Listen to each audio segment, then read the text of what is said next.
There is so much going on at Joy Morgan Motivates for speakers, leaders, and entrepreneurs. Are you a leader in your organization or business who is looking to take your leadership and management skills to the next level? Join Coach Joy for the Woman SOAR 5-Day Leadership Challenge. Meet for 5 days in a private Facebook group with Coach Joy and like-minded women as you cover topics like identifying your leadership style, developing your communication, shattering the glass ceiling, and more. The challenge takes place April 12th through 16th. Sign up for free at www.joymorganmotivates.com/womansoar. Calling all professionals, join the Successful Speakers and Entrepreneurs Network. This online network is a community for professionals who are looking for collaboration and support in speaking, leading, and scaling their business successfully. This group will help you fulfill your entrepreneurial pursuits, sharpen your skills as a dynamic public speaker, develop the leader within, increase your cash flow and scale your business to 5 figures and beyond, network with like-minded professionals, and more. Just search the Successful Speakers and Entrepreneurs Network on Facebook. We'll see you in the network. Are you ready to tell your story and monetize your message? It's time you started talking like a boss. Join Coach Joy for Talk Like a Boss 201, Part 2 in the Talk Like a Boss training series.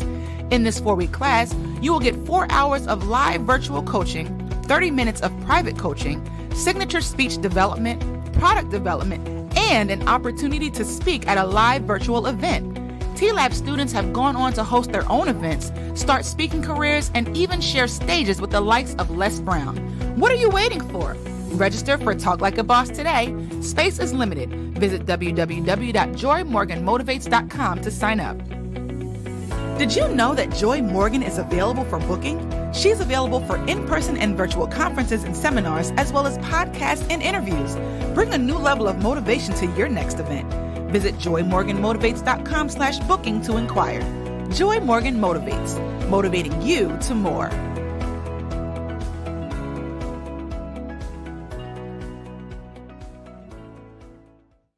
Hi everyone, my name is Meghla Bhardwaj and I'm so excited to be presenting at the Woman SOAR International Summit 2021. My topic is lessons learned after my fledgling business crashed because of COVID in 2020. So before I get into the lessons learned, let me just quickly share my story with all of you.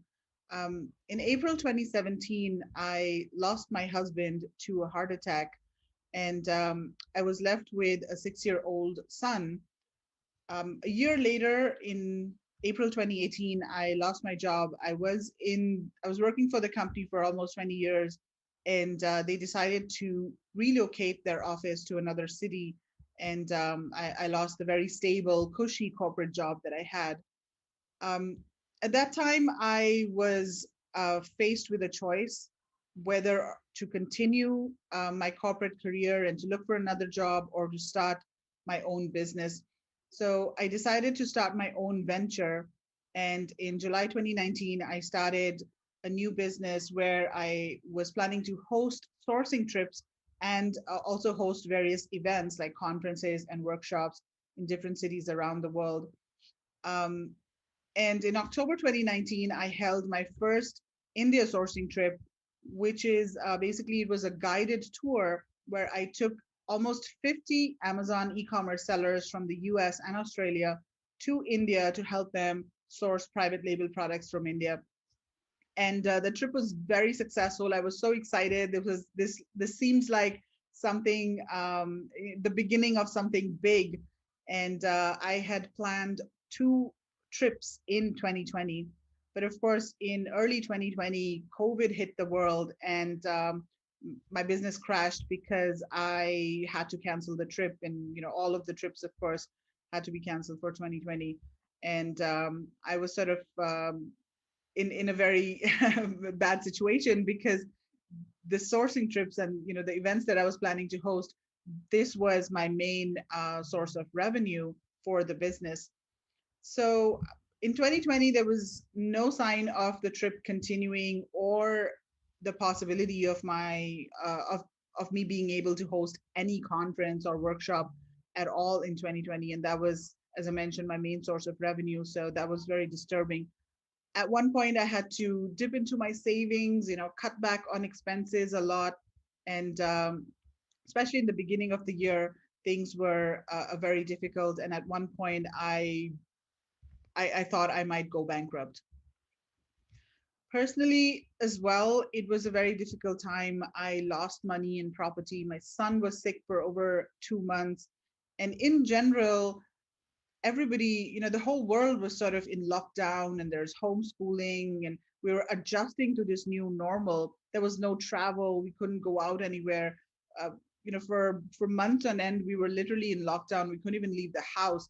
So it was a very difficult time. I mean, for everybody, not only me, but um, it was even more difficult for me because it affected my business significantly. And on top of that, there were these lockdowns and other things. And then throughout the year, there were other issues that kept cropping up. And it just seemed like there were so many hurdles and bumps throughout the year. At one point, I almost went into depression because, being a single mom and an entrepreneur, and you're dealing with so many different things. You're managing the house, and uh, you also have to make sure that you're earning enough, and then managing my son's schooling as well. So it was just very, very overwhelming. But at the same time, I was also counting my blessings, even though it was a crazy year. I was thankful for a lot, and I was able to make new partnerships. I was able to make new friends that helped me in my journey and helped me come out of the sort of difficult times. And I was also able to pivot my business to a virtual business, and I'll talk a little bit about that in the upcoming slides. But basically, I had started my business, and my plan was to focus on in-person events, but then I had to pivot, and I had to start hosting online events. And so, in a way, there was a blessing because there were new opportunities that emerged for me that I had not actually thought about when I was going into business.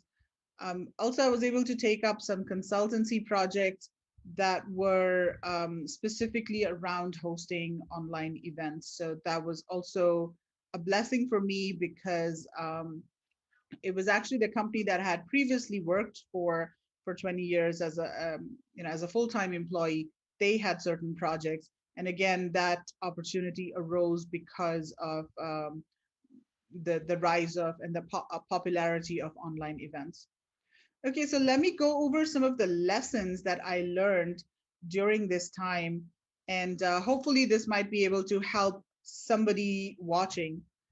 So the number one lesson that I learned was that adversity creates opportunities. Even though we may think that, oh my God, there's no way out, and even though we may be in a very difficult situation, there's always, always, always an opportunity, and you have to think outside the box, be creative, and think about how you can make the best of the difficult situation. As they say, when life gives you lemons, and you've got to make lemonade. So there is a lot of opportunity to create lemonade in such situations. For example, as I mentioned, I pivoted to virtual events instead of in-person events. Um, E-commerce was also a huge opportunity. A lot of people were buying stuff online because of lockdowns. So I saw that as an opportunity, and I actually started my own Amazon business because of the opportunity that I saw. I also realized that diversification makes a business stronger and also mitigates risk. So this was something that I was forced to do when I was starting my business. I thought that it would only be an in-person events business. But now, actually, I think that in the long term, this has been really beneficial for me because now I have a virtual events business and I have an in-person events business as well. So in a sense, my business is potentially stronger once, of course, we can start traveling and I can start hosting in-person events again. I also realize that perseverance pays off. Sometimes it's just so easy to give up. Like if you're too overwhelmed and there's so many challenges, and it's very difficult to stay focused. But if you do put in the hard work, and if you do stay consistent and true to yourself, good things will happen eventually. It may take time, but ultimately hard work does pay off. You also have to be proactive and take action. So you can't be sitting back and hoping for good things to happen to you, but you have to think like, okay, how can I take advantage of this opportunity and then go out there and grab the opportunities. Just to give you an example, so I mentioned that I got some consultancy projects from my ex-employer, but that didn't happen on its own. I went out to them and I said that, hey, I am specializing in virtual events. Would you like me to host virtual events for you? And I prepared a whole business plan for them. And I told them that, okay, these are the things that I can do for you. And then they got sort of excited and hired me as a consultant. So you have to take action. You can't wait for good things to happen to you. Also, do what you believe in. If you strongly believe in something, if you truly know from your heart that it works, then keep at it. A lot of times, what happened, like when I started the virtual India sourcing show, which is basically a monthly show where we feature Indian suppliers in live webinars, a lot of times I thought, hey, maybe this does not make sense. I'm not really generating any revenue, especially in the initial months when it was just starting off. And a lot of people were telling me, hey, this is not going to last long because, virtual is not the same as in person. But I believed in myself. I knew that, okay, people are not able to travel right now. What's the next best thing that they can do? And what is the next best way for them to source products and suppliers? And so I continued to do the virtual events every month. And now we've been doing it for almost a year, and now it's turning into something bigger. We started as just a virtual event, and now we're sort of created a whole network of service providers. And I'm going to be launching a whole website around this initiative next month. Relationships are so important in business. I'm specifically talking about business relationships because ultimately, even though we're doing business, even though we're entrepreneurs, at the end of the day, we are humans. We are humans conducting business with humans. So I think that is something that we should not forget. And as women, I think we have more empathy, and we can build these relationships better. So I realized that relationships are just so important. And whether these relationships are with your clients or employees or partners or suppliers, when you are in difficult times, you can go back to these people, and if you have a good relationship with them, they'll be there to support you, and also to provide you with guidance when needed. Trust is another very important thing, and this I think a lot of people realized because employees had to work from home, right? So for a company, for employers, they had to trust their employees that they would deliver, and they would be working 8 hours a day, and they would deliver what is required. So trust again is really important as well. I also realized that you can't do it alone. You can't do everything alone. So that's why partnerships are really, really important for any sort of business. And what I did was I collaborated with a lot of different people in my industry, and we created, for example, we co-created workshops. So where I did the planning of the event and everything, and then the expert came in and produced the content, and we split the revenue. So I had to think of new ways of collaborating with people, and putting together events and other business opportunities. Also, your network is your net worth. So I think who you know in business is really important. And what I've realized is that you have to, I mean, of course, each industry is different, right? I mean, you know what your industry is, but whatever your industry is, you want to make sure that you're networking with people. You're whether it's virtual or physical. Of course, physical is not possible, or virtually as well. Networking is really important. A friend in need is a friend indeed. There were a lot of people who were not by my side, and I could tell that they are not really my friends. And at the same time, there were other people who I could call and talk to them and get advice from them, and they would give me good advice, and they'd be there for me. So I really got a good understanding of the real friends that I have. So I think difficult situations um, really are able to tell you who is a good friend. Expect the unexpected. I think in life and in business, and 2020 has generally taught us that life is very, very unpredictable. I mean, for me, even losing my husband was not at all expected. It was out of the blue. So that was a huge, life lesson and a wake up call for me that life is unexpected, very unpredictable. But 2020 has taught us and reiterated even more that anything can happen, but what we need to do is deal with it, and that's what's important. How do we deal with situations is what's really important, because tough things are going to happen. I mean, you are going to be facing challenges. It's something that will happen in life, but what's really important is how you deal with those challenges.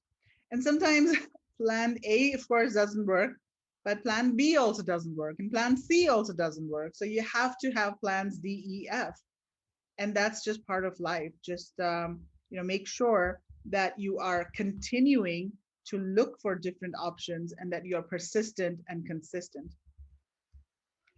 Flexibility is important, whether in business or personal life. You have to be ready to adapt and change to circumstances. And a lot of us, of course, had to change, and we had to do things very differently in 2020. But I think in business specifically, it's just so very important to be able to react quickly to any sort of changes that you have. And for me, I was a new entrepreneur, and I was just starting off my business, and I had to quickly pivot within a few months of starting the business. So that really opened up my eyes and made me realize how important it is to have an agile business and to be flexible and be ready to react and change direction really quickly. And it's more difficult to for a big company to change direction, but if you are an entrepreneur, it's easier to do that. But what's important is you must realize that you have to do it sooner than later. It's okay to be vulnerable. It's okay to talk about your weaknesses, your shortcomings. I think this is something that I've also realized. Sometimes we try to portray that we are really strong and uh, we don't have any weaknesses. But I think as humans, we do have our weaknesses and our shortcomings, and I think it's okay to talk about that and let things go. It's also okay to ask for help. A lot of times what happens is we think that if we ask for help, that's a sign of weakness, but actually it's not a sign of weakness. It is a smart thing to ask for help, because you don't have all the answers. You may be super super smart, but there's somebody else who's smarter than you, right? You don't have all the answers, so it's okay to ask for help, whether it's from your friends or family. um, don't worry about looking dumb or stupid for asking for help. Focus on your mental health. This is something that I did not do, especially at the beginning of 2020. And I was sort of going into depression, but I had to keep reminding myself that, hey, I have my son to take care of. I can't let myself go. I have to take care of myself, because if I am not okay, how am I going to take care of my son? So I was able to bring myself out of that depression. This is a very, very important lesson that I learned. Everything is figure outable. I don't even know if that's a word, but now it is. It is figure outable. All problems do have a solution. Sometimes it seems like it's the end of the world. Like if you do face a challenge, it feels like, oh my God, this is such a big problem. How am I going to deal with it? There's no end to this. There's no solution to this problem. But there is always a solution to all problems. Everything is figure outable. Just take a deep breath and try to break things down and look at your options and take things one step at a time when you do come across a situation or a difficult situation that needs to be resolved.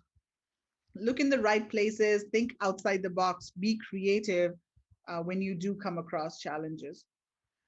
There will be issues and there will be problems in everything that you do, but how you react to them is what's important. I mentioned this on a previous slide as well. And just to give you a couple of examples. So for me personally, um, I was I had a certain situation where somebody actually sent me a legal notice. I was doing, I had a community, a Facebook community, and somebody was not happy with the way things were done in the community, and their name was mentioned. And I got a legal notice for defamation. And when I read that email, I was devastated. I was like, oh my God, what defamation? And I don't want to go into all of details, but I didn't know what to do. I mean, what I did was when I read that letter, I just started crying. I just broke down. It's like, oh my God. Now with everything that's going on in my life, with the business crashing, with lockdowns, with homeschooling, with this and that and everything, now on top of this, I have to deal with legal issues. And it was just devastating. But then after some time, I gathered myself up and I said, okay, what should I do now? What's the next step? And I started talking to people, and we figured it out, and it was finally dealt with. But initially, it just seems like the end of the world. Like, oh my God, I just won't be able to manage this at all. But then I realized that okay, it is figure outable. You just need to take it one step at a time. Be grateful for what you have. And I keep reminding my son about this as well. We have a good life. We have computers, we have internet. If you're watching this, you have a good life, you have internet access. Don't take the little things in life for granted. I mean, all of these seem very cliched, but these things really stood out for me in 2020. As I think back, these are the things that really stood out, and sort of I realized that these things are really so important. Um, Also, be happy with what you have. Sometimes we feel that the grass is greener on the other side, but it's not always the case. If you try to be happy with what you have, if you just live in the moment, live in the day, enjoy each day instead of thinking about the future, instead of thinking about, hey, I want a bigger house or bigger car. Of course, it's good to be, I feel it's definitely good to be, to want to achieve those things and have sort of a target. But at the same time, you have to live in the present, and don't forget to enjoy today, to enjoy the present, um, instead of just focusing on the future. And this is the most important thing that I realize. Always remember your purpose and your why. So this is my son. He was 8 years old in this photo. And I always remind myself why I'm doing what I'm doing. If I start getting into a depression, or if I start, worrying too much, I have to remind myself that I need to take care of myself for my son.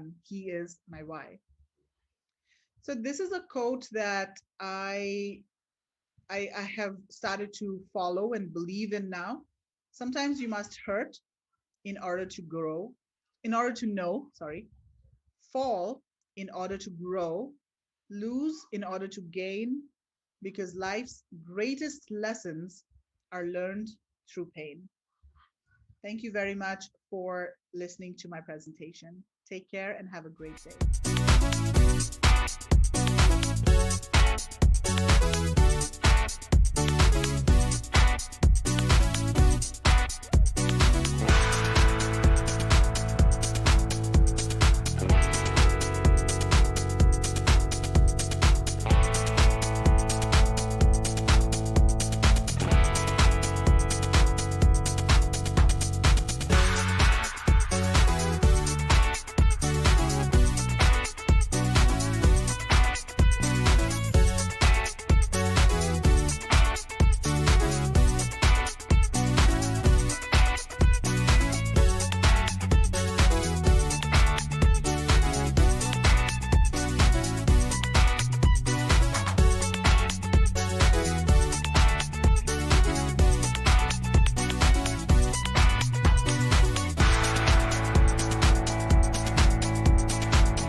There is so much going on at Joy Morgan Motivates for speakers, leaders, and entrepreneurs.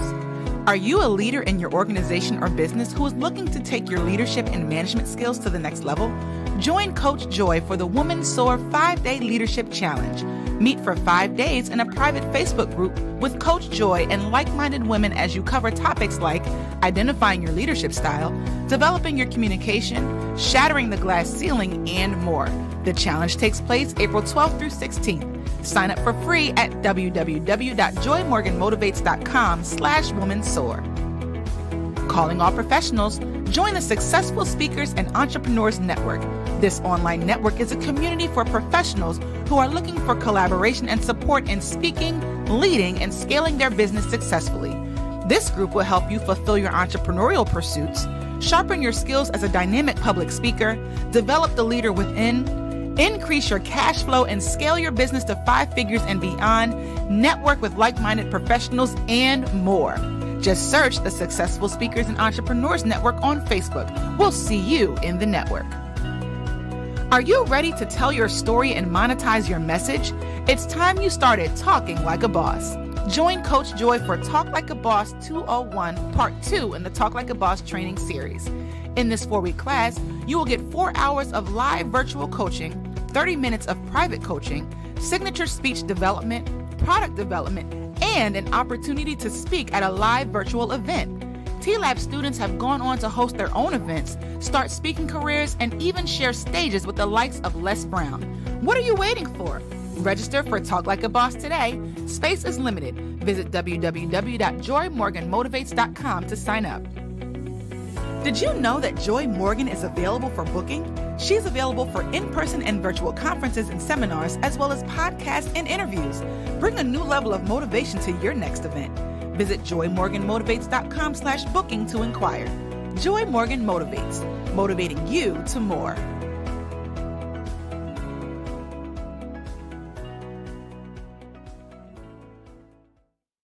Hi there. We are going to talk about how to dress for success and stop leaving money on the table. I am Elisa Ellis, and I am a wardrobe stylist. I'm a former corporate gal who turned entrepreneur, and I have been everything from a size 10 to a size 18 and back again, somewhere in the middle. You don't have to have a stylist to look good, but I work with clients who want to look good, feel good, and have more confidence. And we're going to talk about how to stop leaving money on the table. So, how you show up matters. I truly believe this. And I know there are some people out there who would say, no, doesn't matter. But there was an article in Inc. magazine about a study done at Princeton probably 3 or 4 years ago. And what they did is they got subjects together and they put them in all different clothes and they ran their study. And what they found was that people who were wearing richer looking clothes were deemed more competent. Now, they were aghast at this, right? They thought this can't be right. So they redid it. They redid the study and they offered cash incentives this time. And what happened? The same thing. People who were wearing richer looking clothes were deemed more competent, and those wearing poor looking clothes were deemed less competent. Now, I know this might seem judgmental and harsh, but it's just the true reality of the situation. And it's just so important that you make a good first impression. And here's the thing, you don't have to spend a lot of money to look good. Okay. I truly believe you can look good on a budget, but you can't ever get that first impression back, right? So, I want to make sure that we talk really quickly about how important this is in person and on Zoom. Okay. Every time we show up in these little boxes, we are showing up and representing ourselves. Okay. People want to know, like, and trust the people they work with. So every time you show up in one of these boxes, you want to make sure that your background is clear of clutter, that you that are dressed appropriately. There's no laundry sitting next to you. Okay. Now, you might not be convinced yet. You might still be thinking, yeah, that's not totally true, but I'm going to give you a real life example. I want to tell you about a time that I was at a networking event and this woman sat next to me and we got to chatting and she said she was a financial advisor and I do a lot of networking. So I said, hey, I'd love to introduce you to some of the other people in my different groups. I think you could have some really great referral partners. And she said, no, I don't need to. I'm super successful. I'm too busy for that. I was like, well, Okay.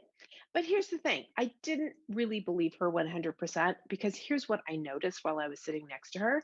She had a pen mark on her lapel, she had holes in her pocket of her jacket, and she had a stain on the front of her shirt. And here's the thing, she's a financial advisor. So people are paying her to pay attention to their details. But she's not paying attention to her own details. She didn't spend 5, 10 minutes, whatever it was, to kind of look herself over or make sure that she looked good before she walked out the door. Now, look, she might have been having a bad day. I get it, right? We all have those days when we spill coffee on ourselves, but it was just the overall look. She wasn't paying attention to her own details. And I completely understand right now it's really hard because, we're not going out of our houses, we're working from home, we have no incentive to get dressed, or we're getting dressed from the waist up. But here's the thing, I want you to really stop and think about when you show up for yourself, you are going to show up for your clients way better. Okay. When you show up for yourself first, you're able to serve everybody else better. Now I want you to think about how much money you're losing, how much money you're leaving on the table when you don't show up. How much is one client worth to you? Is it worth 500, 1,000, 5,000? One client, okay? Now imagine if you're missing out on one client once a month, okay? Let's say $1,000 bucks. That's $12,000 in a year that you are missing out on, okay? That's a lot of money just because you are not showing up as your best self. Okay, that's pretty amazing. So, if you think about it, I want to help you figure out how you can show up as your best self. And that's about being authentic, on brand, and confident. Okay, so what does authentic mean? Authentic means that you want to put things on that you love. What makes you feel amazing when you walk out the door? Okay, what do you feel confident in? What do you have that just fits amazing? I want you to close your eyes real quick just for 1 second and imagine putting on, come on, close your eyes. Imagine putting on an outfit that fits your body perfectly and you feel amazing. Okay, now open your eyes. Take that feeling with you. What does that outfit look like? Okay, do you have it in your closet? I'm going to guess not. Maybe you do, but does it fit? Okay. If you don't know what that is, I'm going to give you a couple of examples. So I have a dear friend when she networks, when she speaks, she's always in a sheath dress. Okay, she puts on a perfectly fitted sheath dress, puts on some bling, she's good to go. I have another client that she's in the financial world. She wears very dark suits, and then she puts on a really quirky and fun shoe because that's what makes her feel authentic and like her best self. Okay. So maybe you don't even know where to start. Maybe you're maybe a little bit casual, maybe you're professional, maybe you're a bohemian, maybe you're somewhere in the middle, you're not really sure. So I want to give you some examples of what that looks like. So casual. So I have a coach that I used to work with, and his branding is rock star, rock your life. Okay. He shows up on stage in front of a crowd of 300, 500 people, and he is always wearing black jeans, a graphic tee, and a sport coat. Okay. That's part of his look. Now, I'm not telling you to show up in jeans. He can do this because he already fills rooms with 300, 500 people, right? But he is being authentic. That's who he is. He used to be a rock star roadie and he used to work for rock bands. And now he has carried that into his life right now. I have a coach that she is very intuitive and her message is about listening to God and listening to your inner voice. And when she shows up and she speaks, she comes in the most ethereal, beautiful, flowy, bohemian outfits. Okay, but it works. It's part of her being, it's part of her talk, it's part of her message. And so those are the types of things that I want you to think about. And then, I have this guy that I know and he is all about how to make you money. Okay. And when he shows up, he is dressed in the best suits I have ever seen. Okay. He is walking the talk. Okay. That's what I want you to think about when you're being authentic. Okay. What makes you feel like you? And all of those people are like that I just mentioned, they're like that in their everyday lives. It's not like when they go to talk or when they go to a networking event, that's how they show up, okay, every day. So, how do you feel like your best self? How are you on brand? Maybe you don't know what that looks like. Maybe you don't know what makes you feel amazing. And so I want you to start with 5 essentials: a white button down or a white tee, a blazer or a cardigan, a blouse of some sort, maybe a print, some color. I particularly love prints because they makes it easier to mix and match. It's super versatile. And then pick a bottom, a skirt, a pair of pants, a dark wash pair of jeans, a little black dress or a suit. Now, that's a lot of choices. I get it. But here's the thing. I have clients who will never wear skirts, and I have clients who will never wear pants. I'm not going to come and tell you what to wear. About 3 years ago, I went to an event and this woman got up on stage and she said, as a woman, when you get up on stage, you should be wearing a dress, heels, and nylons. And I was like, there's going to be a cold day in hell before I wear nylons. Okay. But here's the thing. She doesn't know me. She can't tell me what I should be wearing. So I'm not going to tell you what you should be wearing. You need to figure that out. Okay. And you don't need a stylist to help you, but it definitely helps. So just kind of try things on and see how they fit and feel. I say a little black dress or a suit because I have some clients that will never wear a dress, but they're happy to wear a suit. Okay. So you figure out what works for you. But a blazer and a t-shirt and a pair of jeans, that's an upscaled casual professional look. Okay. Take the blazer off, then you're down to a casual look. It's about making things that are versatile and you can work with your life and your lifestyle. Now that you've kind of figured out what you like, you want to figure out what's going to make you stand out. Okay. You want to figure out how you are going to stand out from the crowd. What's going to make you different? Okay. And part of that is color. Do you love color? Do you have brand colors? Do you have a theme? Do you have a message? Color is really important. I always love to recommend to clients to wear color. And more often than not, my clients are comfortable wearing black because they think it's slimming and it's just basic. But here's the thing, you don't always look slim in black. So I want you to think about adding color because here's the thing. When you show up in color, people are going to notice you. You are going to stand out. And it doesn't matter if it's a pastel or a bright red or green. Um, Whenever I have been on Zoom this last year and a half, every time I've had some color in my wardrobe, people always reach out and they're like, hi, how are you? How's it going? Nice to see you. And it's just about being at the top of their mind, right?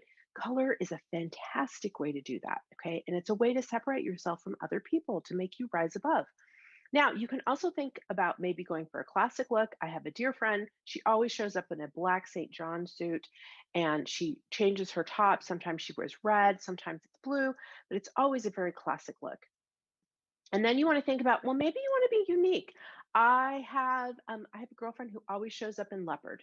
Okay, some type of animal print, really. Okay, shoes, belt, top, something is always animal print, a clutch. You need to decide what works for you and how you want to show up. Okay, and then you need to level up. What do I mean by level up? Okay, people want to work with people who are 2 and 3 levels above them. So, how are you showing up? Are you showing up 2 or 3 levels above you? People want to invest in people who are better, smarter, farther along the path than them. So, when you show up, are you looking like that? Does your wardrobe represent that? Okay, those are the kinds of things that you need to think about when you get dressed and you show up and you're thinking about your brand and how to be authentic. And here's the thing, it's not going to happen overnight. It's going to take some little shifts, it's going to evolve over time, and you'll figure out what you feel comfortable in and what you don't feel comfortable in. And then you want to think about accessories, simple things like, these glasses. I have about 9 different pairs. I love them. They're in all different colors, but they definitely add to my outfit and my look. And I need them anyway, so I might as well have fun with them, right?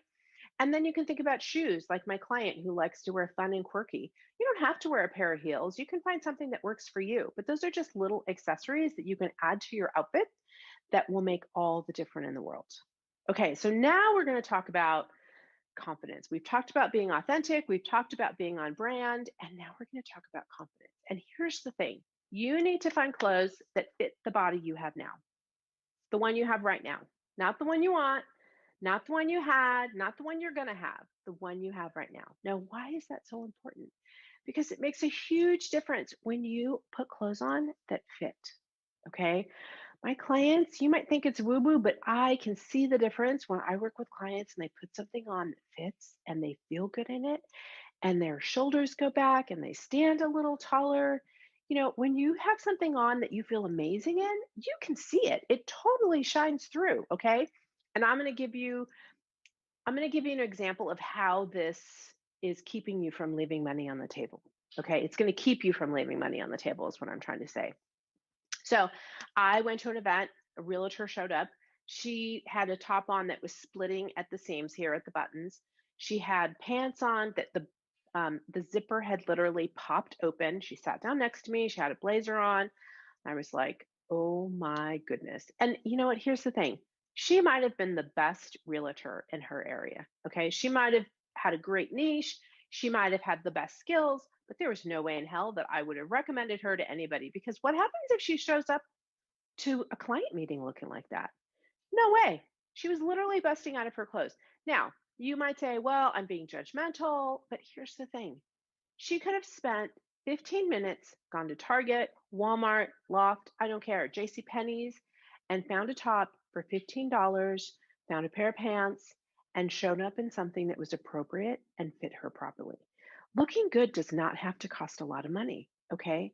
But it's a matter of taking the time and deciding that you're worth it. I'm going to tell you one more story about how somebody left money on the table with her wardrobe. A woman paid to be on stage, okay? She had 5 minutes to get up on stage. The whole time she was up there, she was pulling at her top, futzing with her clothes, and pulling at the back. I have no idea what she was trying to sell me. Zero. No idea. She could have been selling me something amazing, but I never heard her message because she was so uncomfortable in what she was wearing. Imagine if she had taken 5 minutes that morning, maybe 10 minutes, okay, to get up and find something that she felt amazing in. She would have shined on stage and she would have sold me whatever it was that she was selling me, okay? But here's the thing, she didn't do that. And so she left money on the table. Okay, every time we get up and we don't take time to take care of ourselves, we're leaving money on the table. Now, style is not a size. Let me repeat that. Style is not a size. I hear from people all the time, oh, well, I'm a size 18, I'm a size 20, I'm too big, I can't look cute. No, it does not matter what the scale says. It does not matter what the size of your pants is. Style is not a size. You can look good and feel good. You just have to decide that you are worth it. Now, look, I get it. We all have clothes in our closet that don't fit, and we're like, oh, I'm going to lose the weight. I'm going to get into them. You need to stop. It's really tough not being able to fit into those clothes. I get it. But here's the thing. I've been there. I remember being in my closet, trying on all my size 14 pants, and none of them fit, and I broke down crying. I literally broke down in my closet because I'm like, oh my God, what is wrong with me? Okay. There was nothing wrong with me. I had gained some weight. There's nothing wrong with you. I took my butt to Target and I spent $20 on a size 16 pair of jeans. And I tell you, I kid you not, I felt so much better. It was like the skies opened up. Okay. I put on a pair of pants the next day that fit me and I felt so much better. Okay. Who cares if I went from a 14 to a 16? Who cares? Okay. I now have clothes that fit me. I feel confident and I walk out the door and I kid you not, every time I go out, oh, you look so cute. Oh, you're so put together, because I'm taking the time to put myself together. I'm worth it. Okay. So I get it. It's hard. You need to spend time to find what makes you feel amazing and confident. And that confidence is going to shine through. Okay. It's not going to be easy. I get it. Trying on clothes is ridiculous. But look, you need to find things that you feel authentic in, that you feel on brand, that are part of your look. And when you do that, you are going to shine. Okay. Now, I want you to think of your closet as valuable real estate. Everything you put into it either adds value or detracts. Okay. And it affects how you wake up and start your day.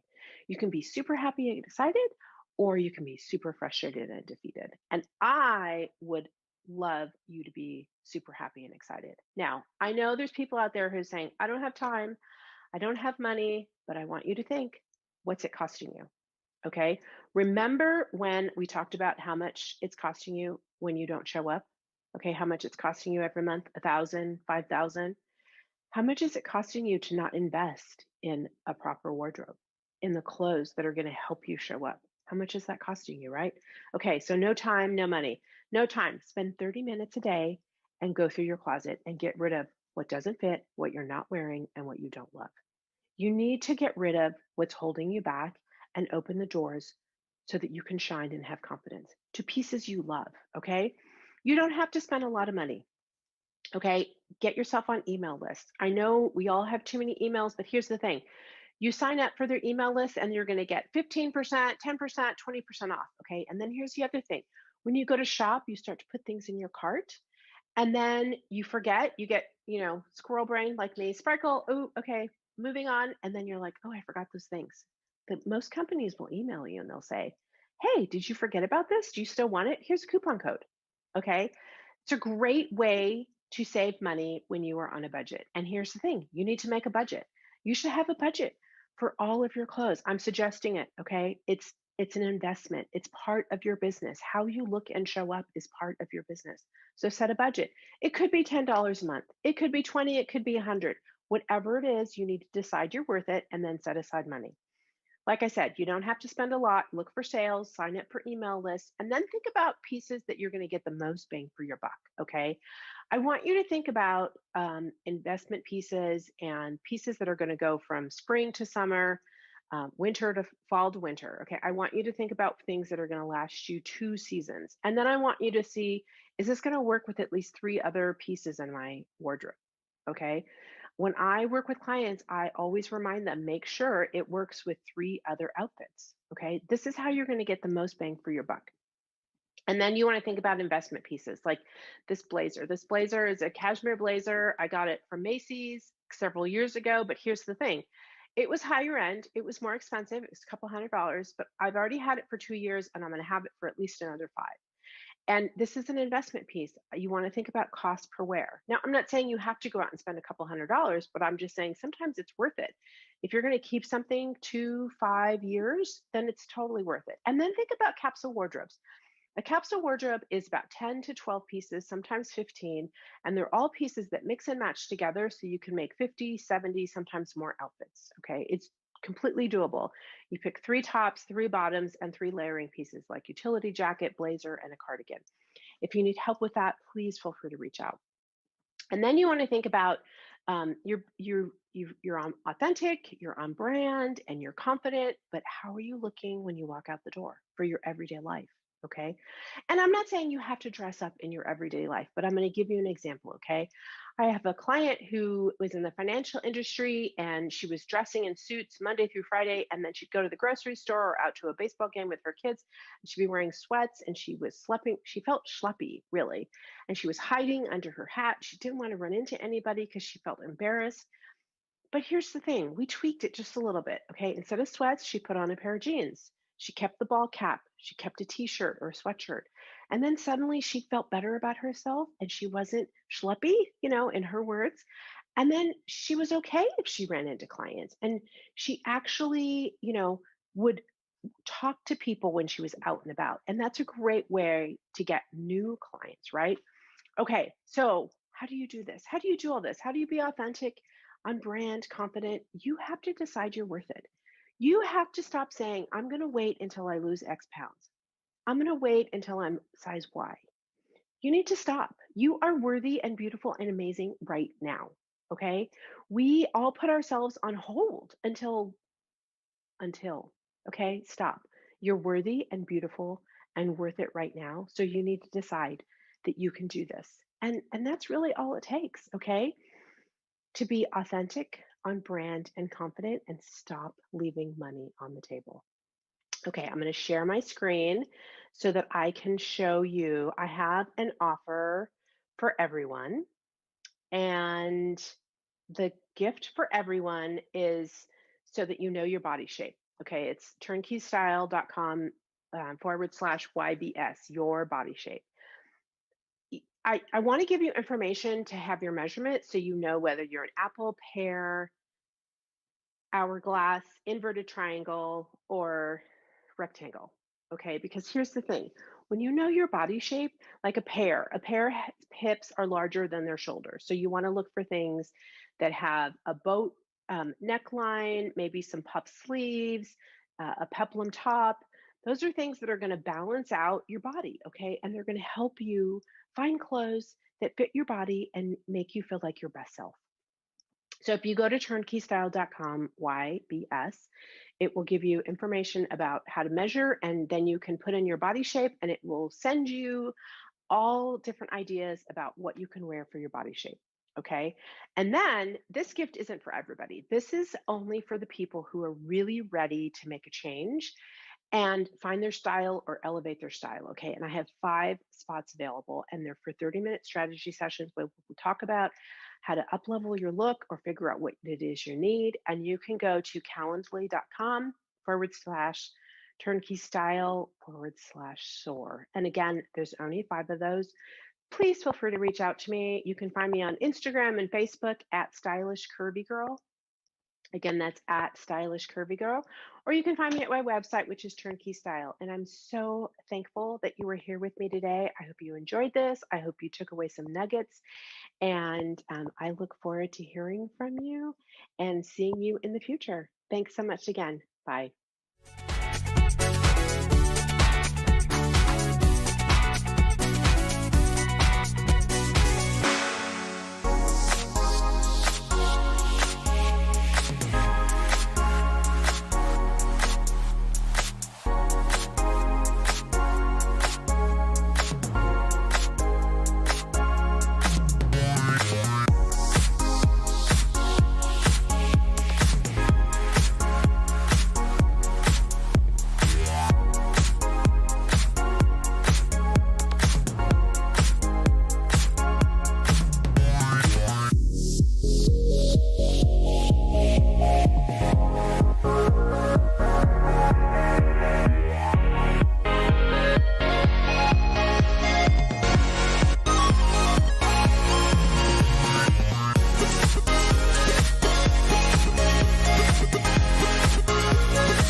There is so much going on at Joy Morgan Motivates for speakers, leaders, and entrepreneurs. Are you a leader in your organization or business who is looking to take your leadership and management skills to the next level? Join Coach Joy for the Woman SOAR 5-Day Leadership Challenge. Meet for 5 days in a private Facebook group with Coach Joy and like-minded women as you cover topics like identifying your leadership style, developing your communication, shattering the glass ceiling, and more. The challenge takes place April 12th through 16th. Sign up for free at www.joymorganmotivates.com/womansoar. Calling all professionals, join the Successful Speakers and Entrepreneurs Network. This online network is a community for professionals who are looking for collaboration and support in speaking, leading, and scaling their business successfully.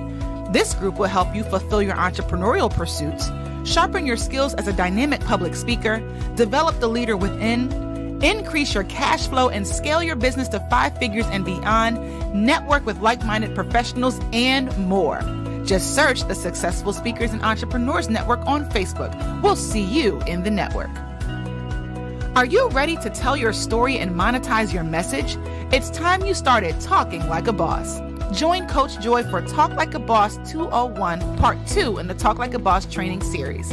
In this 4-week class, you will get 4 hours of live virtual coaching, 30 minutes of private coaching, signature speech development, product development, and an opportunity to speak at a live virtual event. T-Lab students have gone on to host their own events, start speaking careers, and even share stages with the likes of Les Brown. What are you waiting for?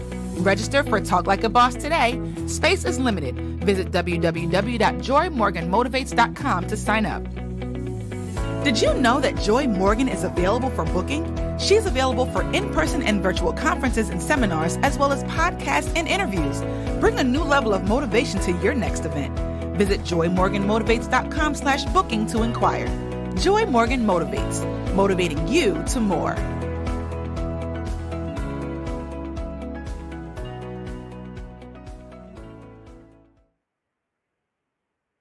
Hello, and thank you for joining me at the Woman SOAR International Summit. My name is Tamuri Richardson. I'm the CEO of Chilean Speaking Pros. I'm a professional motivational speaker, a certified mental health advocate, an influential storyteller, and an international best-selling author. Thank you so much for joining me today. And I want to share with you today the importance of being a storyteller and knowing how to influence as a storyteller. So let's start off with the basics. What is a storyteller, right? Well, we all remember reading the nursery rhymes and the bedtime stories as we were growing up. What was so appealing about those stories that we liked, that we would memorize them and we would recite them for many years to come? It was because that story drew us in. It had impact. It made us believe that we were there. We could vision it. Even if there were no graphic pictures, we literally could envision ourselves in that story. We can envision ourselves having that night at the end of the story and being rescued. We could also picture ourselves in the turmoil in the middle of that story. That's one of the things that is so important in being a storyteller, is being able to influence, encourage, and captivate your audience. So that's what I want to share with you today. So let's just take it, or step by step, if we will. A storyteller. What is a storyteller? Of course we know what that is, right? A storyteller is someone that shares their story with the intent to engage their audience and bring them clarity.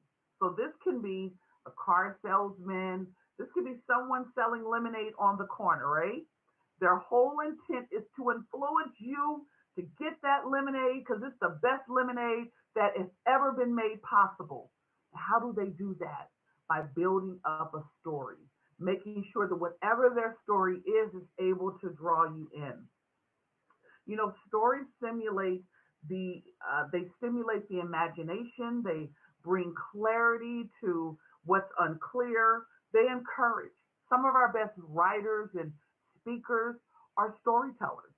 And from reading creates really good readers. You have to be able to be a good storyteller to be an author, because writing the book is so important. You want to make sure that the audience gets what you're writing. Like, The moment they read it, they're taken in. They understand you've got them and they want to read it all the way to the end. And so that's some of what I do as I coach in influential storytelling. You also want to check and make sure that emotions are in check, right? Remember, when you are telling your story or preparing a speech, you have to make sure that your emotions are in check and that you're able to share with the audience and they're able to pick up from your story and grasp their own emotions, right? So, for example, I often speak to various different audiences about being married to someone with mental illness, severe mental illness. And with that came levels of domestic violence and violent behavior. I have 4 different versions of that presentation. They're all very accurate and very true, but different audiences need different things. So when I'm advocating for NAMI, the National Alliance on Mental Illness, and I'm helping to encourage those individuals to break the stigma and get treatment, I don't take them all into depth of my story as not to trigger anyone. I make sure my emotions are intact so I can give it to them without guiding them with my emotions. And I also want them to know that this is the other side of trauma.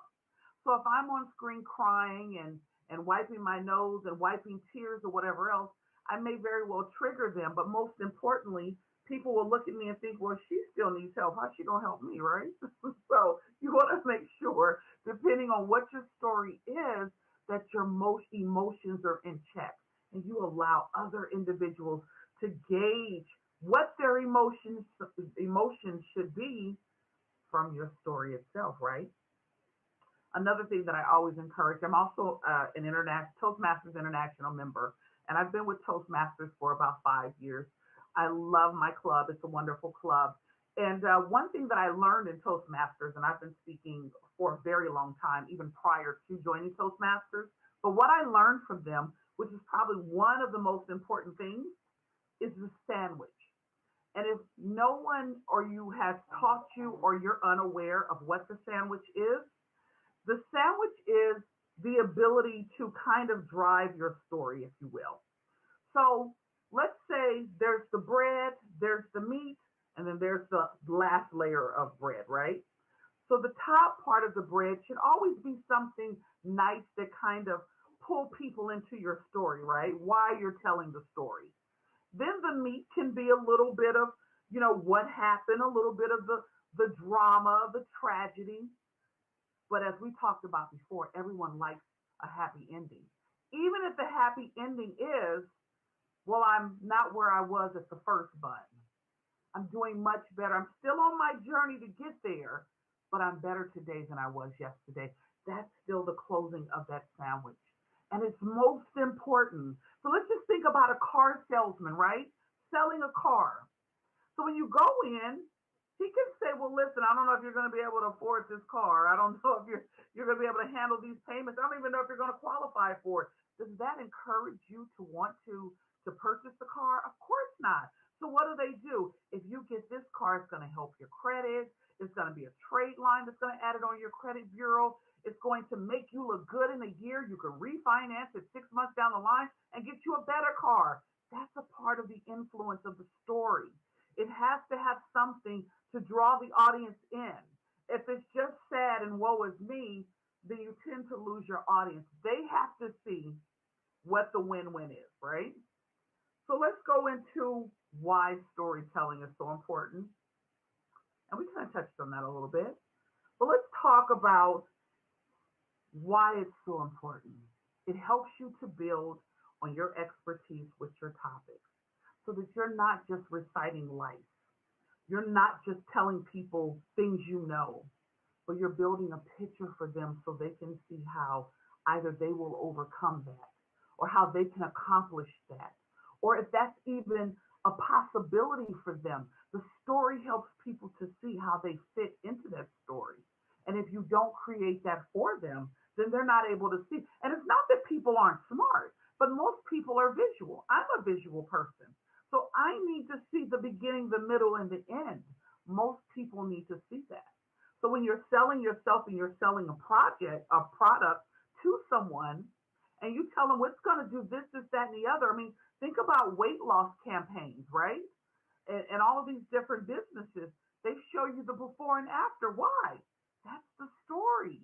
Well, if you look like this now, if you take our product, chances are you're going to look like this. You have to have a story that makes the person on the other side of that story not only feel that it's obtainable, but that you can help them get there and that they feel, in fact, they can get there.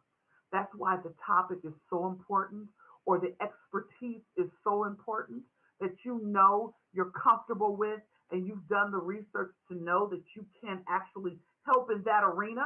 That's important to the consumer. That's important to your client. So you can make sure that you're not just selling something or you're not just telling a story. It has to have a purpose. It has to have a demographic. It has to have a reason for being. And if it doesn't have any of those things, then you're really just talking. And I don't think that's something that you want to be able to do. Your story has to make people care. When I tell or speak to people on either different expertises or I talk to them about mental health, I go into why they should care about their health, right? Or their mental stability or being a caregiver. Why that's so important? Because you're able to live a much more productive life. Because you're not crazy. That's a horrible word.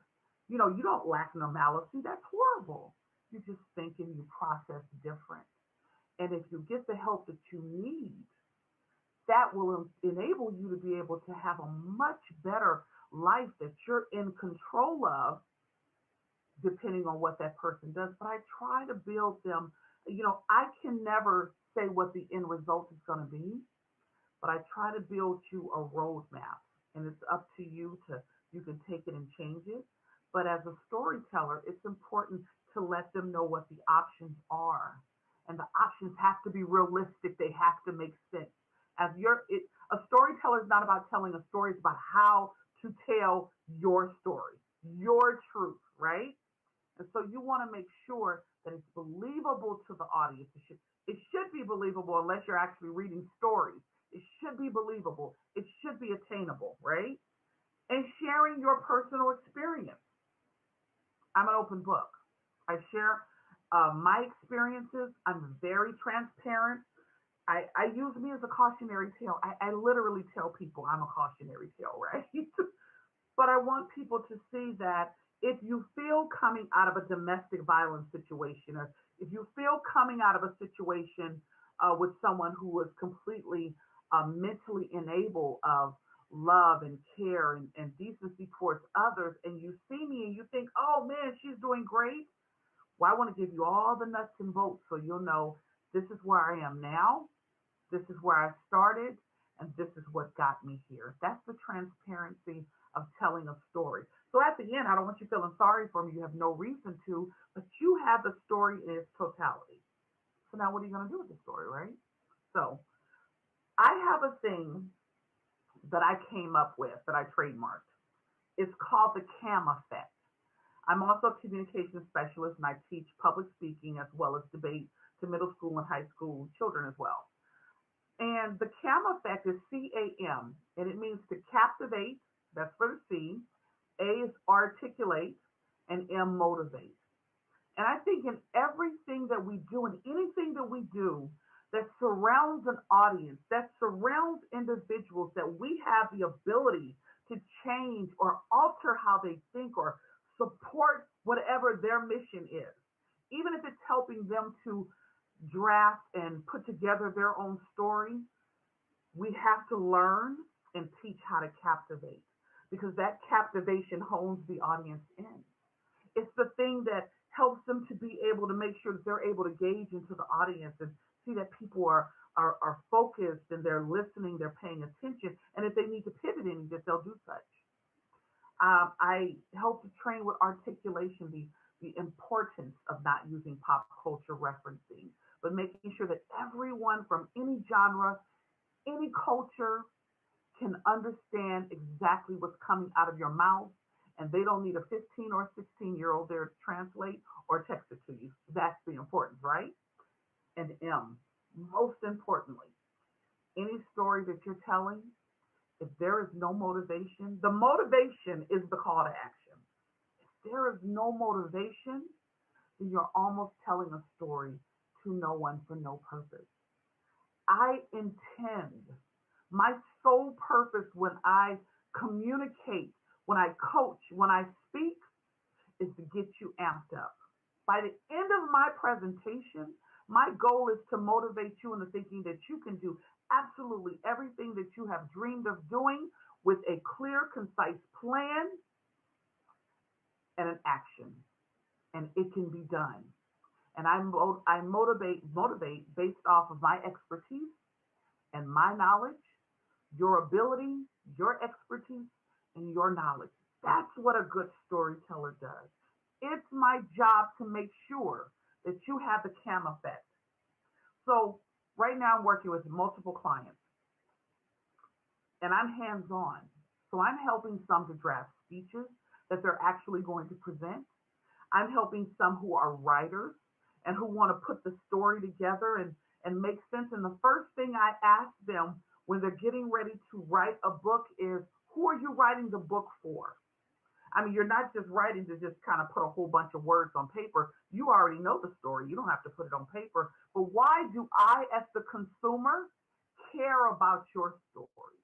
Why do I care? So what? We've all got something. We're all going through something.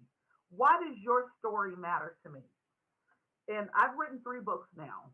My 3rd book is should be coming out in April or May. And I'm working on my 4th book, which will be about storytelling. But I always think about, who is my audience? Why do they care about what I'm getting ready to share with them? Who cares? And why should they? And so I have to make sure that what I'm telling is not about me. It's about me, but it's not for me. I already know all of this. But that when you read my book, you're going to feel empowered. Sure, I can write a book to have you crying. I mean, there will be certain passages in it that you'll probably wonder, how did she? How could she? Why would she? Why did she? You're right. But I promise you, by the end of the book, there's a whole new horizon. My job is to make sure that I uplift and I encourage, and that I encourage any woman, particularly women, who feel that they have allowed anyone to put them in a box, and that box tells them that this is who I am. I am no more than this, because someone has determined that that's the limitation in me. That you know that your story is important, that someone right now needs your story. They need it just how you want to disseminate it to help them make the next move in their life. And that's what I understood about the importance of telling my story, the importance of being a domestic violence conqueror, the importance of being an author, of being an entrepreneur, the importance of showcasing that we are capable of doing many things, all things, exceptional things as women. And we have to make sure on the road to doing all of that, that we're packaging it so that when people see it, hear it, that they can take it in and they can process it and that they can move on it. Because ultimately, that's what we want to do. I want you to leave here today so amped up that you're like, I got to call her because I got to get this story right. I work with my clients hands-on. I have an introductory offer that I'm going to be sharing with you guys in a few minutes for my personal one-on-one coaching. But we type it up. We break it down. We go through it. You don't leave me with points of do this, do that. No, we're doing it in your hour session. We're knocking it out. And we're not only working on one story, we're working on multiple versions of that one story because there'll be different settings. When I talk to a company about mental health, I don't go over all of the aspects of my marriage. They're not interested in that. I'm talking to an organization on why it's important that you make sure that your employees are sound and you give them an open door to feel that they need to, if they need to, that they have people there supporting them. I let the employees know it's important for you to let your employer know what's going on. Because if you have a bad day or your meds stop working or something's off and they don't know, then they can't help you. But you're also covered by different protections that we have in place. So in everything I do, in every aspect I communicate, I am projecting a story because I'm giving you the middle, the beginning, the middle, and the end, and hoping that that gives you a full, well-rounded picture. And keep in mind, you don't have to expose yourself completely. You give layers that you're comfortable with, even if you're writing about a project. I'm working with one of my clients right now, and she's trying to put up an ad for her business. And part of it is her personal story. I told her, well, listen, you don't have to make yourself vulnerable and expose all of you, but you do have to give the audience something, because if you don't give them nothing, well, then what would they work with you for? They have to have a little bit of who you are, why you got into this, why this is so important, why I think you're going to like it, why this is going to catapult you to where it needs to go, and why you should work with me. You have to give them those things, even if you don't dissect yourself to the audience. And you don't have to, you're not required to, but you absolutely have to make sure that they know enough about you to make them feel comfortable with working with you and you helping them with their story. And their story may not always be verbal. It could be them going from one career to the next and you helping them do that. So I want to share that with you guys. I also want to share screen just really briefly. I have an offer that I want to share with you guys. And hopefully if you get an opportunity, and I'm going to also have my contact information as well. I have what I'm offering for $97. It's a significant decrease in price. It's 30-day storytelling coaching. Now, keep in mind that writing of a book, presentation, advertisement, marketing, all those different things. You can have 30 days of it, 1 hour a week, however you decide to do that. I don't know how long this screen is going to be up, but I have the bit.ly link, so you can, kind of write that down, and by all means, click on that. And I also, for everyone who purchases the coaching, not only are you going to get one-on-one coaching, I'm not doing a workshop. I think it's a lot better if it's one-on-one, and then we can work it out. I pull up, if you have the document, or we pull up Word, we start writing on it and getting things cooking at that very moment, the first meeting. I also give a copy of my book, either in paperback or ebook, 10 Steps to Becoming a Highly Effective Public Speaker. I sold over 7,000 copies of this book, and it's actually getting ready to be in one of the local colleges, a part of the public speaking curriculum as well. And what it does is it goes over the 10 steps. So if you are a speaker, and even if you're not, I go over the importance of knowing your demographics, being passionate about your topic. Maybe this isn't the perfect topic for you, or maybe you should do something else. If you don't wake up loving every day what you do, that might be something to think about.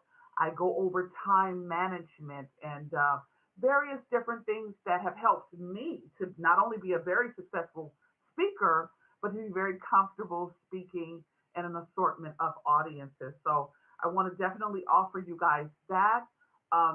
If you get a chance, write down the bit.ly link by all means. Also, I want to make sure that you have my contact information.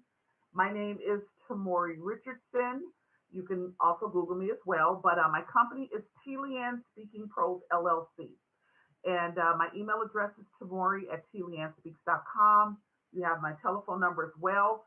Please follow me on Facebook under Tiefenthaler Speaking Pros LLC, on LinkedIn under Tamuri Richardson. I'll add you to my subscription list of events that are coming up. I'm going to have workshops that are going to be coming up. There'll be some, introductory and some more offers that are going to be coming up. But I want to make sure that everyone knows that in whatever you do, I don't care what it is, the story is the essence of it. You've got to have a tight story. You've got to have a story that the audience can cling to, most importantly. And you have to make sure that no matter what you do, you are captivating, you are articulating, and you are motivating that audience. So by all means, please reach out to me. Again, my name is Tamuri Richardson. I am the CEO of Speaking Pros. I'm very honored to be at the Woman SOAR International Summit. And please follow me on Facebook and follow me on LinkedIn. I'm also on Twitter. And I look forward to you reaching out to me and taking advantage of the introductory, the offer that's available for 30-day storytelling coaching.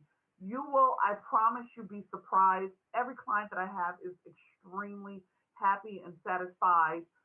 You will be happy with what you are able to create and how we are able to create it together. So I look forward to hearing from everyone and anyone. And please enjoy the rest of the summit. I'll be around. Thank you. Bye-bye.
There is so much going on at Joy Morgan Motivates for speakers, leaders, and entrepreneurs. Are you a leader in your organization or business who is looking to take your leadership and management skills to the next level? Join Coach Joy for the Woman SOAR 5-Day Leadership Challenge. Meet for 5 days in a private Facebook group with Coach Joy and like-minded women as you cover topics like identifying your leadership style, developing your communication, shattering the glass ceiling, and more. The challenge takes place April 12th through 16th. Sign up for free at www.joymorganmotivates.com/womansoar. Calling all professionals, join the Successful Speakers and Entrepreneurs Network. This online network is a community for professionals who are looking for collaboration and support in speaking, leading, and scaling their business successfully. This group will help you fulfill your entrepreneurial pursuits, sharpen your skills as a dynamic public speaker, develop the leader within, increase your cash flow and scale your business to 5 figures and beyond, network with like-minded professionals, and more. Just search the Successful Speakers and Entrepreneurs Network on Facebook. We'll see you in the network. Are you ready to tell your story and monetize your message? It's time you started talking like a boss. Join Coach Joy for Talk Like a Boss 201, Part 2 in the Talk Like a Boss training series. In this 4-week class, you will get 4 hours of live virtual coaching, 30 minutes of private coaching, signature speech development, product development, and an opportunity to speak at a live virtual event. T-Lab students have gone on to host their own events, start speaking careers, and even share stages with the likes of Les Brown.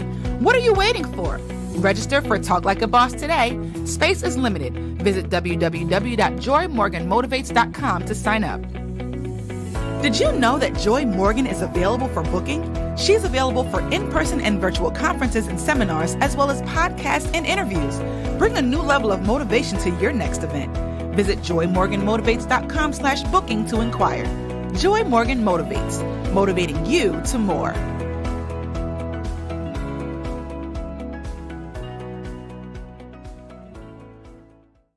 Hi there, I'm Abigail Tiefenthaler, co-founder of Launches Made Simple. We work with coaches, speakers, and consultants, and we support them as they're leveraging their expertise to create a high-value online offer. Welcome to this summit. So today, and I do have notes, so I will be looking down occasionally. Today, my topic is all about commit to the success and create the business you really, really want. And I started working this topic out because it's something that's really important to me. I know that there are a lot of people out there, business entrepreneurs, coaches, speakers, doing whatever it is they want to do. And sometimes I really do question the commitment to doing what they have to do to get what they want to have. And I know that's I don't know, I don't mean to be judgy in this particular moment, but I will say that there has to be that first and foremost commitment, that stake. I always say stake in the sand because we can move it at any point, but we're at stake and we've got sand. And the goal is to really bring the two of them together, right? So we've got to commit to success. And I trust you. If you do, it's the first step in creating that business you really want. So I hope you have pen and paper because I'm going to give you in the next 20, 25 minutes some notes, and I want you to just think about them. So if nothing else, just, take the key word from each of these points I'm about to make. Okay? So here goes. So the first thing I want you to do is I want you to be you. I want you to be unapologetic, authentic, real, transparent you, the best you that you can be. We are our own worst critic. And the greatest saboteur of our success and happiness, of our business success and happiness, you never need to look anywhere else but to yourself. Those little mind games that we play in our head really can give us a hard time. And here's the thing, often when we feel worst about ourselves is when we're trying to do something that doesn't feel right to us. So if you decide that you want to really commit to success and create that business, For whatever reason you want to create it, be your best you as much as you can. All right? Because I promise your best you is going to guide you toward success and peace and happiness and all of those things that you want to accomplish as a business owner. So the second step is give yourself permission to accept where you are now and show up. Right? Remember, this is your starting point. It doesn't matter where you start. It matters where you end. And as entrepreneurs, it never ends. We don't have any plug and play system. We don't have where we can just put stuff on autopilot. Entrepreneurs are always thinking next step. They're always thinking bigger, right? They're always catching their breath. That's what I want for you. I want that exhilaration of catching your breath. And here's the thing, we've got to give ourselves permission to accept where we are. We can't look at somebody who has been working their business for 20 years and, judge ourselves compared to where they are now. Because once upon a time, even Tony Robbins or Oprah Winfrey or any of the super mega people out there started out talking to rooms of 2 and 3, were told no, were given rejection slips of some kind, had failures. So if you give yourself permission to accept where you are now, it doesn't matter what everything was in the past. It doesn't matter. What matters is, how do you take all of those experiences? How do you take the journey and knowledge and wisdom that you've gained thus far and move it to showing up as that best you? So be your best you, give yourself permission to accept where you are and show up. So here's my third tip. There's a lot of them. For some reason, I couldn't stop. Stop listening to others. You want to listen to people who can guide you where you want to go, mentors and coaches and consultants and people in the industry who really understand what it is you're trying to do. They can become a great source of advice for you and guidance. But sometimes asking your family and friends are just going to bring you back into self-sabotaging patterns. And there's a couple of reasons, most of which are subtle, right? They don't want to see you change because they love you as you are. They may not want to see you more successful because then it might mean less time with them. So believe it when I say that you want to stop listening to the voices of others.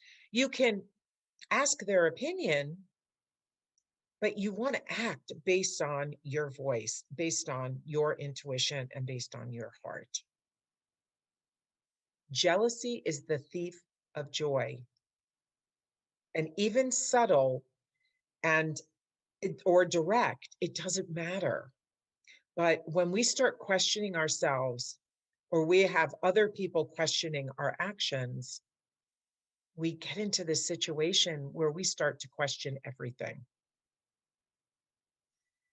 So small steps, number 4, small steps go a long way. You want to start building momentum. That makes that commitment even more real. It makes the end goal even more real. It makes actually seeing that business in your eye even more real. So when you can start doing even the smallest of steps, I want you to celebrate them. And I want you to see that they are moving you a little bit closer every single day. Even if it feels like a dance where we're 2 steps backward and 1 step forward, or 1 step backward and 2 steps forwards, that little bit of momentum makes you more and more successful every single day. Something else that's really important is that you want to stay grounded in what's important to you. So when we create something and we get less than our expected response to it, oftentimes we can think it's all bad. And not only is it bad, but we're bad too. So you have to go back to those fundamentals. You have to go back to that place where I started this business because. You want to stay grounded in, I started this business because. You want to be able to align your actions and your thoughts with integrity and your values. Again, that goes back to being your best you, right? So think about it. When you can do things in alignment, it's really important that you feel aligned. And it will help you, again, commit to success to create that business you really want. I am doing this because. Can you answer that question? Focus and put blinders on. I want you to forget what everybody else is doing. You have to create your own lane, your own speed. You're driving your own car. I want you to think about how important it is. I built a 7-figure promotional products business that I ran for 16 years. I couldn't tell you the name of any of my competitors in my geographic area. I would work with clients and they would say, oh, so-and-so, I ran into so-and-so at a networking group. Do you know who they are? Or so-and-so sent me this item. Do you know who this, supplier is? And I was like, no, I don't know any of those people. It didn't matter to me how they ran their business because I needed to run my business the way I thought I should run it. Now I've got a little bit of competition inside of me. So sometimes not even knowing they were there was healthier. So you have to figure out how you can put blinders on in such a way that you can build and grow and do things at your own pace and do things in your own way so that you're really developing your own business. Copycats, they're a dime a dozen. And they don't really provide any value because they can never be that actual authentic original person because they don't really know how that authentic original person came to being who they are. So I want you to think about that for a few minutes. Whenever you're out, do it in a giver's gain type of way. I always see where I can serve. I will often be a member of a group on LinkedIn or Facebook and I'll go troll it. And I always will look for the posts where I can provide a voice of reason or I can provide a very simple solution. I'm not going there to sell.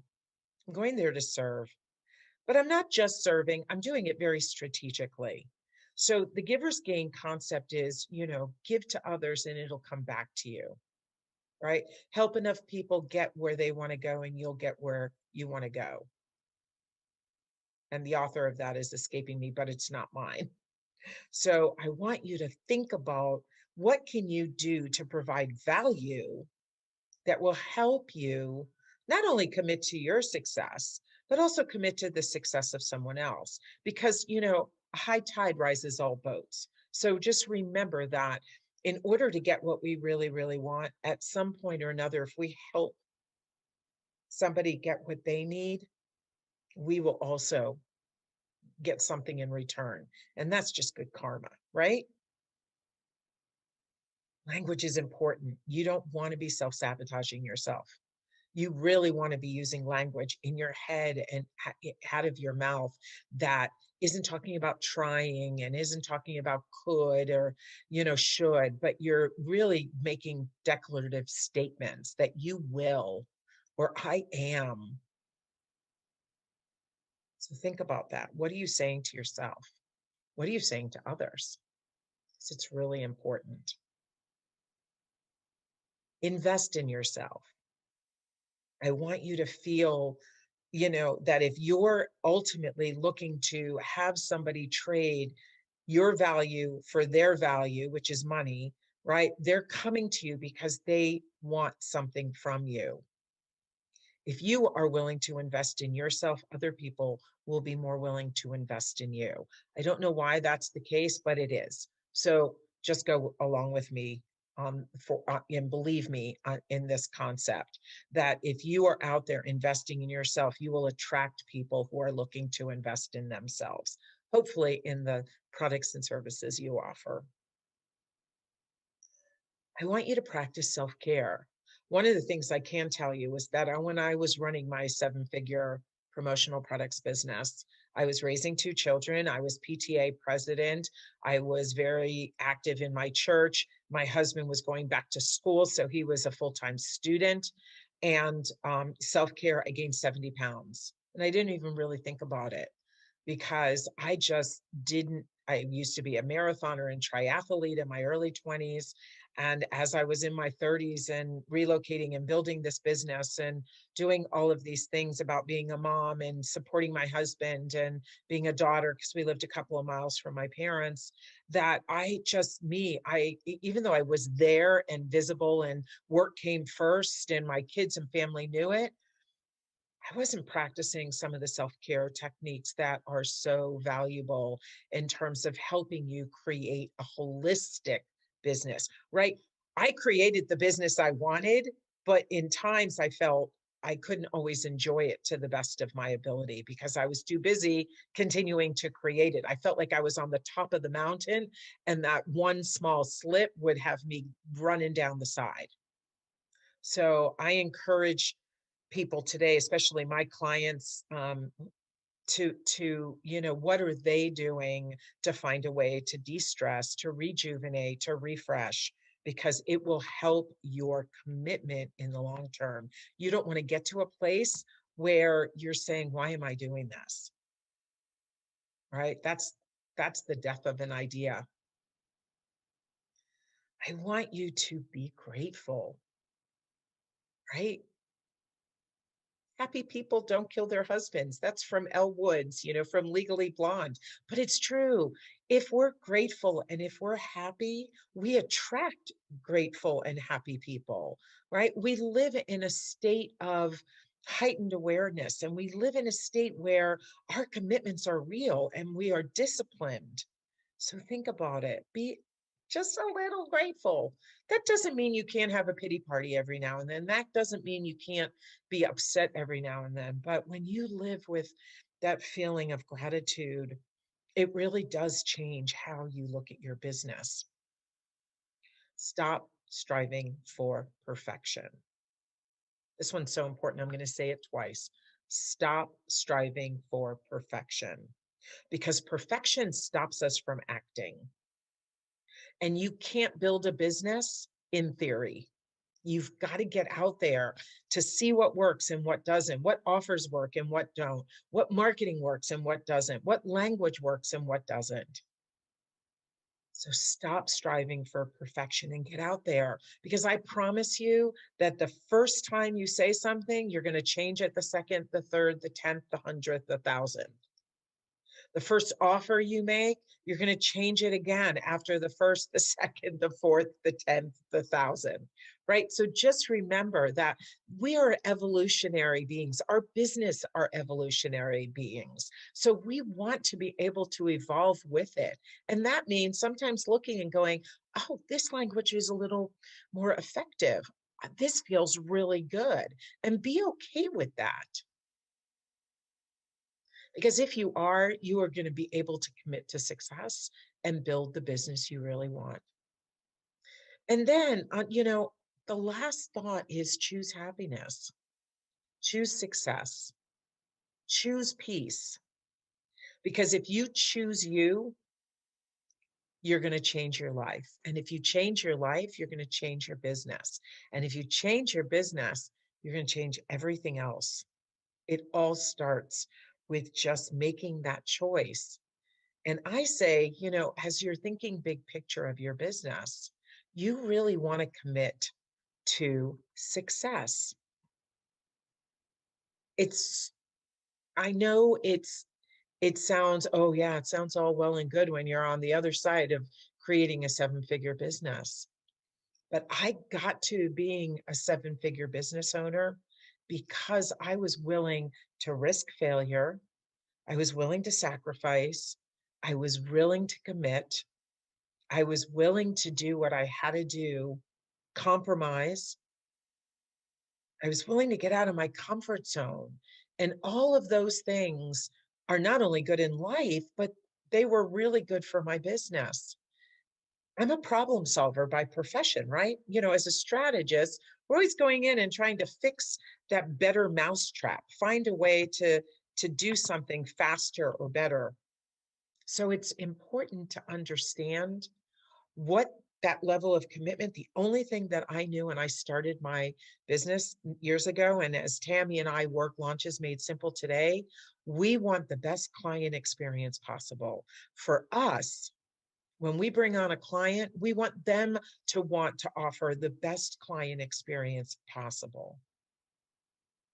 That's how we build our business. We build it one client at a time, one offer at a time, one success at a time. And so, it's such a great place to realize that you have something of value. You have something that's special. You have something that's unique. And don't water it down. Don't wait and delay getting it out there. Be that person that just does it, right? Follow Nike. Just do it. Even if you fail, you've learned something. And if you succeed, you now have a new baseline. Again, I'm Abigail Tiefenthaler, and I'm the co-founder of Launches Made Simple. I do offer a free opt-in. It's a free download. It's called 7 Common Mistakes and Their Simple Solution for Coaches. But, they work for any business owner. I'd love to have you grab it. I know there's going to be a link. So, feel free to reach out. I also am more than happy to talk to any person who's trying to build a business. And so I'm going to take out the word trying, and I'm going to say, who's building a business, right? On that note, I'm going to wish you much success, and I hope your commitments bring you joy, peace, and happiness. Until then.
There is so much going on at Joy Morgan Motivates for speakers, leaders, and entrepreneurs. Are you a leader in your organization or business who is looking to take your leadership and management skills to the next level? Join Coach Joy for the Woman SOAR 5-Day Leadership Challenge. Meet for 5 days in a private Facebook group with Coach Joy and like-minded women as you cover topics like identifying your leadership style, developing your communication, shattering the glass ceiling, and more. The challenge takes place April 12th through 16th. Sign up for free at www.joymorganmotivates.com/womansoar. Calling all professionals, join the Successful Speakers and Entrepreneurs Network. This online network is a community for professionals who are looking for collaboration and support in speaking, leading, and scaling their business successfully. This group will help you fulfill your entrepreneurial pursuits, sharpen your skills as a dynamic public speaker, develop the leader within, increase your cash flow and scale your business to 5 figures and beyond, network with like-minded professionals, and more. Just search the Successful Speakers and Entrepreneurs Network on Facebook. We'll see you in the network. Are you ready to tell your story and monetize your message? It's time you started talking like a boss. Join Coach Joy for Talk Like a Boss 201, Part 2 in the Talk Like a Boss training series. In this 4-week class, you will get 4 hours of live virtual coaching, 30 minutes of private coaching, signature speech development, product development, and an opportunity to speak at a live virtual event. T-Lab students have gone on to host their own events, start speaking careers, and even share stages with the likes of Les Brown. What are you waiting for? Register for Talk Like a Boss today. Space is limited. Visit www.joymorganmotivates.com to sign up. Did you know that Joy Morgan is available for booking? She's available for in-person and virtual conferences and seminars, as well as podcasts and interviews. Bring a new level of motivation to your next event. Visit joymorganmotivates.com/booking to inquire. Joy Morgan Motivates, motivating you to more.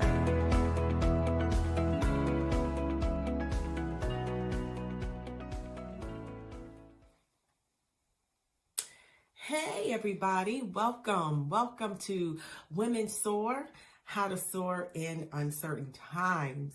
I am Quionne Matchett and I am just so excited to be with you today.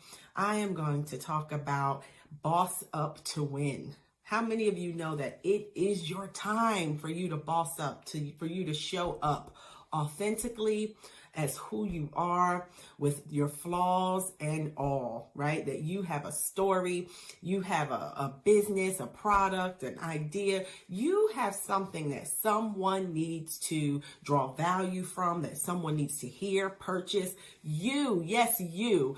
I'm talking to you. So before I get started, I first want to thank the esteemed host of this event for having me. And it is truly an honor and a privilege to be with a panel of such esteemed and wonderful and amazing speakers. And what I believe all of us are saying to you today is to give you guidance, of course, in how to soar in uncertain times, but also to remind you that you are great too, and that you have a purpose. You have, if you want to call it a calling, a destiny, you were created for something, for a specific purpose. No one is here by accident. I do not believe that. I don't care how you came into this world, how, the circumstances of your birth. I don't care. What is amazing is that you made it through, because many didn't. So if you're still here after a year like 2020, like we experienced, that means, boy, you still have something in you. And the world needs it. Yes, the world needs you. And as far as I'm concerned, it is the time for the woman. I don't even want to say it's the year of the woman. I think it's the season. We've come to a time where we have a vice president, a woman vice president, female, woman of color. Who would have thought I know in my lifetime, I did not expect to see it. And I am just so grateful that I get to experience that, because it also gives me hope. It also should give you hope, right? Now there is like millions of pieces of glass have come crashing down from that ceiling. And so yours may not be, your purpose may not be to be the vice president of the United States, but there is a purpose. There is something that you were specifically created to do, a lane, an area of influence that you were called to. And it's time for us to lay aside any doubts, any excuses, and it's time for us to boss up and win. And when we think about boss, you know, we have that term. I hear it often. Oh, boss up, boss lady, I'm a boss. But really, at the end of the day, what does that mean, right? When you look up the word boss in the adjective description, it means outstanding, excellence, right? That when you say I made a boss move or he made a boss move, that means that move was powerful. That move was bold. It was excellent. It was outstanding. And so that's what you need to do. You need to be looking for opportunities to be outstanding, to be excellent in every area of your life, because boss up to win is not just about me doing something, influencing an area. It's also about me bossing up in my own life, being a boss over my emotions. Come on, ladies, that I'm not led by everything I feel, that I have control over how I react to certain things or certain people. So to be a boss, I need to be a boss in every area of my life. So let's talk about it, okay? So the first thing that I want to tell you to do if you're going to boss up and win is you have to kill the noise. Yes, kill the noise. What does that mean? When I say kill the noise, I mean kill the noise in your mind. How many of you know, I speak for myself, I won't even talk about you, but I can get ready to do something and a thought, something comes to me, or I feel like I'm inadequate, right? Or I'm going to fail. And what happens if it doesn't work? Well, I want you to kill the noise. Kill it. Start learning how to mind your own mind. You have to tell your mind how to think. You have to use positive words of affirmation, journal, come on, read scripture, whatever it is that can fill your life with good thoughts of you, right? To know that you are an overcomer, that you don't have to stay at the place of this fear, that you can take control of your thoughts and begin to speak positively. There is a power to positive thinking. If I wake up in the morning and all I think of myself is, I'm fat. Oh, you know how we do. I'm not as pretty as the next one. Or I wish I had a shape like that. Or I wish I could live in that house. What it does is it takes away your ability to be grateful for what you do have. Because the truth is, we often don't see ourselves as other people see us. If we're honest, come on, I can see the good in you, girl. I will tell you, you can do it, girl. You're beautiful. You're gorgeous. But when it comes to my own stuff, I have to force myself, kill the noise, and make myself believe that I am worthy, that I can do it, that I am smart enough, right? That it's not too late, that I'm not too old. And in fact, sometimes you're not too young, right? Wherever you are in your life's journey, you can boss up by killing the noise, dispel every myth.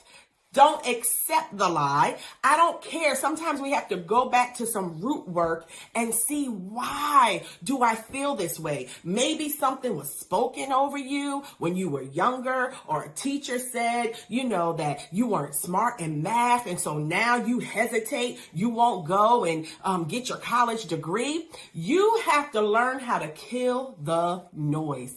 Kill it, silence it, and replace it with good thoughts, positive thinking, and words of affirmation, and get around people who value you so that they can pour back into you and encourage you when you need it. Because we encourage each other, but sometimes you have to learn how to ask for help and ask someone to help you. So number one, you're going to kill the noise. Number two, kill the superwoman syndrome. Kill it. Kill it. You can't do everything. Oh, sis, I came to help you today. I know you're powerful. I know you're smart. I know you think you got it all going together and you want to do it by yourself. That's why you're stressed out, burnt out. You can't do it all. You need to learn how to let others help you. You need to learn that may look like getting a team together, right? To help you in your endeavor, to help you in your business, right? That may look like having someone come and clean your house, right? So that now you have more time to focus on your business, on your goals that you've set for yourself. That may mean I'm going to get a mentor because although I know I'm good and I'm smart, guess what? I don't know everything, right? That you have to kill that notion of that you know everything because you don't. And sometimes we need help, and it's pride that will go before a man's fall. You have to learn how to ask for help, and that doesn't diminish your quality. It doesn't diminish who you are. It doesn't diminish the purpose on your life. What it really says is you're wise.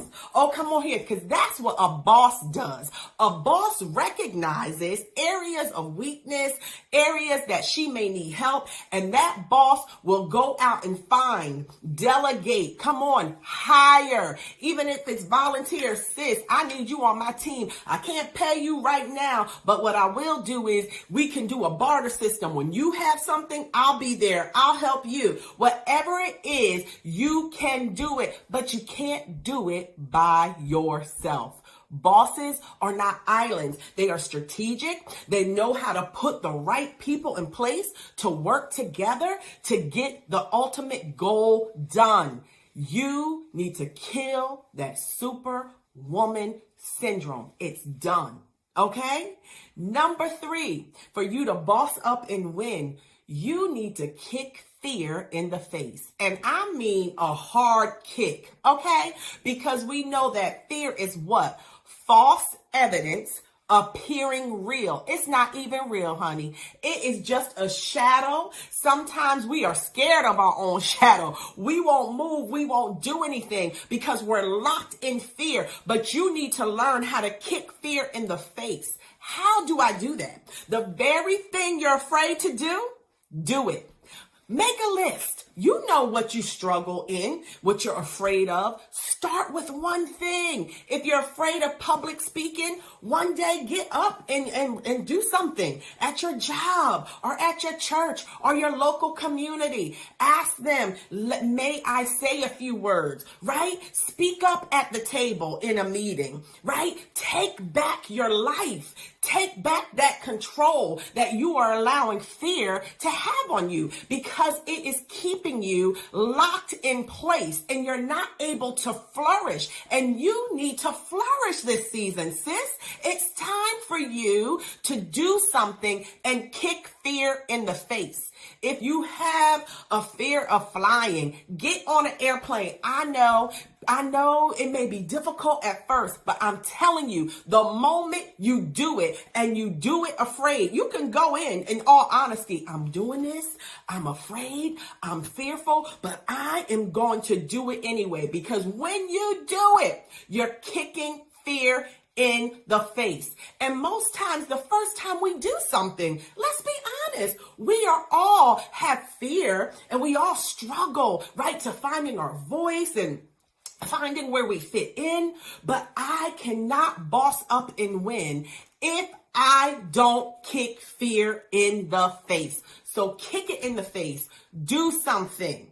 And say, see, ha, you thought you had me. I thought I was going to go crazy. I thought I would cry, but I did it anyway. And after you do it, there have been times that I've done that. And after I've done the thing that I thought I was afraid to do, I realized that I had more power, that I had more ability, that I was stronger than I knew, that I was smarter than I knew. Come on, we don't give ourselves enough credit. Kick fear in the face, do it afraid anyway, and it is going to help you boss up to win. Then I need you to embrace your beauty, flaws and all. I know, come on. I have flaws. I don't like people to see them, but guess what? We're imperfect beings, but there is a beauty to you also. But here is the best part that I've learned in this life. It is your flaws that really help people. Oh, come on. I wish we would be honest with ourselves. Where are the cracks? Come on. Where was that pain, that got you from where you were to now? Come on, because I'm walking in on the chapter that you are now, and you look all beautiful and you bossed up and you winning. Oh, but there was a time, sis, when the flaws, come on, when the pain of the divorce almost took you out, when the pain of the pink slip almost cost you everything, but you bossed up, you pushed through, and you persevered. That is embracing the beauty of who you are with your flaws, because I can be impressed with your beauty, yes, but what's going to help someone else get over the hump? It's not your beauty. It's that pain part of your story. It is that you are not allowing your pain to block your potential. That I pushed through, hun. And when I pushed through, I found a beauty more beautiful than I ever knew, because I learned how to persevere. And the word persevere is the word severe. It's going to hurt. It didn't feel good, but I'm better having come out the thing than I was before I went into it. And that is embracing your beauty, your flaws, and all. You are such a beautiful person. And what really helps people is when you share your story, when you're transparent, when you tell them, I tried to start the business 2 times, and the first 2 times I failed, but I kicked fear in the face and I got back at it. And the 3rd time, oh my goodness, it took off, and that it is an amazing business. You have to learn how to share the flaws of who you are, to inspire, to encourage, come on, to uplift others. And in doing so, it will uplift you. So embrace your beauties, flaws, and all. Then you need to leverage your losses. Oh my goodness. Bosses, they don't stop at the loss. They don't stop at the fail. They don't stop when they say you're not going to get this loan. No, they don't stop when someone quits. No, they get to themselves, they get a resolve, and they make sure that they remember the main goal and objectives. You need to leverage your losses. Don't let the loss stop you. Don't stop at the fail. Come on, you need to reassess. Let's do a reevaluation. What worked? What didn't work? What can I glean from it? And how can we correct it and move forward? It makes me think of a powerful woman from, most of you probably are familiar with her, Stacey Abrams, who ran for the governor of Georgia. Now, I'm not ascribing to any side of the politics, but I believe we can glean something from her story because she leveraged her losses. She lost the governor race in Georgia. And here's the thing. I think maybe there was some indication that maybe it was stolen from her, or those were allegations. But nonetheless, she lost. But she went back and reassessed and said, wait a minute, what is the ultimate goal? The ultimate goal is to make sure that we get people registered, that they're not disenfranchised, that their votes count, that if I got to go the grassroots route and go door to door, and she linked up with other organizations and women and men, and they went out and they canvassed that Georgia area and they gave people rise to the polls. And it was an historical election in Georgia when they put forth 2 Democratic senators. Again, I'm not saying which side we should be on. What I'm saying is she leveraged her losses. She did not wallow in the defeat. Hear me. That is a boss move right there. Don't wallow in the defeat. See what you need to see, learn what you need to learn, make a reassessment, and come back and say, what is the ultimate goal? So what is your why, woman? What is your why? Why do you want to start the business? Why do you want to write the book? Why do you want to be a speaker? What is your why? Because it can't just be for money. There has to be an ultimate goal and objective that is going to push you through when the money isn't coming the way you want. Oh, I know what I'm talking about. When you don't get the results that you want, there has to be a passion and a love and a desire to see people well that pushes you to continue. So you have to leverage your losses, because that's what Stacey Abrams did. And you need to take a page from her book. Don't become bitter at the defeat. Don't become bitter when they walk out. Don't become bitter when the door closes. Don't become bitter. Become better and leverage your losses. Learn from it and move forward, and you will be better off for it. Because if she would have got stuck in the loss, we would have never been able to experience what they experienced in Georgia, because so much of her passion was tied into that mission. And so you need to determine what your mission is. What is your vision and mission for your life? As a personal, for your life, beside your business, but for your life, what's your personal mission? Why were you created? Because you were created for a specific purpose, and we need what you have. The world is in a dire strait right now. We're coming out of the pandemic slowly, right? Vaccinations rolling out. These are still uncertain times, but they're looking for answers. And if you are not there, they may listen to someone that really doesn't have their best interest at heart. So you need to unleash your power, boss up, become outstanding so that you can win and leverage your losses and go forward. I think of Tyler Perry, who started out doing plays and used all his money, went homeless, was sleeping in his car. Now he could have stopped there. Oh my goodness, but he didn't. He leveraged his losses. He did a reassessment and reevaluation and came back, and now he owns a studio. Come on here. That is unheard of for an African American man to own a studio. It is just amazing. But he didn't quit. What if he would have quit? Oh, come on, because some of us, and I'm speaking to myself, would have quit, because some people would have come to you and they probably said to him, look, man, it's not looking good. You lost all your money and you still have this passion and you still think this is what you should do, because truthfully, you got to block out the naysayers. You have to know that you know, to know in your knower. I know that I have to do this.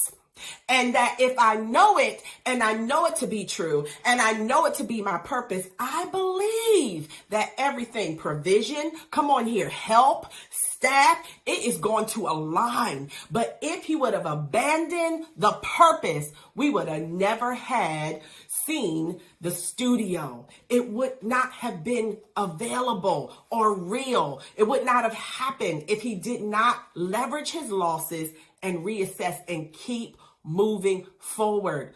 Don't let mistakes and failures stop you. You can leverage your losses to help you go forward so that you can boss up and win. And then finally, after you've done that, it's time to get to it, sis.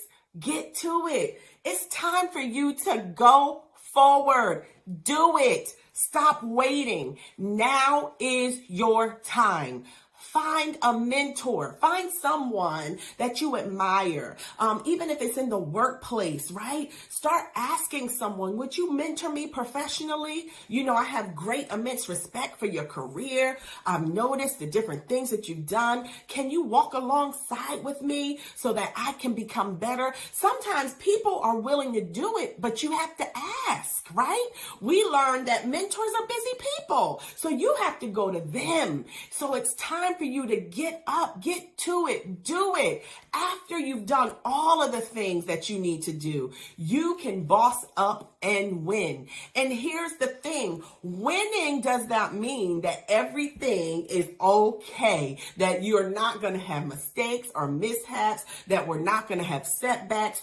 Winning means that I am going forward no matter what. Oh, I'm not abandoning my assignment. I'm not quitting on myself. I need you to stop quitting on yourself. It is not too late. And stop waiting. Some of us, and I remember feeling like this in some days. Those of you who have young children, we say, well, I'll wait till the kids get older. Why? Start the business now. Go back to school now. Get to it. Have a conversation with your spouse. Here's the superwoman syndrome we need to kill. Hello, ask someone to help you with the children so that you can go back to school if that's what you want to do. Or when you have late nights that you have to work on the business or write the book or design the clothes, whatever it is you need to do that you've been called to, you have to ask for help. And if you ask, I found this out because I went back to school when my kids were young,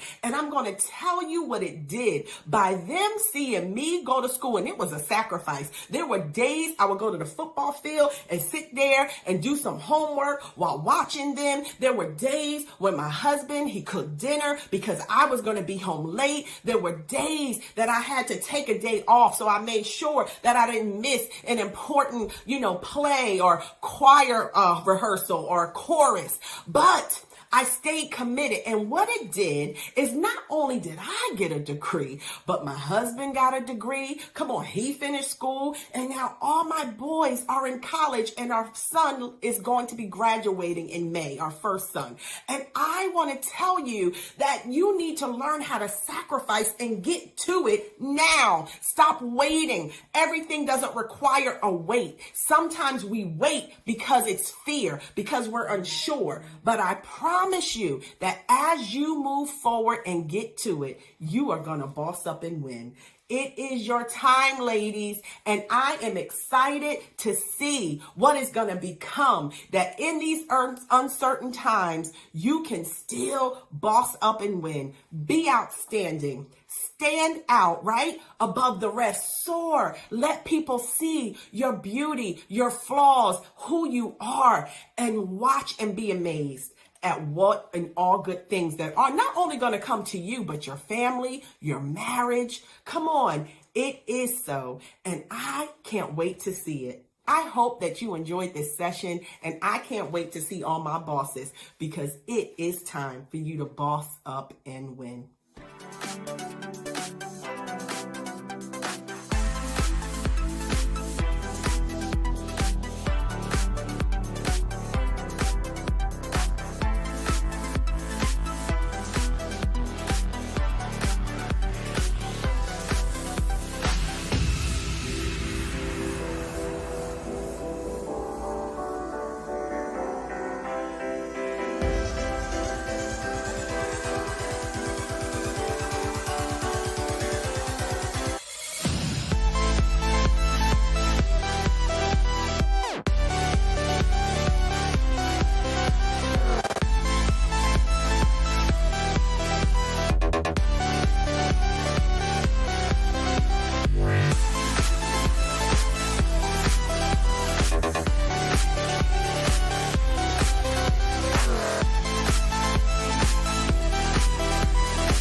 There is so much going on at Joy Morgan Motivates for speakers, leaders, and entrepreneurs.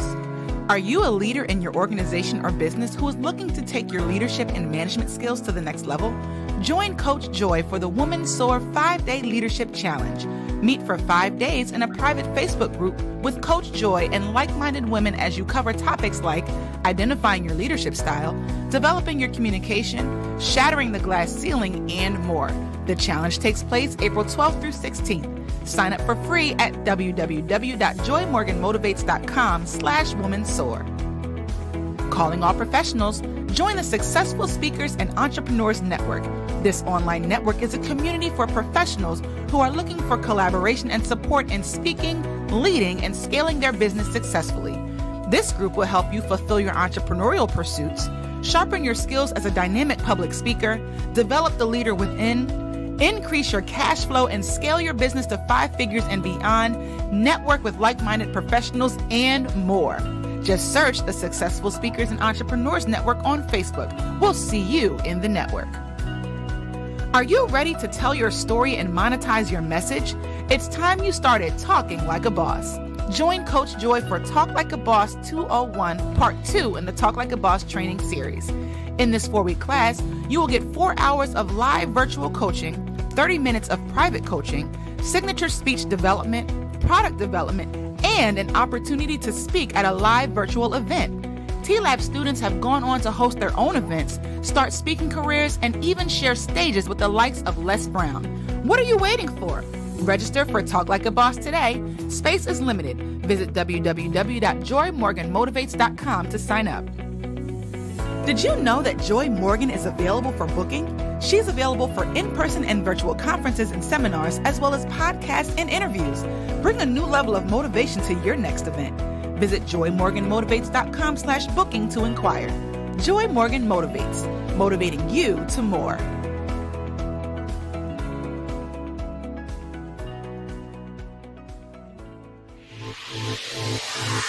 I'm excited to be here with you today. I want to thank Joy for inviting me to share this virtual stage at the SOAR Leadership Summit that you're attending.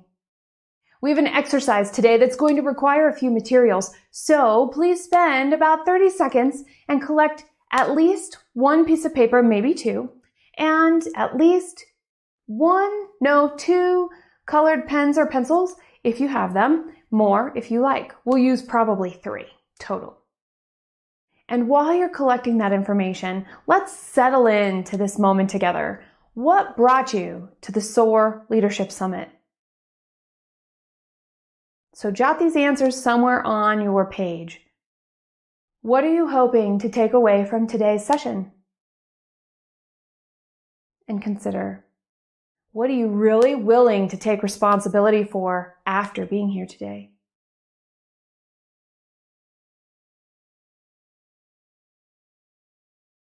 The other day I received a call. We were recommended by one of our clients to the caller. We'll call this person Brianna.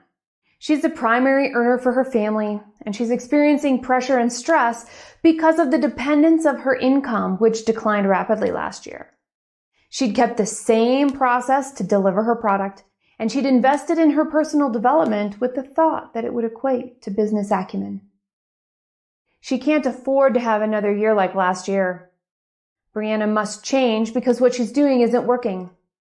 She did not adapt.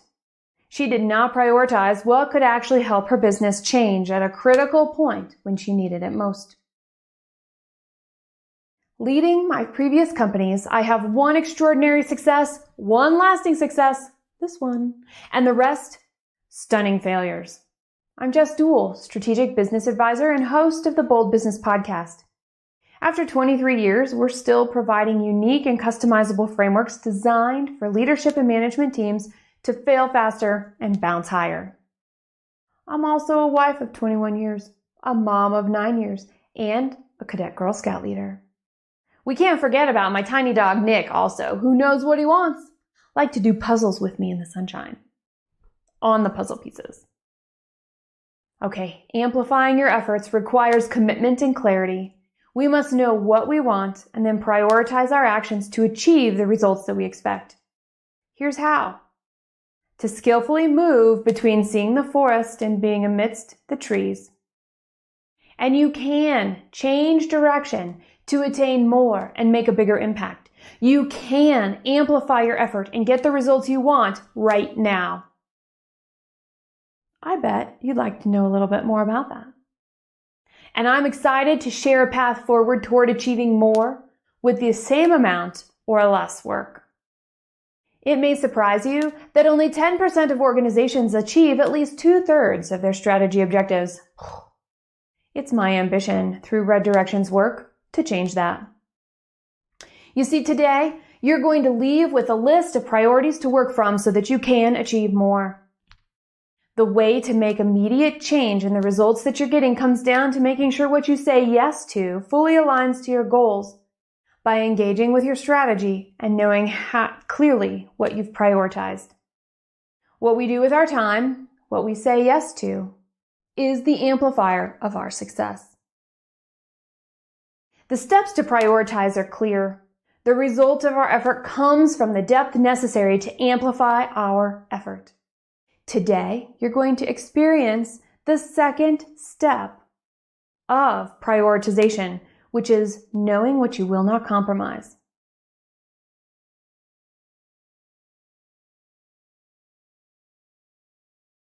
When we know what's important to us, when we know that we're committed to achieving it, we have a foundation to prioritize what actions to take and when to take them. All right, let me tell you about 3 people. The first is Oprah. We all know Oprah. She's a media mogul and a philanthropist. She has a net worth of $2.6 billion.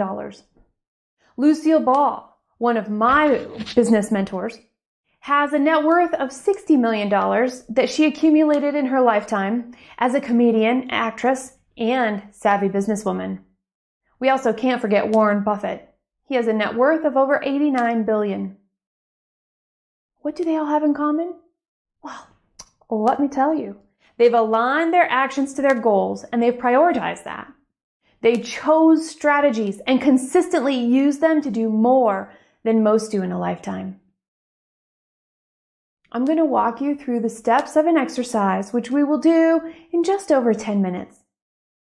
Be present, follow the step we're on, and recognize that when we get to the end, you're creating something that you can use in your business straight away. It is time for these colored pens and that paper, and you want to be ready to write. This exercise is one that I have developed and I have used with my clients to help amplify their efforts and prioritize more, to know what they will not compromise. Now, in this workspace, we are working on our own business items in a virtual space together. So you are working on your business. You're stepping back to look at your entire forest. I want to begin and say, you've got this. All right. The first step will take about 3 minutes. This may be something that you want to come back to later. Just recognize that right now what we are doing is we're getting this brain dump and showing you the power of this tool that I have created. I'm going to go to my timer.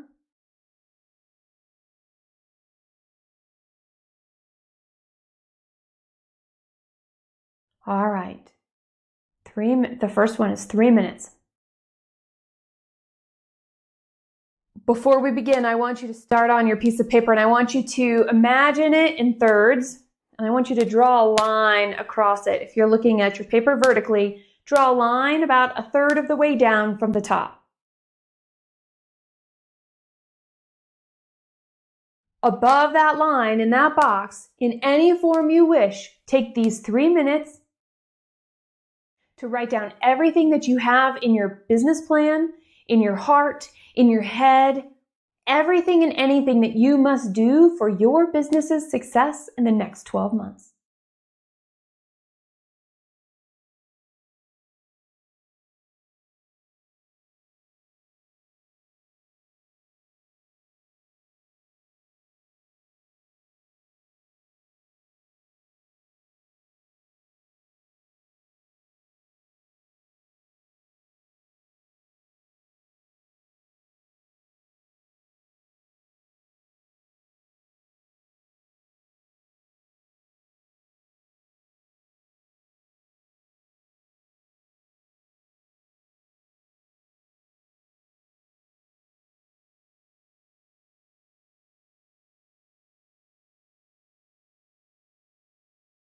Silence seems to go forever. We have a lot of time. We have 2 minutes left.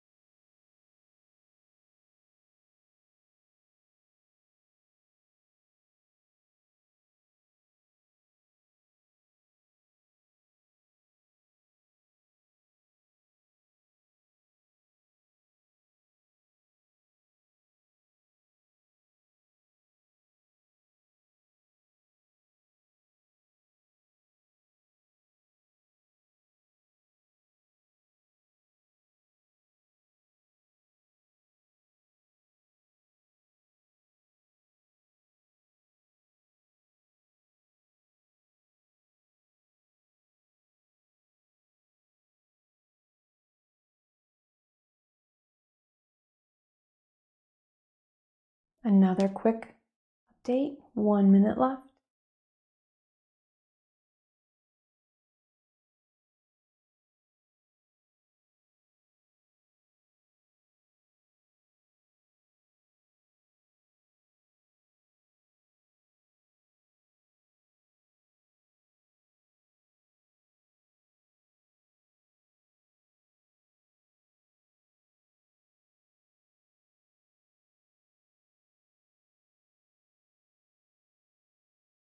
All right, the last few seconds have arrived, so please go ahead and finish. Come to a stopping point, even if you're not finished. See if you can find a pause so that we may go on together to the rest of our exercise.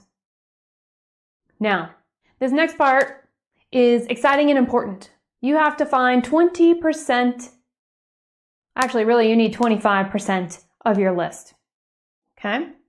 So, what is 25% of your brain dump on this page? If you wrote down 20 things,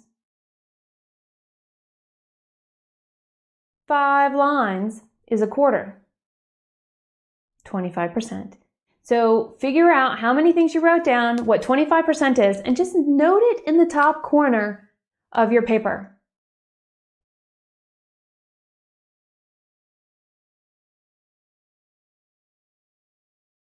Okay, now you already have a line that you were writing everything above the line for your first brain dump. Now I want you to draw a line down the center of what's left. So you have a left column and a right column, a left column and a right column, whichever way faces you. Okay, so this is the time to grab a different colored pen and either choose the left column or the right column, and you're making a list this time if you wrote it freeform above, and it's going to be prioritized. So whichever column you decide to write in first, write the word impact at the top. Now take 3 minutes and order your dump of information into what will give you the most impact in your business. And you want to start with the most impactful all the way to the least impactful. Now here's the thing. Impact is going to be dependent on, by the way, write while you're listening to me. The impact is going to be dependent on what you are working with and what you're showing up to in your business this year for your strategic plan. Some of us, that's going to be revenue growth. Some of us, it's going to be scaling infrastructure. Some of us, me, it's going to be what can I break first? All right, that took up the first minute. We have 2 minutes left.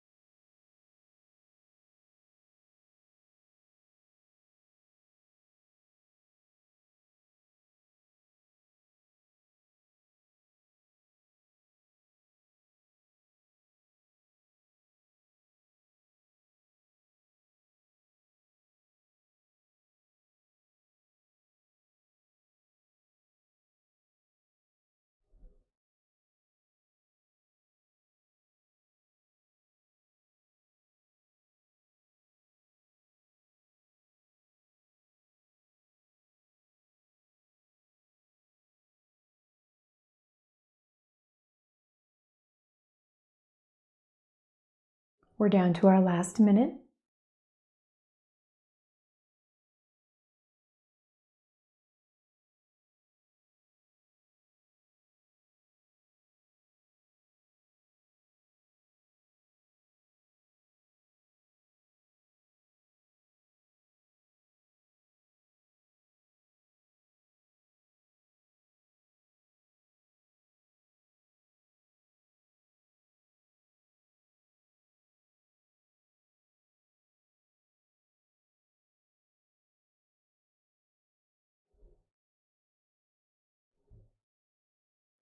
All right, we are down to our last few seconds. So go ahead and come to a pause, a stopping point where you can to get that list most in order from most impactful to least impactful.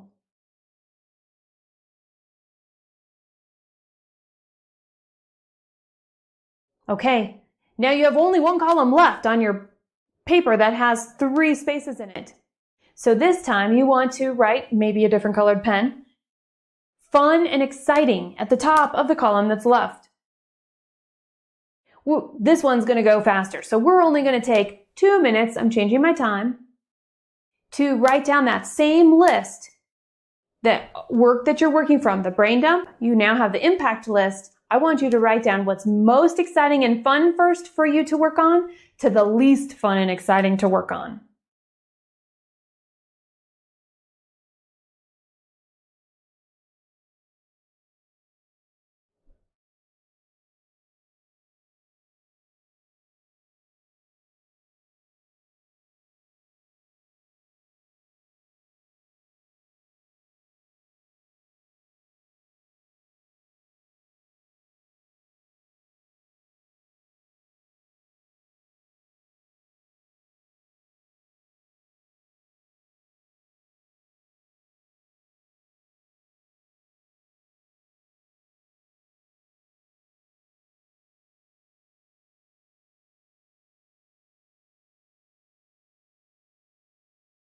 We're about halfway there. I know some of you are like, well, I'm already done. That's cool. Let's just wait 1 more minute.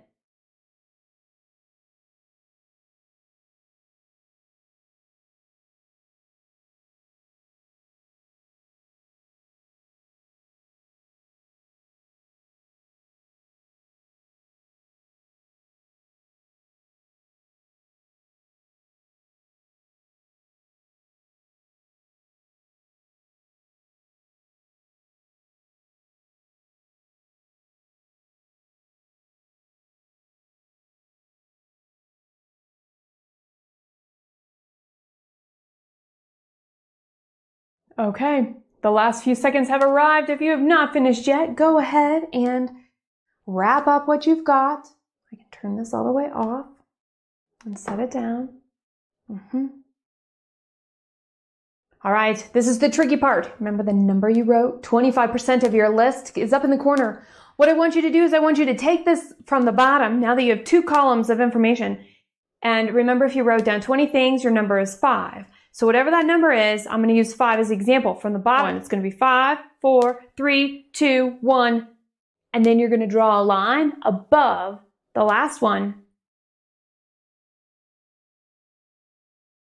Okay.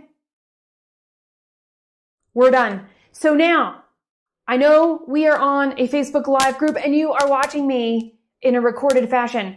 Still, anyway, let's take a moment and type in the chat to each other. Congratulations, well done, and most importantly, great work, team.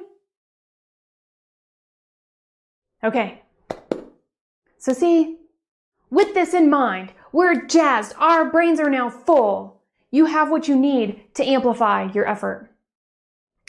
Everything under that line that you just drew, that last 20%, 25%, the last 25%, take it off, throw it out. Because here's the deal.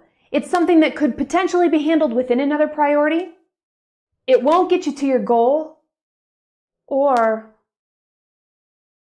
you're not going to have enough energy and your team isn't going to have enough energy to help you get it done.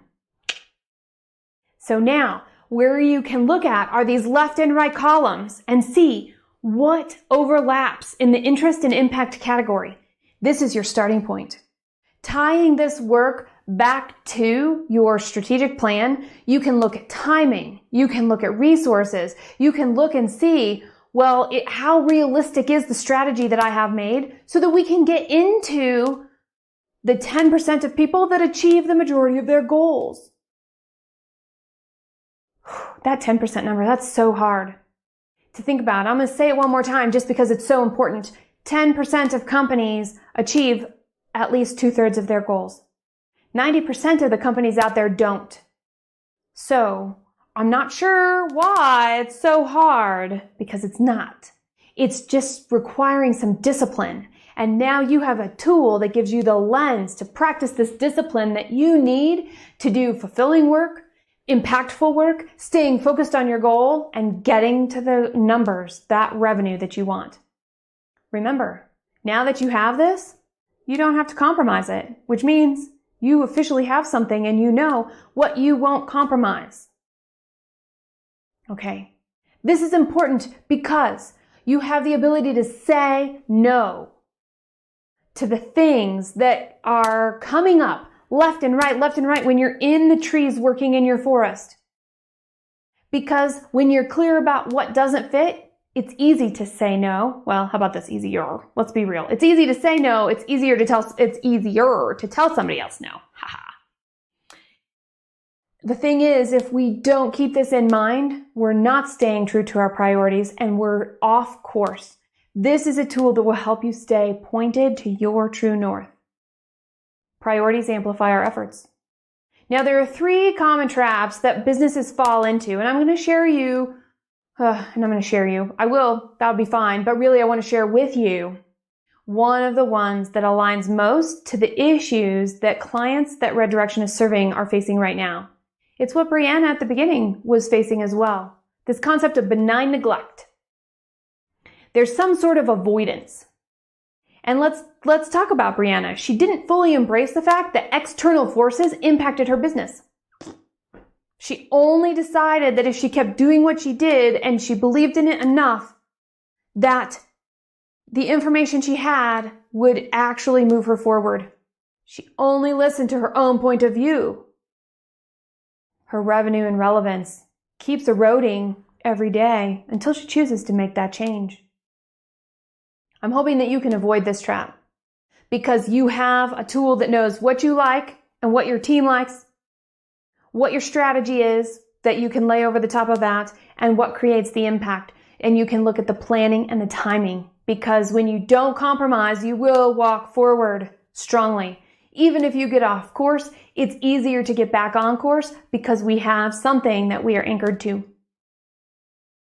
Clear understanding of what's important right now and the actions for this implementation make it possible for you to forge the path that you want to be on. You can make change now.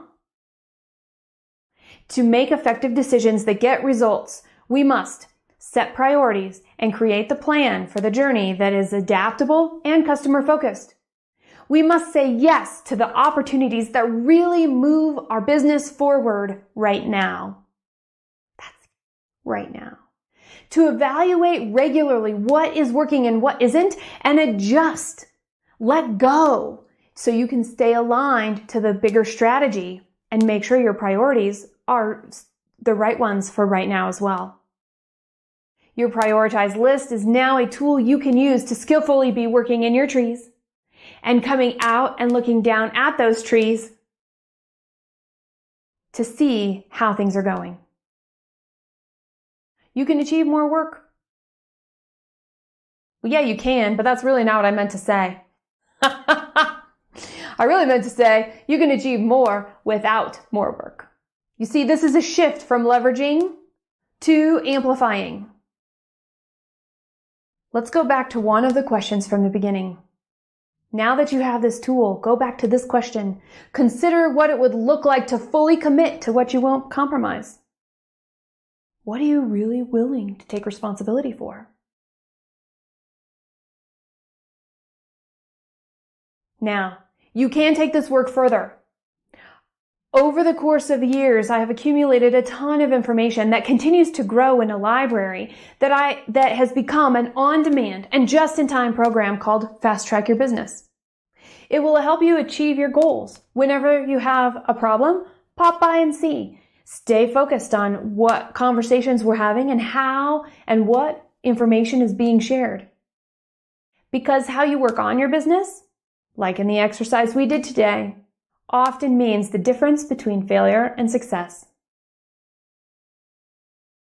The Fast Track Your Business program is $29 a month. Because you are part of the SOAR Leadership Summit, I will also include a 30-minute consult, which has a value of $297, to talk with you about how to implement what you've learned here. You can find out more and learn how to sign up for the program at fasttrackyourbusinesstoday.com. Okay, I'm going to say it one more time. What are you really willing to take responsibility for? That's what we do at Red Direction. We guide, we work with you to come up with plans that work not only for you and your business, for your teams also. We bring new perspective that amplifies your effort and generates the results that you expect. Thanks for being here today with me and doing this important work. You have a new tool to use to make great impact. Now, go use it.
There is so much going on at Joy Morgan Motivates for speakers, leaders, and entrepreneurs.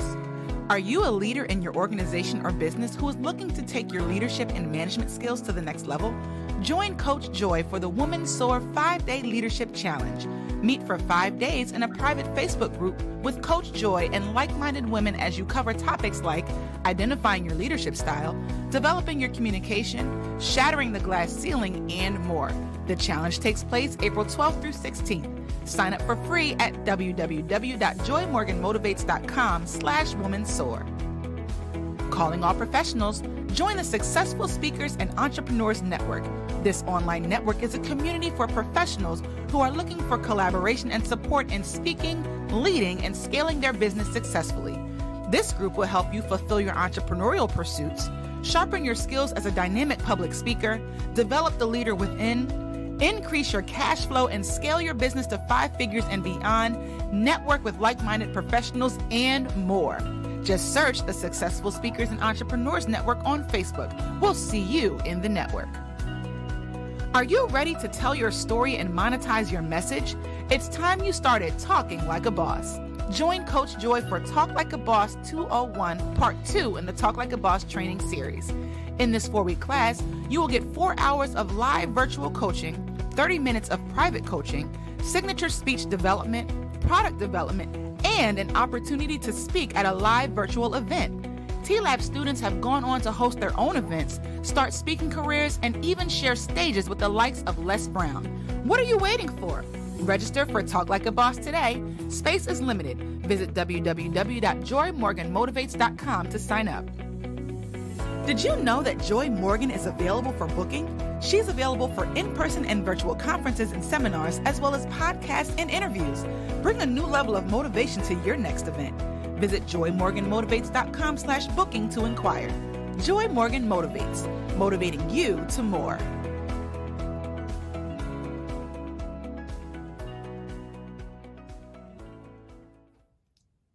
Hi everyone, I am Ashley T, also known simply as Ash T.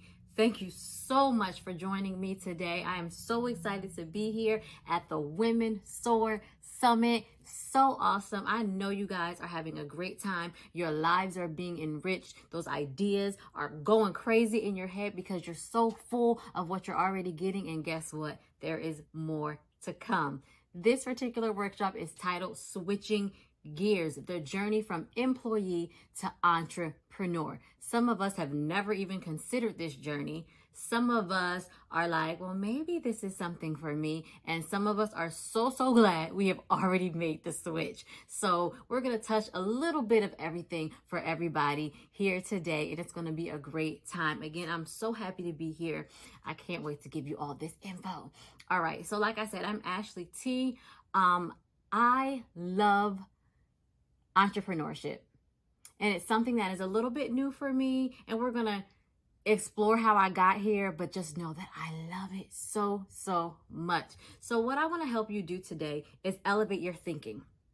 Sometimes we get stuck in the way that we normally process things, the way that we normally deal with things, that we can't see outside those normal confines. But today I'm going to challenge you to elevate your thinking and begin to think in a different way so that you'll be able to get a bit of different ideas and different results. Okay? Let me know if you're ready. Raise your hand if you are ready to elevate your thinking.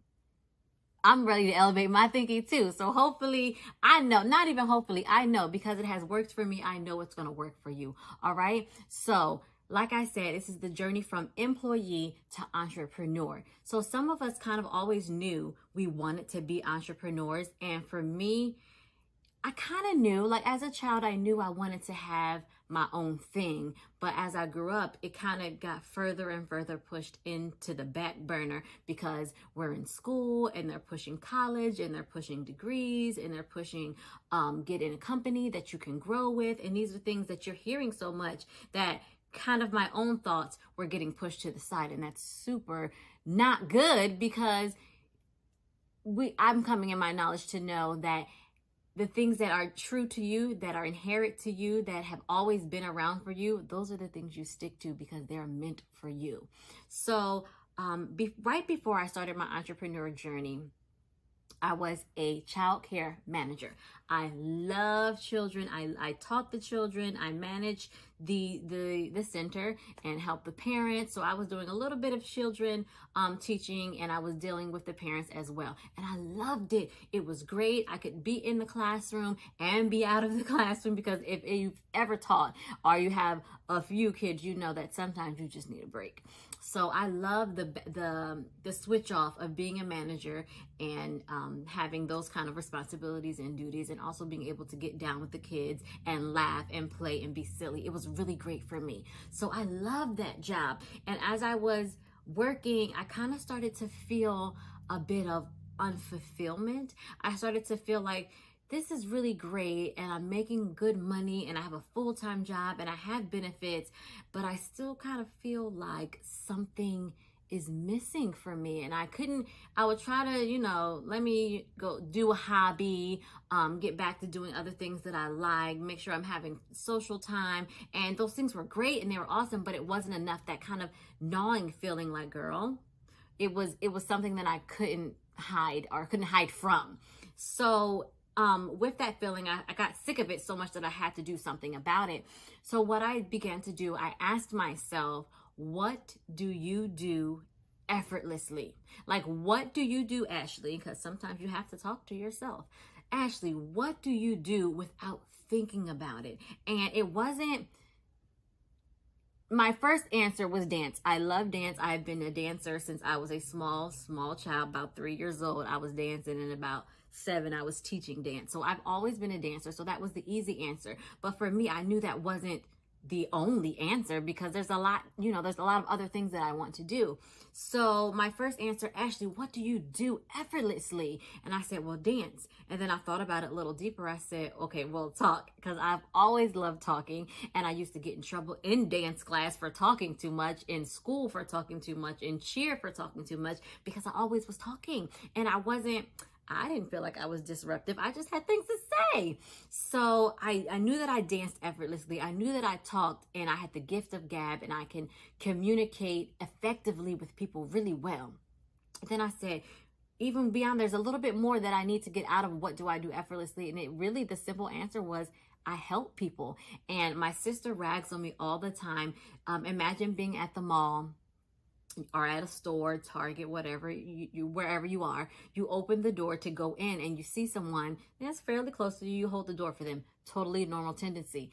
I, on the other hand, I will open the door to go in, and I'm going to look like, oh, that lady 5 feet over there is getting ready to come over here. So I'll wait and I'll hold the door for her. And for me, it's super fulfilling. I'm like, I helped her. I held the door. She didn't have to rush, and it was great. And my sister's looking at me like she could have opened the door for herself. Like, she was really far away. You didn't need to do that. You always are going above and beyond. And for her, it was like, girl, relax. And for me, I'm like, so what's wrong with that? That's really great. I loved helping people in the stores. Oh, miss, your baby dropped their shoe. Or ma'am, your purse is open. I don't want everything to fall out. Things like that really helped me. And those are small things, but other things, like with my family members, my friends, I always wanted to be able to leave them feeling better after they've talked to me, or after we went somewhere, or after any kind of interaction with me. I wanted them to feel better than when they left. I love to help people be, feel, look, do better. So that was something that I knew that I did effortlessly, because I had to really notice even about myself that was something that I did. So with those 3 things, helping people, dance, and talk, what of those is gonna make a career, a side job, a business, any of that? And so when I first thought about it, I'm like, talking is not a job. And clearly there are people that talk for a living. So it just was not ever in the forefront of my mind that talking was going to be a job, or speaking was going to be a job that was for me. So we kind of pushed talking to the side. And I decided, you know what? I'm going to dance. I love the arts, and I'm going to do something specifically in the arts. So I still had my full-time job. I started on the side teaching workshops.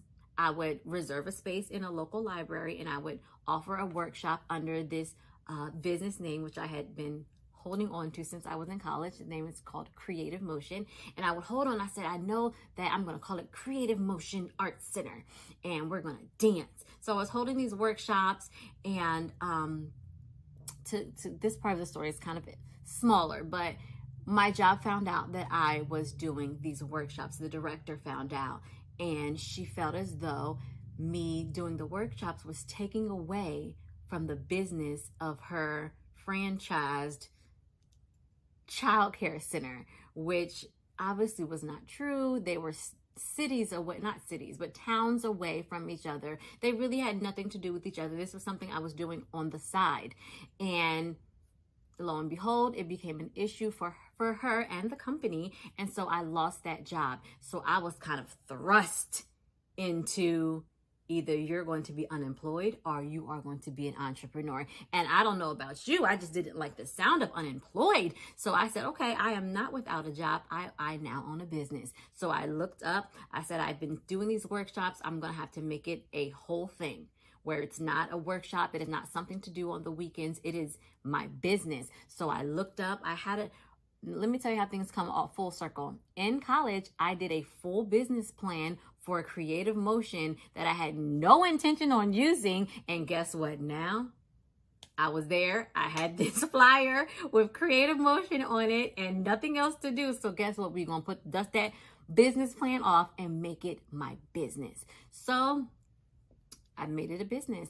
I got my EIN, I, registered my business. I did all the formation things that I was supposed to do. And I have a legal business entity and I now have to run it. So for me, I chose entrepreneurship, but in reality, it was kind of pushed upon me. And I know some of you guys know that sometimes we might need a nudge to do something that we should have done, that we know that, I've been thinking about doing this for years and you never quite get around to doing it, but it's something that you totally are capable of doing, totally should have done. It's old news. You know that you're supposed to be doing this, and sometimes we need the help to make the decision. And sometimes that decision has to be made for us, and it was made for me. And guess what? That was the best decision, push, force, kick out the door that I ever had. And it helped me in ways that I cannot even explain, because it pushed me into what I was meant to be doing. And I'm grateful for the push. So I have this business and it's going great. I have a performing arts camp and kids are coming and they're being enriched and these kids feel better. And I'm teaching dance classes, and then COVID hits. And so my business is in a mall. The mall shut down. I cannot do business. I cannot reach my children. I cannot hug my babies, and it's hurtful.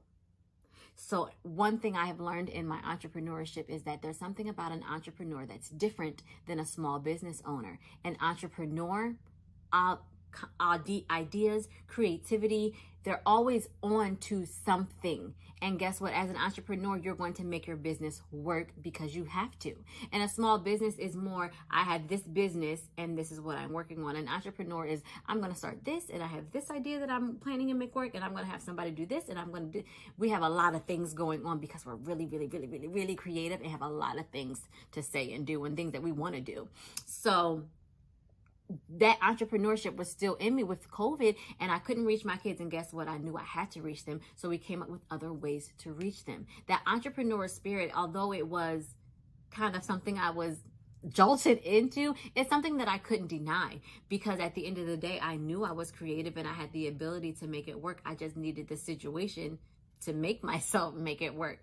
So that was the gear switch, getting pushed into something that I didn't think I was ready for. I had to make those gear switch, or else they would have not been in motion, and I could not be sedentary. No way. So I have this business, and guess what? It's not always that simple. We don't always just happen to do it. I want to teach you 3 ways to help yourself get from the journey from employee to entrepreneur. And some of it is not going to be thrust immediately into entrepreneurship. You got to go step by step. So for me, it took for me actually having to go through it to be able to come back and say, hey, this helped me, so I'm going to help other people with it. Are you ready for number 1? Number 1 is to focus. So us creative people have a lot of ideas all the time going around, and I want you to take those ideas, and they're all beautiful and they're all amazing. I want you to take those ideas and you pick one. You pick one and you bring it in and you focus, because when you have tons of ideas, you can't have a real plan for all of them because it's too much going on. I fully believe in multiple parts of the body all working together. So it's totally feasible for you to have more than one business, but you gotta focus on one thing at a time. Now, if that time is one thing on Monday and then one thing on Tuesday and one thing on Wednesday, that's what works for you. Or it could be for someone, we're going to work on this thing for 6 months and get that together. And then the next 6 months, we're going to work on this thing, and that what works for you. And that's great. So you focus those ideas and you pick one thing that you're going to really hone in on and build up. Okay. So that's the first one, focus. The second one, you're going to give it a name. So for me, you had to name it. It takes that big abstract idea from your mind that is just, whoa, I made this up and what am I supposed to do with it? It takes that and it makes it here, it makes it now, and it makes it tangible. Give it a name. Number 2, give it a name. So if you say, I have this idea about journals that also have pictures that help you be able to write, like a writing prompt. Cool. You have to focus that idea. All right, so I want my journal to include this, this, and this. Now you give it a name. I know my journal includes pictures, and it's going to be kind of like a prompt for adults to get their creative juices flowing to be able to write. And I want to call it From Picture to Text. Whatever. You call it whatever you want to name it, but you give it a name because that makes it real. It makes it a real thing. So number 2 is give it a name. And number 3, you're going to do one thing to move blank, to move picture to text along. So whatever you name it, you're just going to do one thing to move it from a name and an idea into an actual moving idea. You got to give it some juice. Okay, so that one thing could be opening an Instagram account. It could be opening a Facebook page. It could be deciding to watch related videos on YouTube so you have more knowledge and can draft a business plan, can draft up some ideas of where you're going to start with actual programming. You could follow people that are related, or follow people related to what you want to do. So you follow other people that offer journals, or that, that sell journals, that have created journals. You are going to follow them to see the ideas that are working for them and see ideas that maybe you can use and maybe you don't, you now know that you don't want to use. The ideas are what help you make a clear path of what you're going to do, not taking from them or downing them, but finding the path that's going to work for you. So get the Instagram page, get the Facebook. Social media is so big right now, and you have to make sure you're on that ball because it's a rolling. Okay.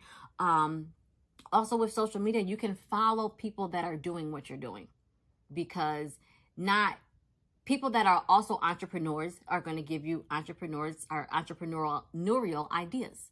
People that are offering prompted or offering journals are going to give you other ideas. So you want to follow things that get your mind get your mind going toward the mark that you're trying to get to. Okay, so one is focus.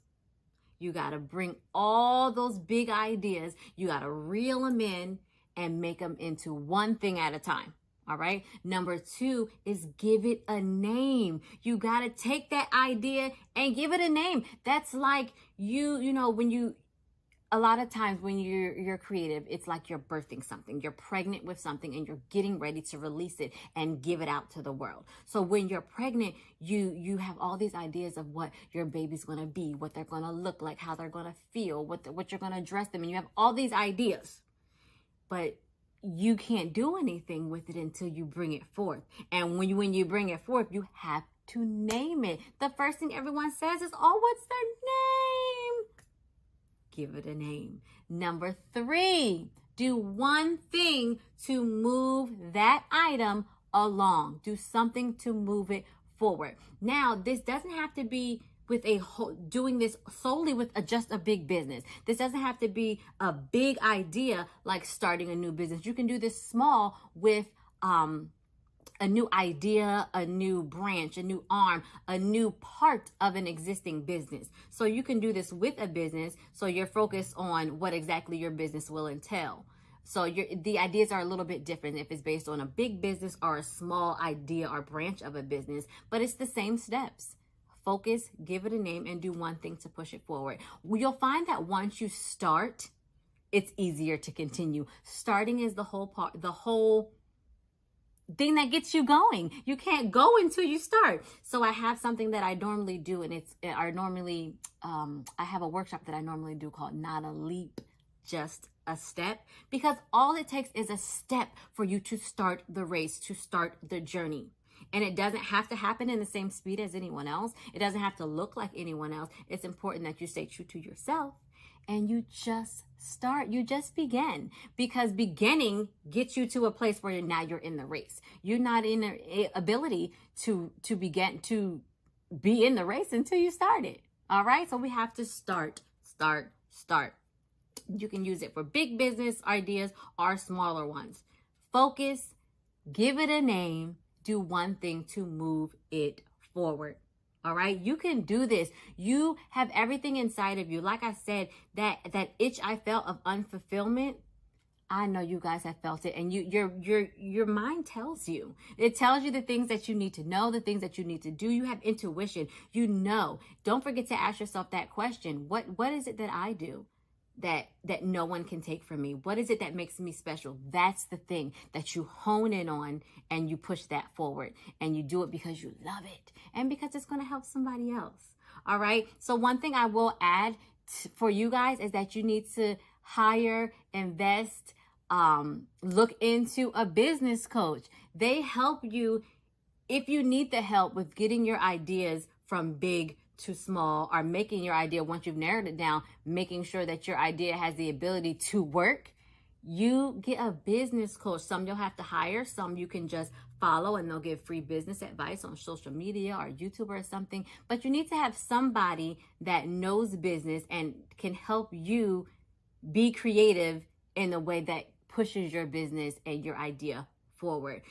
A business coach changes the way you look at your business, the way you think about your business, and the way you think about yourself. So a business coach like myself is able to empower you to do the thing and get it done. All right. So what I want to tell you guys next is thank you for joining me. I am so glad that I had the opportunity to talk to you guys today. And I hope that, I know that now you're feeling empowered, you're feeling enriched, you're feeling like you can do the thing, because guess what? You can do it. It's 3 steps to just get you started. All you have to do is get that ball rolling, and it'll keep going and keep going and keep going. All you have to do is start. All right, guys, you can do this. I want you to connect with me. Please reach out to me. Email me. My email is loveashtspeaks@gmail.com. You can also reach me on Instagram at loveasht. So reach out to me. Let me know what you think. Let me know what you need from me. And let me tell you, you'll get on my page. You'll see fashion. You'll see comedy. You'll see videos. You'll see business tips. You'll see events. I want to help you guys grow. And so I give lots of opportunities for that to happen. So connect with me. I want to hear from you. And when you reach out, say hi. I love new friends. Don't forget that. And let me tell you one more thing. We all have an opportunity to grab these t-shirts. This t-shirt is Embrace Faith. And guess what? Faith can be whatever you put your faith in. You are embracing faith. You might think faith in yourself, faith in your ability, faith in your knowledge, faith in your family, faith in love. Whatever you put your faith in, you need to embrace it, because that is what gives you strength to move forward, to do the things that you wish you could do. And one last thing, I want to make sure you know to choose faith over fear. Choose faith over fear, because like I said, if you're putting your faith in that business, there are going to be things that come up against you that make you feel like, oh, I can't do this. Oh, maybe I'm not ready. Maybe I should wait. But no, you know what gives you that drive. You know that what makes you feel like you can do anything, and you hold on to that and you use it to propel you forward. Don't forget those 3 steps to go from employee to entrepreneur. You can do this. I want to tell you guys, I'm Love Ash T. I want you to be empowered. You can do it. I want to hear your testimonies. I want to hear your stories about how you did the journey from employee to entrepreneur. I know you can do it. I can't wait to see you. Connect with me. Thank you for joining me. Listen, all you women, you soar. Have a great day.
There is so much going on at Joy Morgan Motivates for speakers, leaders, and entrepreneurs.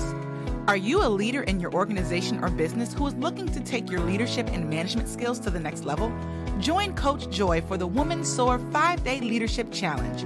Meet for 5 days in a private Facebook group with Coach Joy and like-minded women as you cover topics like identifying your leadership style, developing your communication, shattering the glass ceiling, and more. The challenge takes place April 12th through 16th. Sign up for free at www.joymorganmotivates.com/womansoar. Calling all professionals, join the Successful Speakers and Entrepreneurs Network. This online network is a community for professionals who are looking for collaboration and support in speaking, leading, and scaling their business successfully. This group will help you fulfill your entrepreneurial pursuits, sharpen your skills as a dynamic public speaker, develop the leader within, increase your cash flow, and scale your business to 5 figures and beyond, network with like-minded professionals, and more. Just search the Successful Speakers and Entrepreneurs Network on Facebook. We'll see you in the network. Are you ready to tell your story and monetize your message? It's time you started talking like a boss. Join Coach Joy for Talk Like a Boss 201 Part 2 in the Talk Like a Boss training series. In this 4-week class, you will get 4 hours of live virtual coaching, 30 minutes of private coaching, signature speech development, product development, and an opportunity to speak at a live virtual event. T-Lab students have gone on to host their own events, start speaking careers, and even share stages with the likes of Les Brown. What are you waiting for? Register for Talk Like a Boss today. Space is limited. Visit www.joymorganmotivates.com to sign up. Did you know that Joy Morgan is available for booking? She's available for in-person and virtual conferences and seminars, as well as podcasts and interviews. Bring a new level of motivation to your next event. Visit joymorganmotivates.com/booking to inquire. Joy Morgan Motivates, motivating you to more.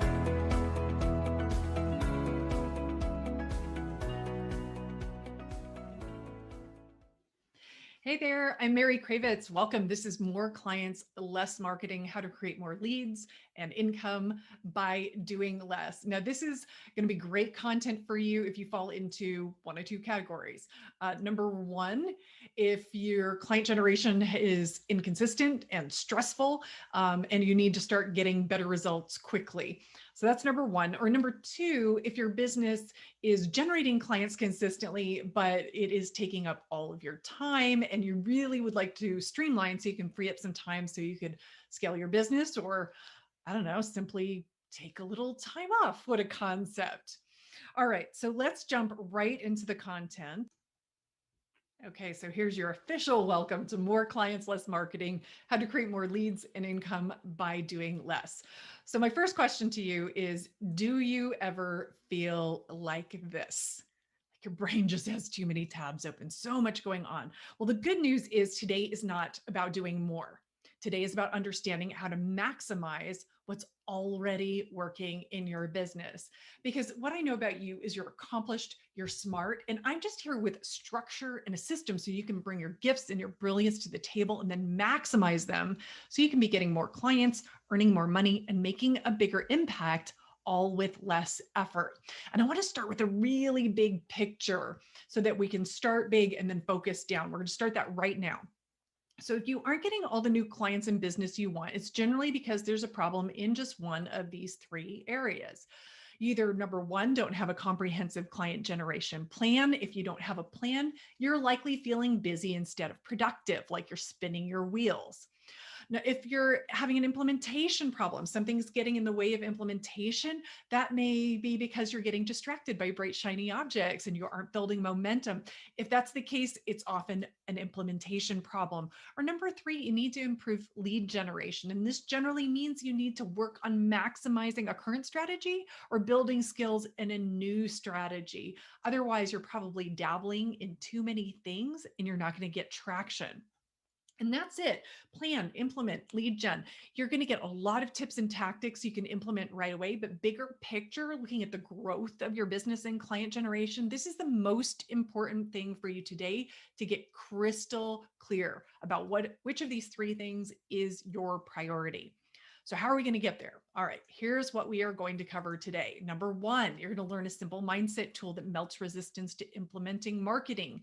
Number two, you're going to create a customized lead generation strategy that will allow you to stop wasting time and money on things that don't work. And number three, you're going to get the 6 essential elements of an effective client generation plan that makes it easier to attract clients, grow your income, and make a bigger impact in the world. And I'm going to build this content from the ground up for you. I want to share you where all of this comes from, because I think it's important you know that this isn't theory or something I read in a book somewhere. It is from my in the trenches, hard-won experience. So I'm back. Hi. Yeah, I started this business 10 years ago, and today I have this great training and coaching company. We're on track for the 500,000 mark in the next couple of years. But at the beginning, it truly looked nothing like this. I was running in a million different directions. I was super excited to be running a business, but not charging what I was worth, no real plan of action to attract clients or reach my goals. And it took me less than 2 years to completely burn out. I was diagnosed with adrenal exhaustion, and suddenly I only had 4 hours of energy to run my business each week. And so as I was trying to figure out how to navigate the crisis, a question popped into my head, and this is the first thing I'm going to recommend you write down. And that question was, what's working?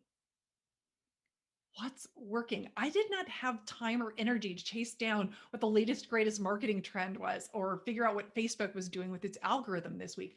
I needed to know that whatever strategy I put my very limited energy into would actually produce results. So starting with that one question, my business started to grow as I recovered. And over the years, that one question evolved into a bigger system that I'm going to share with you. And this is what it looks like. This is what helped me double my business several times over now. And it's the reason my clients consistently increase their income 50% or more. This is what I'm going to share with you today. And from all of these experiences, I learned 3 things for a fact. Number one, I did all of this when I was sick. So if I can do it, anyone can do it. Anyone can learn how to create a steady stream of great clients. You don't have to be born with it. Number two, to win in business, you need a customized strategy. There is no one size fits all cookie cutter approach to success. You've got to customize. And number 3, when you do it right, business building can be easy when you have the right system in place and are intentional. You can stop the overwhelm and accomplish so much more while actually doing less. So let's jump right into learning a simple mindset tool that melts your resistance to implementing marketing. Because the strategies I'll teach today will clarify how to best spend your time in marketing. But if marketing and client generation always falls to the bottom of your list, or if you have resistance to putting yourself out there, then we've got to address your mindset. Because if we don't address that first, then no matter what you learn here today, you're going to snap back to doing what you've always done. So here's the tool. It's a single, simple question that gently but persistently shifts your perspective. It's a question. Am I willing for this to be easy? Am I willing for this to be easy? And this works because your brain is essentially wired to say yes. When you tell yourself something will be difficult, your brain says, yes, I can make this really hard for you. Let me throw some obstacles in your way. But when you start using this tool, this question, like a mantra, am I willing for this to be easy? Am I willing for this to be easy? Your brain will say yes. Let me do away with all that pesky stress and resistance. Let me serve up simple solutions. I'm here for you. Using this question as a foundation makes a profound difference in your stress levels and also what you can accomplish and the bottom line results you get in your business. All right, so now I'm going to make sure that you get ready to roll up your sleeves and do some work. You're going to create a customized lead generation strategy that will allow you to stop wasting time and money on things that don't work. Because there are so many ways to market your business out there. How do you distinguish your winning combination of lead generation activities from all of the noise? That's what we're going to do today. And just so you know where we are on the map, we're going to start your custom formula of proactive marketing today. All right, so if you haven't already get out a piece of paper, and we've got to stop the overwhelm. All of those ideas you have about how you could grow your business, how you could get more lead generation out there, we've got to stop the overwhelm. That's the first step. So on a piece of paper, create 2 columns, line down the middle of your paper, left column, right column. In that first column, you're going to list all the marketing activities you do consistently, the things you do inconsistently, the things you think you should be trying, the things you see advertised, the things that you get in your inbox where someone is promising you an avalanche of leads by 9 a.m. tomorrow. Okay, list everything. List everything. I'm going to go through this exercise completely, and then I'm going to recommend you do this on your own time with more thought and care when you have a little more time. Okay, so you want to get everything out onto paper so that you're not burning energy thinking maybe I should do this, maybe I should do that, maybe I should do the other thing, and ending up just paralyzed and eating a pint of Ben and Jerry's instead. Get everything out onto paper. And this is what it might look like. Just this big long list. Look, it even goes off the page. There's so much that you can consider. This is about quantity, not quality. We're going to zero in where you should focus in just a second. So stop the overwhelm, get that list together. Now, your second step is going to help you start to identify what works for you. So in your second column, you're going to write down the names of clients. Okay. Great clients. You notice the smiley face next to the clients? That's because what I'm going to show you will actually multiply the results, the clients that you put in column 2. So you don't want any PETA clients, any of those pain in the ass clients that haggle or don't appreciate you. Don't include them. We don't want to multiply them. So write down the names of, as many of your great clients as you can think of, and you're going to do your evaluation based on them. And then the last step is very simple. You track back where your clients came from, what marketing activity brought them to your door. And this usually reveals a concentration. And so these strategies that you discover what's working already, this is going to form the foundation of your plan, showing you where to focus your precious time and energy so you get the best results. Now, what do you do with this? Because it's very nice to know something, but it's important you get them into action. So here's what you do. You've got your identified strategies. They're going to be different for everyone. You take those strategies. The first thing you do is convert them into actions. Okay. So on my list, you see speaking. Speaking isn't something that I can just do today if I choose to. Okay. There's an action involved. What is the action? Well, actually, there's a couple. Do some research on groups and organizations that want speakers, and then do some outreach and inquiries. So the first thing you're going to do is convert those strategies to activities. Then you're going to decide on the activity level. Let's take speaking again. How much speaking are you going to do each month? Or how much do you want to do? And so how many activities are you going to do? How many actions are you going to take? 20 speaking inquiries, 10 speaking inquiries, 2 speaking inquiries. What are you going to do? And then you want to take that activity and get it into your calendar so you actually do it, and then track your results, because what you're doing is creating a formula. This is what we do with our clients. It's a list of actions you take, a list you check off that brings predictable results. And I want you to imagine how different it would be to focus on a short checklist of actions each month that you're confident would consistently bring in results, cutting out all of that wondering and worrying. Right. Now, one of the things I know for sure already is that referrals is one of the number one ways that's most effective and least expensive ways that service businesses get new clients. And I want to provide you with an additional resource in this area because I know how effective it is. Because obviously you would love to have more referrals, but like most businesses, you may not know how to systematically generate more.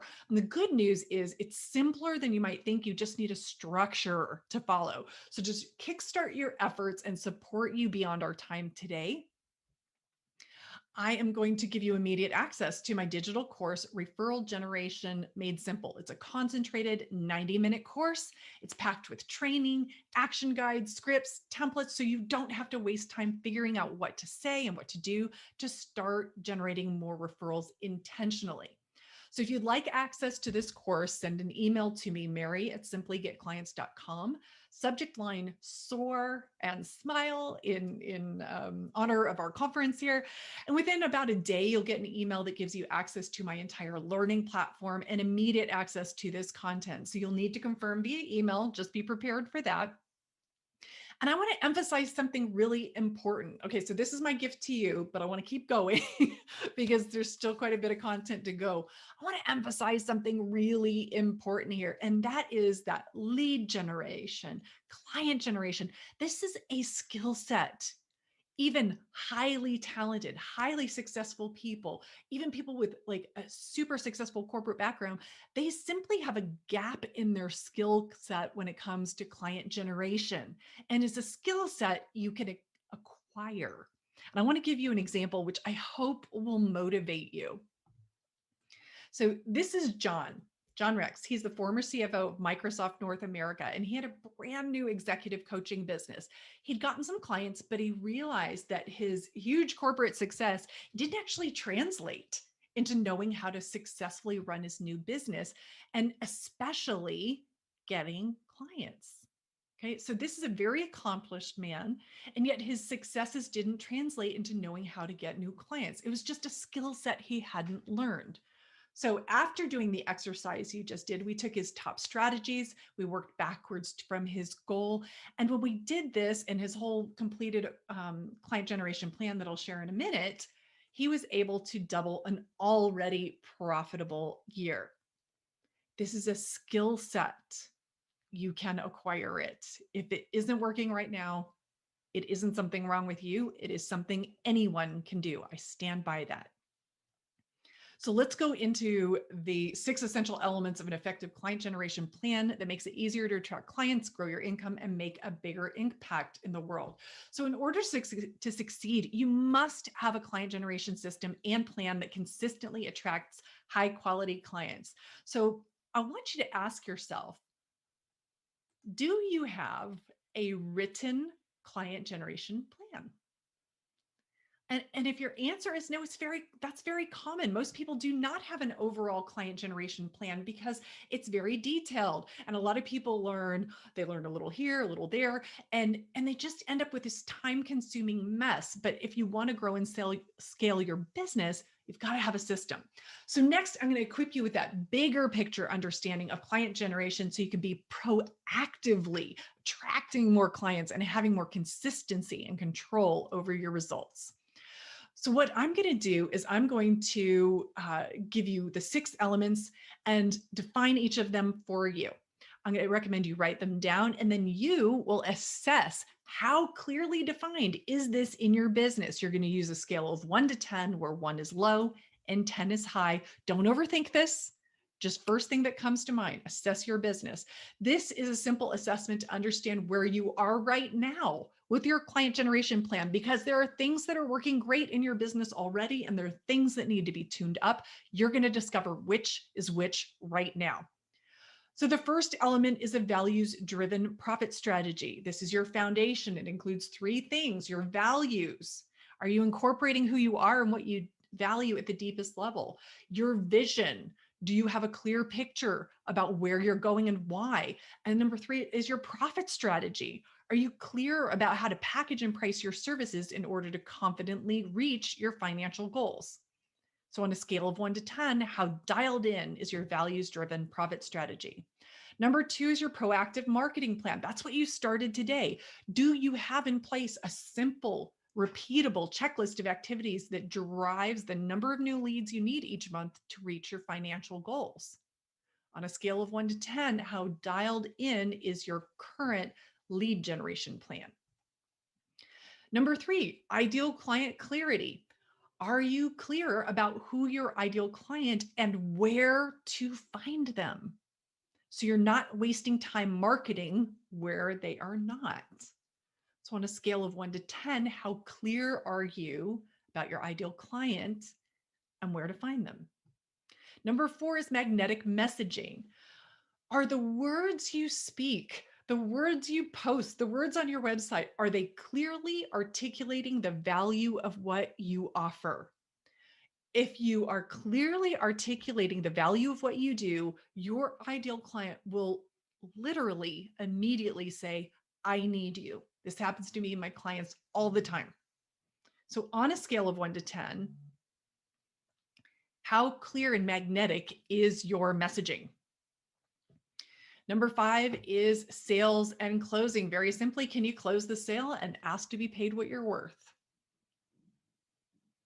Scale of 1 to 10. And number 6 is time management mastery. Do you get your priorities done consistently, or are you working nights and weekends and still not getting the results you want?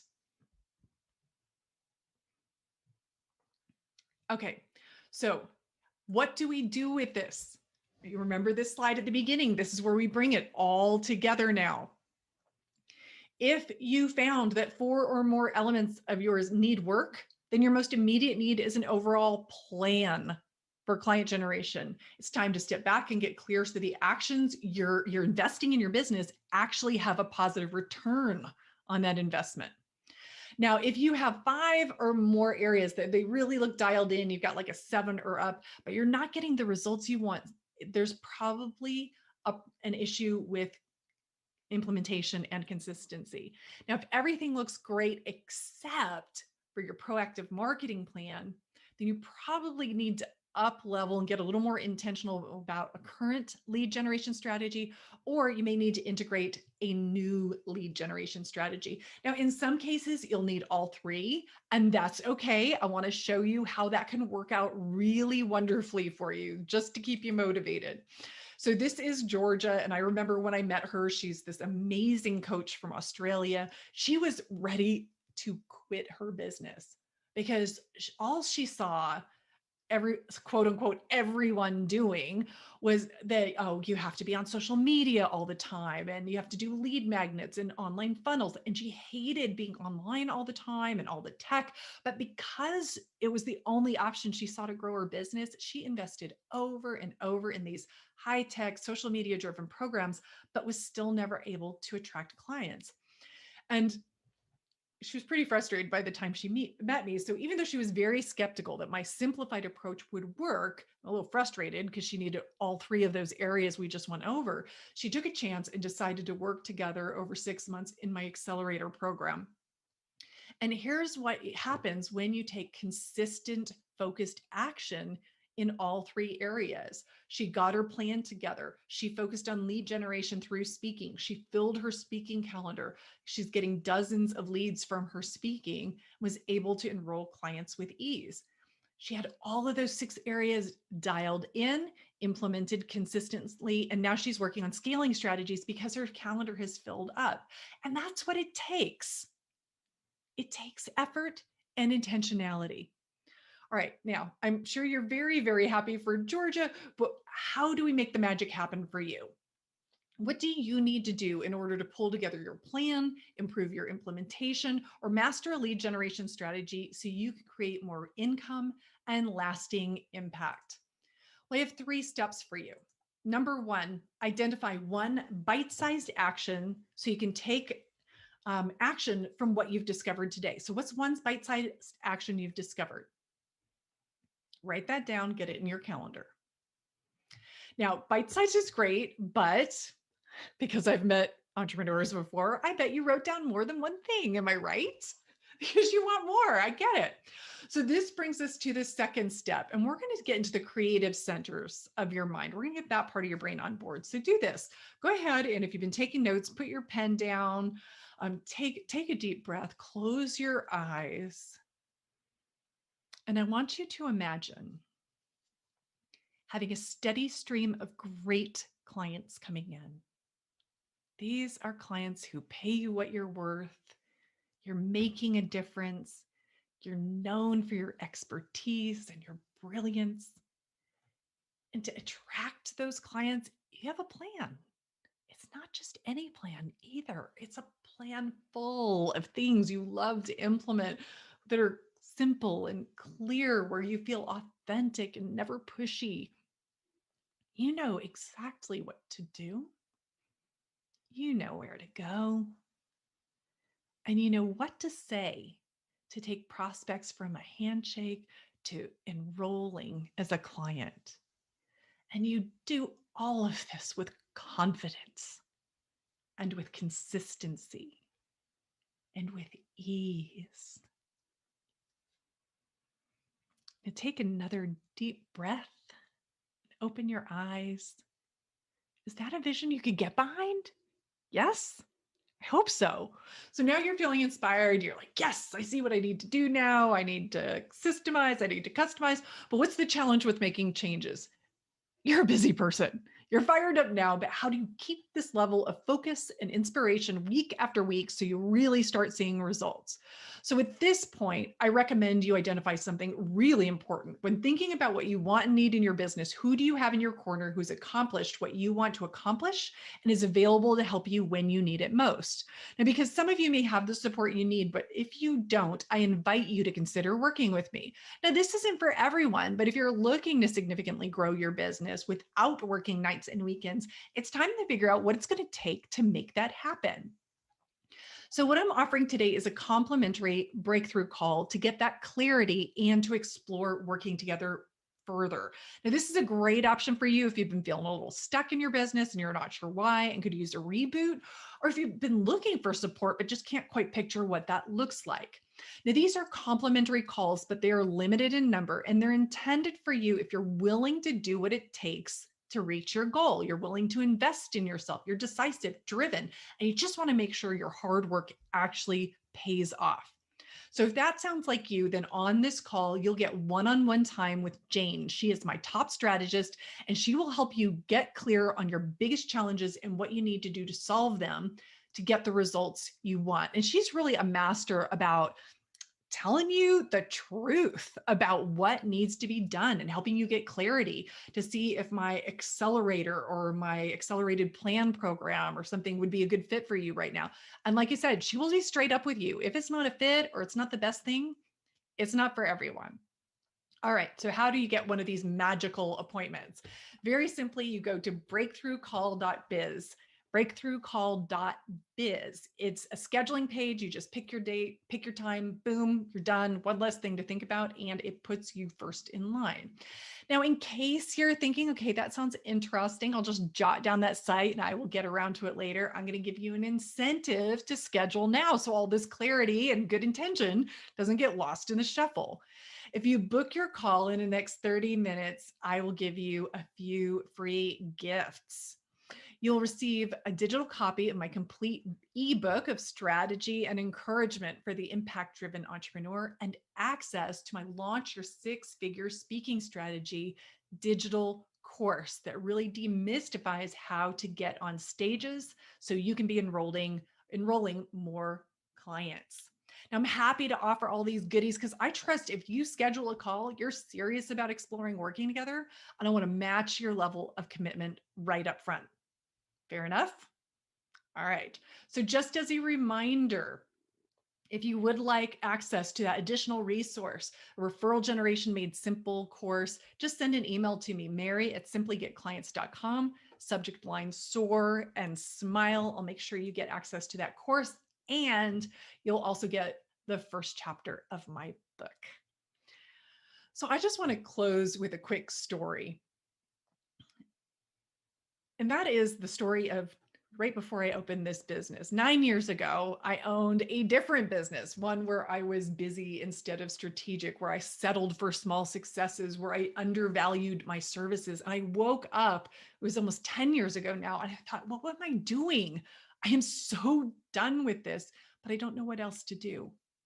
I dragged myself to a networking meeting, and I heard the speaker say one sentence that made not knowing not important anymore. It lit a fire in me. And after that meeting, I quit my business. I phased out my clients and made space to step into my strengths, my big vision, and tremendous results have followed because of that leap. So here is the quote. A major source of unhappiness in the world is people settling for what is passable instead of reaching for what is possible. Now, what I hope every time I present is that I not only have expanded your idea of what is possible, but also equipped you with tools that will make that big possible, your reality, a little bit faster. Whew, that was a lot, I know, and it was coming at you fast. But just know you have my email. Implement what you've learned. Reach out to me if you'd like to know about some of the other resources. I have a quiz to help you determine where you should go next. I have a networking group. I have so many great things, and I also have paid programs. So please don't be shy. Reach out. If I can support you to getting to your next level of what's possible, I want to do it. There is so much going on at Joy Morgan Motivates for speakers, leaders, and entrepreneurs. Are you a leader in your organization or business who is looking to take your leadership and management skills to the next level? Join Coach Joy for the Woman SOAR 5-Day Leadership Challenge. Meet for 5 days in a private Facebook group with Coach Joy and like-minded women as you cover topics like identifying your leadership style, developing your communication, shattering the glass ceiling, and more. The challenge takes place April 12th through 16th. Sign up for free at www.joymorganmotivates.com/womansoar. Calling all professionals, join the Successful Speakers and Entrepreneurs Network. This online network is a community for professionals who are looking for collaboration and support in speaking, leading, and scaling their business successfully. This group will help you fulfill your entrepreneurial pursuits, sharpen your skills as a dynamic public speaker, develop the leader within, increase your cash flow and scale your business to 5 figures and beyond, network with like-minded professionals, and more. Just search the Successful Speakers and Entrepreneurs Network on Facebook. We'll see you in the network. Are you ready to tell your story and monetize your message? It's time you started talking like a boss. Join Coach Joy for Talk Like a Boss 201 Part 2 in the Talk Like a Boss training series. In this 4-week class, you will get 4 hours of live virtual coaching, 30 minutes of private coaching, signature speech development, product development, and an opportunity to speak at a live virtual event. T-Lab students have gone on to host their own events, start speaking careers, and even share stages with the likes of Les Brown. What are you waiting for? Register for Talk Like a Boss today. Space is limited. Visit www.joymorganmotivates.com to sign up. Did you know that Joy Morgan is available for booking? She's available for in-person and virtual conferences and seminars, as well as podcasts and interviews. Bring a new level of motivation to your next event. Visit joymorganmotivates.com/booking to inquire. Joy Morgan Motivates, motivating you to more.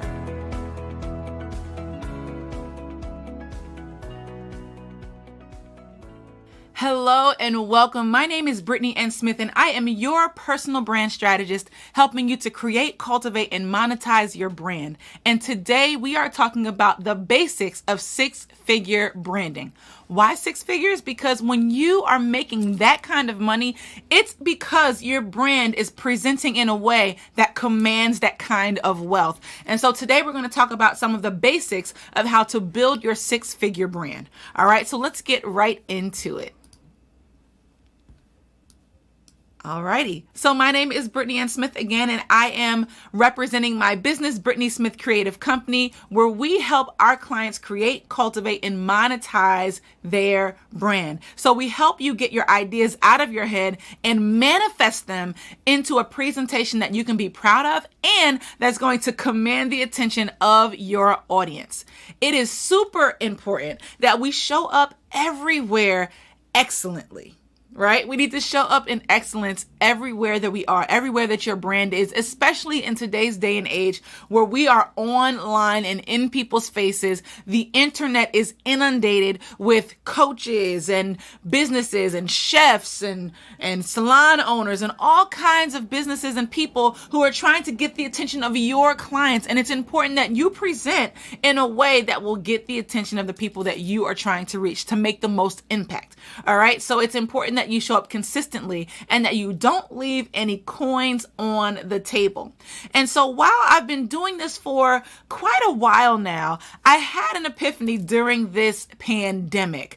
And I realized that in order for me to level up or scale up in my business, I had to scale up in my presentation. I had to scale up in the content and context of my business. My epiphany was that 6 figures isn't safe. I had to step outside of my comfort zone. I had to present in places and on platforms that I wasn't comfortable being on. I had to change the look and feel of my brand to attract the right kinds of clients, because let's face it, when you're first starting out, you'll take money from any and everyone. You'll take any kind of client. And if we're honest, $35 flyers was not going to get me to six figures in being a graphic designer, right? $100 or $200 landing pages was not going to get me to a six-figure business. And so I recognized, my epiphany was that six figures isn't safe. I want you to type that in the comments right now. Six figures isn't safe. And so I had to do some things. I had to shift some things. And so I'm going to share just some of those things with you right now. We are going to get into some six-figure branding basics. Are you ready?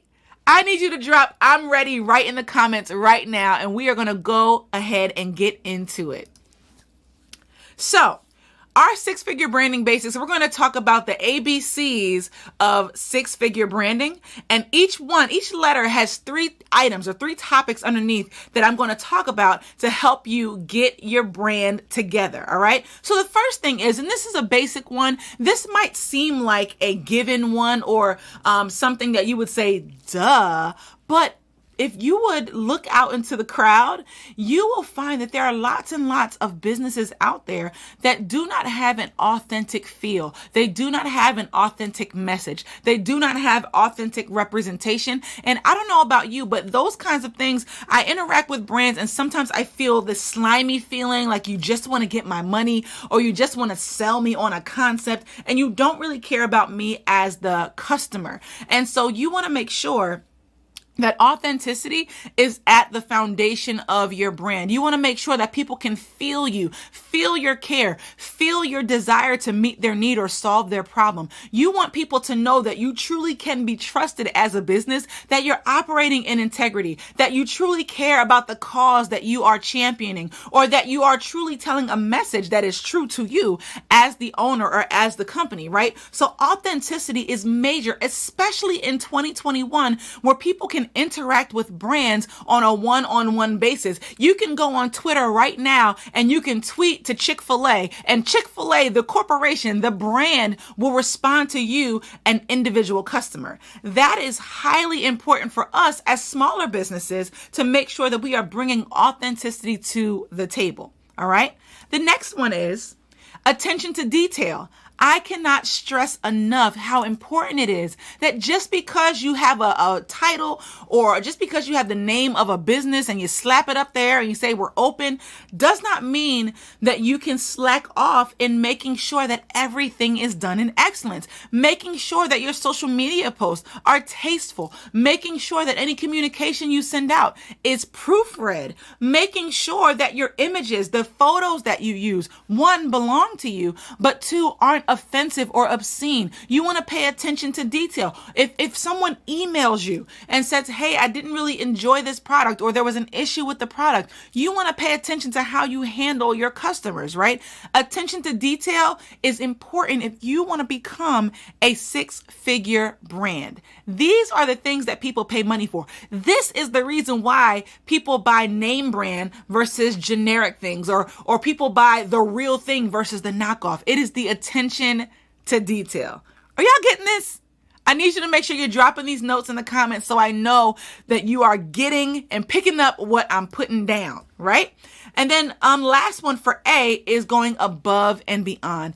As a small business, I can speak for myself that this is one of the things that has gotten me more and more and more business. People keep coming back to me because I go above and beyond for my clients. People send people my way because I go above and beyond for my clients. So what does that look like for you? What kind of business do you have? And what does going above and beyond look like for you and your clients? Is it the thank you note that you send out in your packaging? Is it the first name basis that you develop with your clients that you're working with? Is it that remembering their birthday and sending them a happy birthday card or a happy birthday product or whatever? Going above and beyond. When your business or your company makes a mistake or there's an error, do you do all that you can do, not only to rectify the problem, but to add a little something extra so that your customer or your client knows that you truly, truly care about them and you truly care about the relationship. Going above and beyond will absolutely make or break how far you can go. All right. So that's A. Let's get into B. The B for our basics is brand awareness. People will not buy from you if they have no idea that you exist, right? So you want to make sure that you are constantly pumping your email list, pumping social media, just letting people know who you are. Wherever you go, you should be a walking billboard for your business. You ought to have business cards on you. You ought to have a link that you can just text to people or DM to people. You ought to have a t-shirt, something with your logo on it. You ought to be making people aware of your brand. If you don't cheer for you, other people won't cheer for you. If you don't champion your cause, other people won't champion your cause. If you don't say the name of your business out of your mouth, other people will not say the name of your brand or your business out of their mouth. So it's important for you to make sure that you are promoting and pushing, or practicing rather, brand awareness. Let's keep going. Next, built-in brand loyalty. Built-in brand loyalty. And this is so crucial, especially if you are a small business and you are building. You want to create brand loyalty in everything that you do. So how do you do that? One, it's through those relationships. It's building relationship with your clients and your customers, getting to know them. Or if you sell a product or something like that where you're serving lots and lots of people at one time, making sure that your brand messaging truly speaks to the soul of the people that you are trying to reach. You want them to say, hey, they are speaking my language. I have got to have every item or every product that they are offering. I have got to be connected to that brand. We are fans. You want to create fans through relationship. You want to create fans through how you serve your people. And I'm telling you, whether you have a service-based business or a product-based business, customer experience matters. It's more than just getting them the product in their hand. Did the product get to them on time? Did the product get to them in good shape and it wasn't in a crumpled up, beat up box? Did the product include something that they weren't expecting that they really appreciate? Built-in brand loyalty. Let's keep going. All right. Business acumen. Oh my goodness gracious. I cannot tell you how many businesses I come into contact with who have an amazing product. They have an amazing service, but they have no business acumen. And what that means in a simple way is an understanding of how business works, even if it's on a basic level. For example, you do not look at someone else's idea and copy verbatim what they have done and post it as your own. Basic business principles that you just don't do, right? Copywriting is a no-no, right? Taking and stealing someone's ideas is a no-no, right? Business acumen. How are you dealing with your financial transactions, right? It's one thing to just be starting out yesterday and all you have is Cash App or Venmo. That's only okay for like a day or two, right? You want to start in a professional way. Start with a business PayPal account. Start with getting your LLC so that you can open up a real business bank account and you can start to accept payments via credit card online, right? You want to make sure that people can view you as a professional business. Another item under business acumen, business relationships and how you serve others or how you expect others to serve you. Are you a person of integrity? Right? Are you a person who is reliable, who will do what they said they will do, or who will provide what they said they will provide? Right? Or does your mock-up on your website look all crisp and nice and fancy, and then the product that the person receives at home looks nothing like it? Business acumen. Do you have an accountant that will help you keep track of all your business finances and transactions? Do you keep your business finances and personal finances separate? Business acumen. Do you conduct yourself as a business? And even on your personal pages, are you conducting yourself as someone who owns a business? Because people are always going to connect you with your business. And so if you are trifling, right? If you are not the best person as a human being and people know that about you, chances are they're not going to want to do business with you in your business on your company side, right? So you want to make sure that these things are in place as you are building toward 6 figures. All right, let's keep it moving. Now, here is C. And this is one of the things that people, when you think of branding, this is one of the main places that people go, right? The colors of your brand. So while this is a huge part of your brand, it's not the only thing that matters. Your visual presentation is not the only thing that matters. As you can see, we've just gone through 6 things that are needed or required for a 6-figure brand. And none of them had anything to do with the outward appearance of your business. So now let's talk about the colors. Let's talk about the fun stuff, right? When people come up with a business, they're like, oh, I want my brand colors to be this, or I want my logo to be colored this, right? Well, in order for you to be effective in choosing your colors, because this is where you need to listen, okay? Just because you like aquamarine, just because you like fuchsia, just because you like periwinkle, does not mean it is the best color for your business choice. Or best color choice for your business, rather.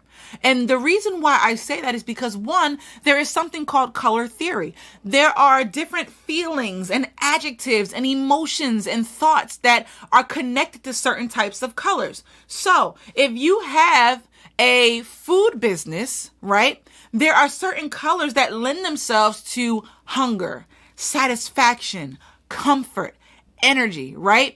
If you think about all of your favorite food places, many of them have the color red. The color red is a color of passion, desire, right? Hunger. We love to eat. So that's why red is one of those colors. Yellow is another one of those colors. Orange is another one of those colors. You need to know why you're choosing the color that you're choosing for your business. If you are serving children, you're not going to have black, white, and gold as your colors. You might want to go with something more playful, like red, blue, and green, or red, blue, and yellow, those primary colors, right? Something bright and bold and fun. If you are aiming for women, right? Maybe you're not going to go with the darker, deeper colors, but maybe you are going to go with the pinks and the purples and the pastels and different things like that. Obviously, it depends on what kind of business you have, what kind of product you have, right? But it also very much depends on your audience. Keep your audience in mind, but also keep your industry in mind. If you are in the financial industry, lots of financial institutions want to use the color green because money is green, right? It sounds very basic, but it's very, very real. So I need you to keep that in mind as you are developing the color palette for your brand. You want to make sure that you choose colors that are associated with the goal that you are trying to accomplish, or the people that you're trying to reach, or the industry that you're trying to impact. Make sense? Make sense? If it makes sense, drop "I got it" in the comments right now. All right. Next is consistency. OMG. OMG. O to the M to the G. You guys, this is one of the most important. If you don't remember anything else today, remember that in order for you to become a 6-figure brand, you have got to be consistent. Oh, I cannot stress it enough. Like, there's nothing even more for me to say other than that. You have got to be consistent. There are people out there right now who are killing the game with mediocre product, mediocre services.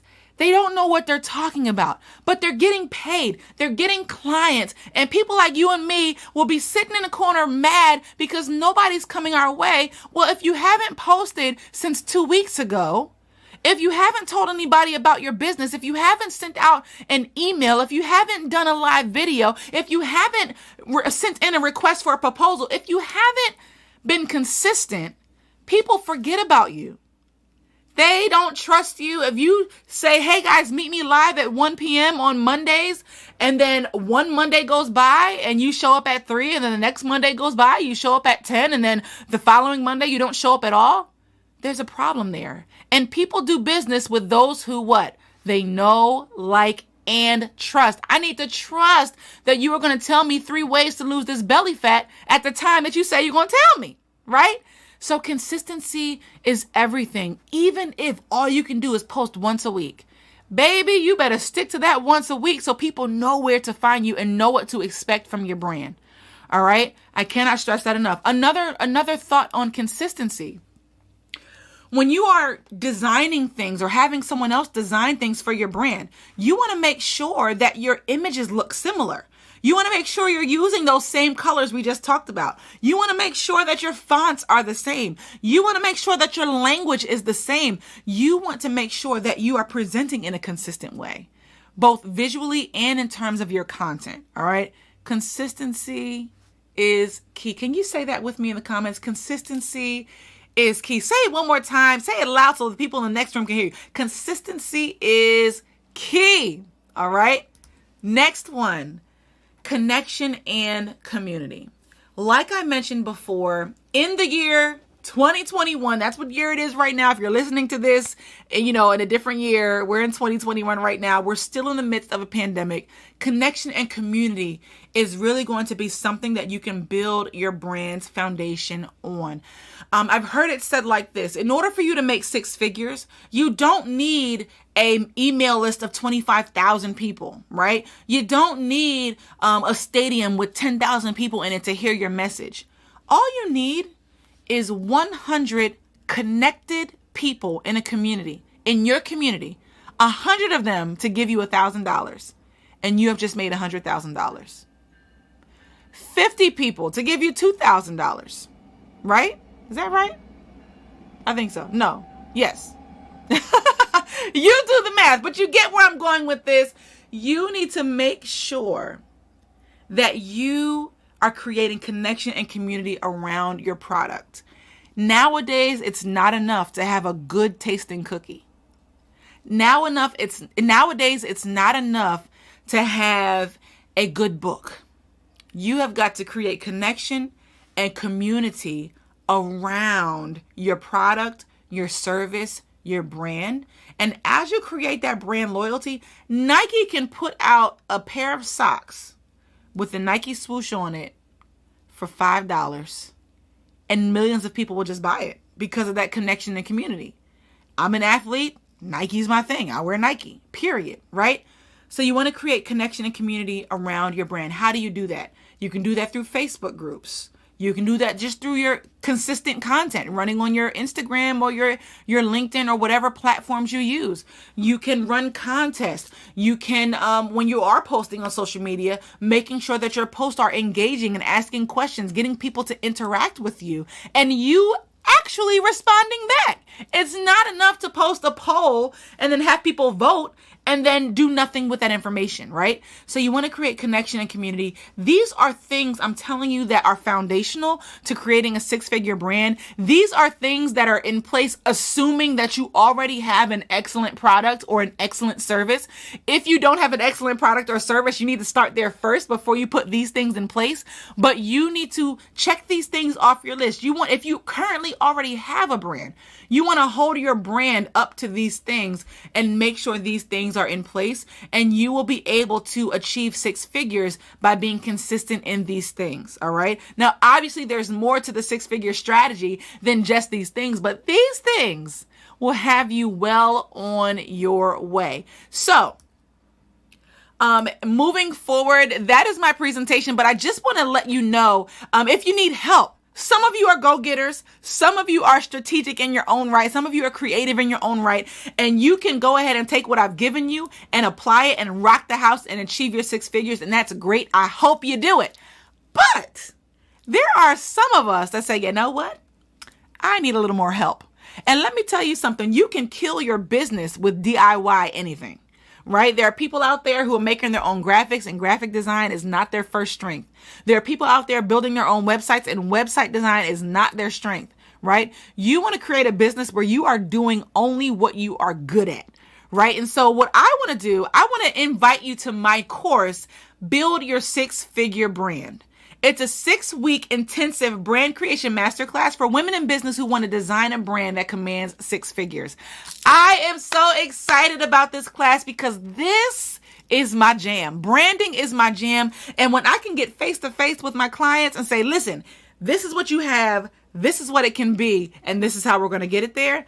That is what I love to do. So it's a 6-week class. I'm going to tell you really quickly what you're going to learn in it and what you get with it. And you can decide if you are going to enroll. All right. So in this course, you're going to learn things like how to identify and develop your dream client profile. It matters who you are aiming your content at. If you are selling weight loss to people who don't need to lose weight, you're not going to make any money, right? So it's important for you to identify and develop your dream client. How to clarify and leverage the why behind your business.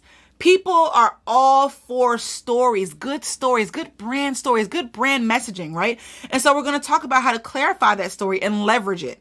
How to tell a compelling story. How to create an irresistible brand look and feel. How to use systems and funnels and strategies for your success. How to create a digital product that generates real leads, and how to process those leads to get the sale.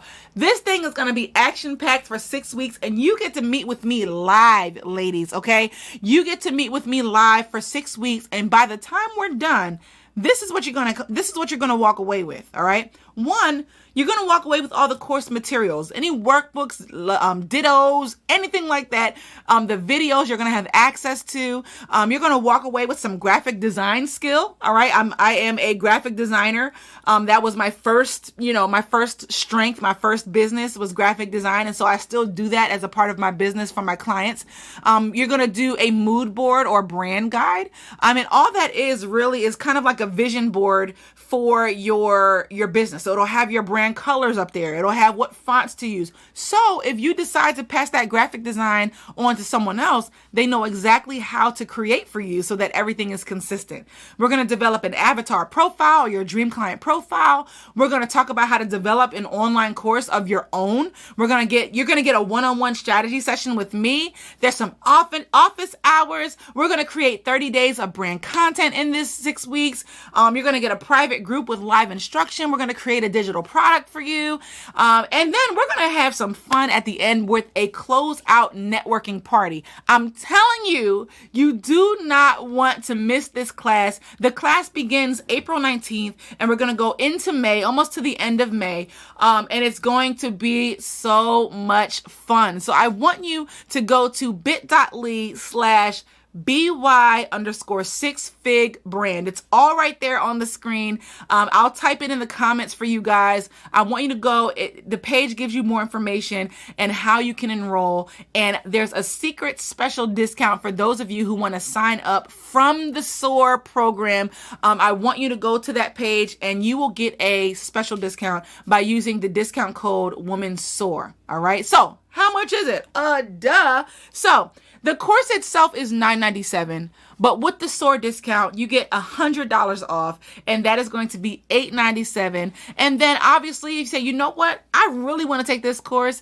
I need a payment plan. That's also available as well. And you can get all that information on the site. Make sure you visit bit.ly/BY_6figbrand. Type it all in caps so that you can get hooked up and you can build your 6-figure brand. Thank you so much, everybody. I'm Brittnee N. Smith, and I'm your personal brand strategist, helping you to create, cultivate, and monetize your brand. I would love to connect with you. Make sure you visit me on social media, Instagram, Facebook, or LinkedIn at Brittnee N. Smith. You can contact me, contact@BrittneeSmithCreative.com, or you can visit me online at BrittneeSmithCreative.com. Thank you so much and have a great rest of the summit, and I will see you in class.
There is so much going on at Joy Morgan Motivates for speakers, leaders, and entrepreneurs.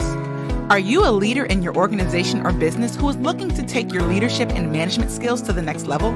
Join Coach Joy for the Woman SOAR 5-Day Leadership Challenge. Meet for 5 days in a private Facebook group with Coach Joy and like-minded women as you cover topics like identifying your leadership style, developing your communication, shattering the glass ceiling, and more. The challenge takes place April 12th through 16th. Sign up for free at www.joymorganmotivates.com/womansoar. Calling all professionals, join the Successful Speakers and Entrepreneurs Network. This online network is a community for professionals who are looking for collaboration and support in speaking, leading, and scaling their business successfully. This group will help you fulfill your entrepreneurial pursuits, sharpen your skills as a dynamic public speaker, develop the leader within, increase your cash flow and scale your business to 5 figures and beyond, network with like-minded professionals, and more. Just search the Successful Speakers and Entrepreneurs Network on Facebook. We'll see you in the network. Are you ready to tell your story and monetize your message? It's time you started talking like a boss. Join Coach Joy for Talk Like a Boss 201 Part 2 in the Talk Like a Boss training series. In this 4-week class, you will get 4 hours of live virtual coaching, 30 minutes of private coaching, signature speech development, product development, and an opportunity to speak at a live virtual event. T-Lab students have gone on to host their own events, start speaking careers, and even share stages with the likes of Les Brown. What are you waiting for? Register for Talk Like a Boss today. Space is limited. Visit www.joymorganmotivates.com to sign up. Did you know that Joy Morgan is available for booking? She's available for in-person and virtual conferences and seminars, as well as podcasts and interviews. Bring a new level of motivation to your next event. Visit joymorganmotivates.com/booking to inquire. Joy Morgan Motivates, motivating you to more.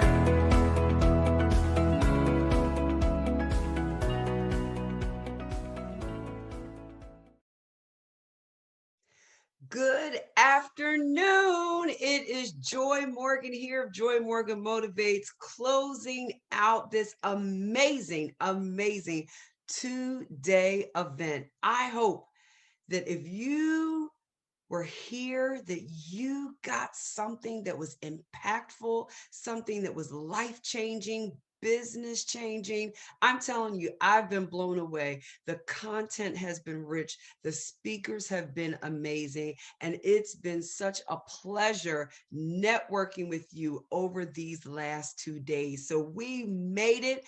I'm going to land the plane today, and I want to share with you how to soar during uncertain times. How to soar during uncertain times.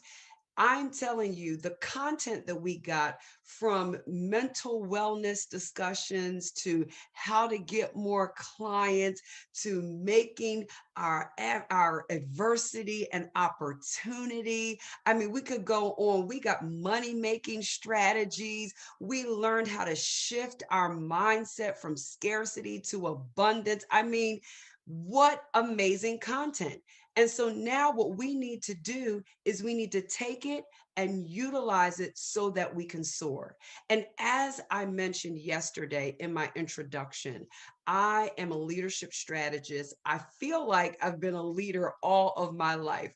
That when I was 4 years old, or actually 3.5, I became the oldest sister to my little sister who came into the world. And from that moment forward, I have been a leader because I was called to lead her. And I found myself in leadership positions when I was in school. In high school, I was the drum major. I was on the student council. I went into college. I was a choir director, and so on and so forth. And everywhere I go, I found myself in leadership. And because I've always found myself in leadership, I have had the opportunity to lead during uncertain times such as these. Perhaps it wasn't a global pandemic, but the uncertainty of layoffs or the uncertainty of the money not flowing into a company or organization the way we expected, the uncertainty of trying to figure out what type of staffing we need, or when somebody critical to the organization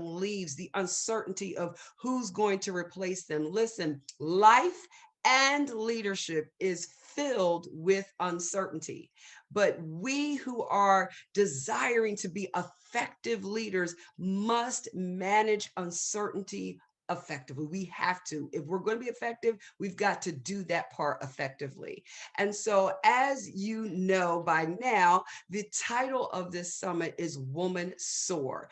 And that title is rooted in the love of one of my favorite birds, the eagle. I absolutely love the eagle. It is such a majestic bird, and there's so much that we can learn from the characteristics of an eagle.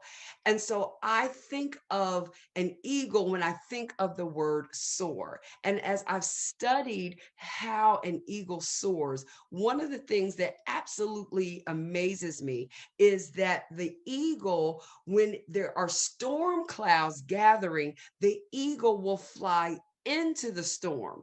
See, most birds, most creatures, most of us, when there is a storm brewing, we will avoid the storm. We are trying to run away from the storm.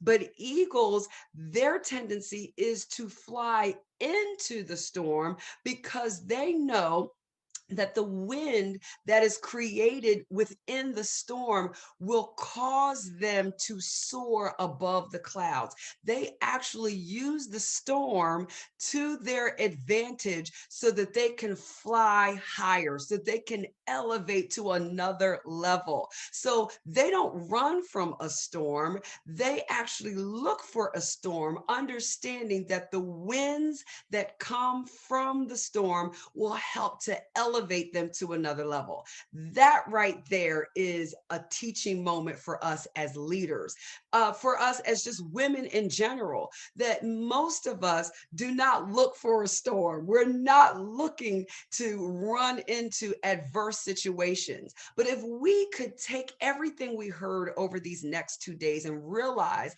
that there is opportunity in adversity, that we too can use the winds of change that come in the midst of a storm to take us to another level. I believe I said this yesterday. We've probably heard it over these last 2 days, that through the uncertainty of this pandemic and all that's come with it, there are skills, there are things that we've had to learn to adapt that we would not have learned had we not gone through a global pandemic. There are words that I had never heard of before until we actually embraced and had to embrace a global pandemic. And so such it is with life and leadership, that with adversity becomes opportunity for us to soar, to elevate, to go to another level. And we have to, as leaders, change our mindset and look at adversity, challenges, and what we might want to classify as storms. We need to look at those things with a different perspective. And so there are 4 things today that I want you to embrace as we learn as leaders how to soar during uncertain times. Well, the first thing that we want to do, just like the eagle, is we want to embrace courage. It takes courage to run into a storm, to run into a challenge, to actually endure a challenge. It takes courage because, if we're all honest, there are scary dynamics to a storm. In the midst of this global pandemic, it was scary. Let's just all be honest. We did not know. Many of us in our lifetime had never endured anything like it, never had to confront anything like this. We were hearing of sickness and death rates of climbing by the day, and we're losing loved ones. And then businesses are being shut down, and the uncertainty of a lack of flow of money, and the uncertainty of having to homeschool our children, and the uncertainty of what was going to happen to our loved ones. It was a scary time. It was a very frightful, fearful time. But when we are leaders, we are called to embrace our courage.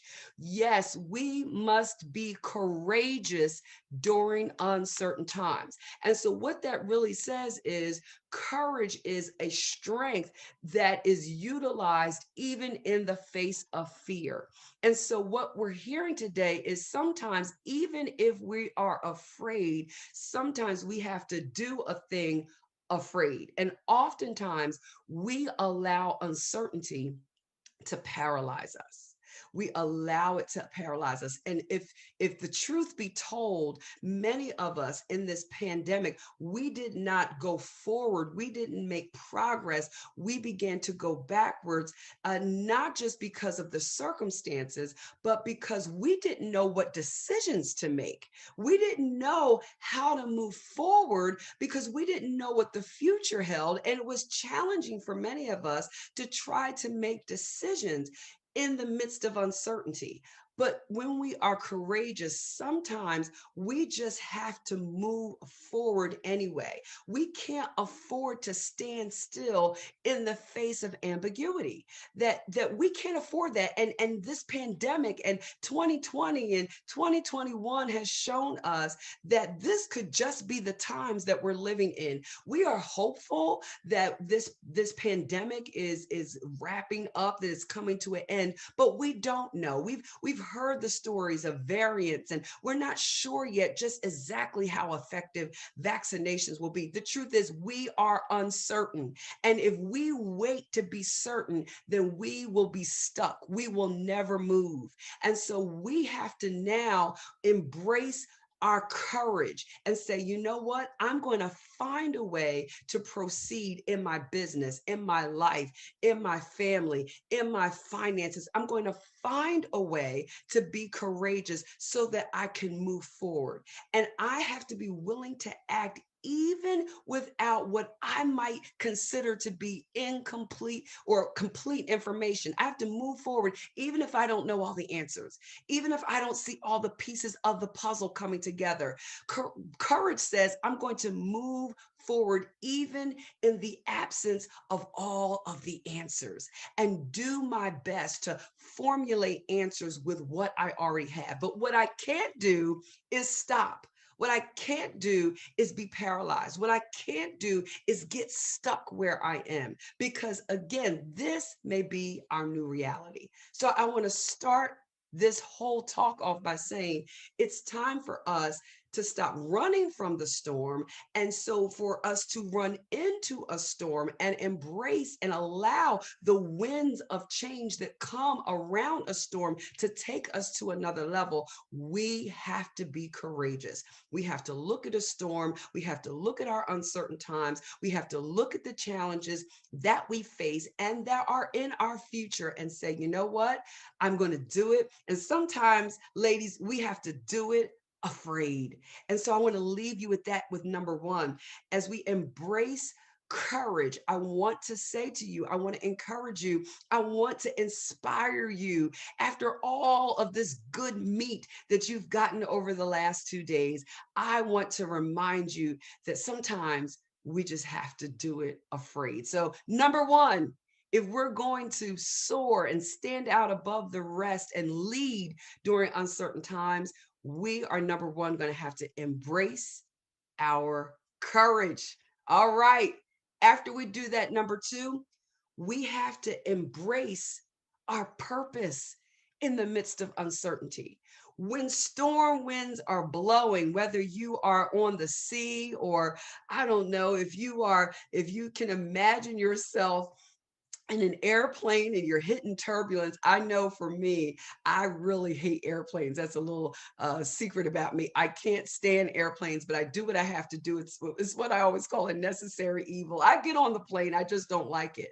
And when I feel that turbulence hitting, I often will grab my seat so that I can almost anchor myself, so I can sit still and try to control what I can control. If I'm on a boat and the boat is kind of rocking back and forth, I'm looking for something to hold on to anchor me. When a boat reaches its dock, they make sure that they cast down an anchor so that the boat doesn't move.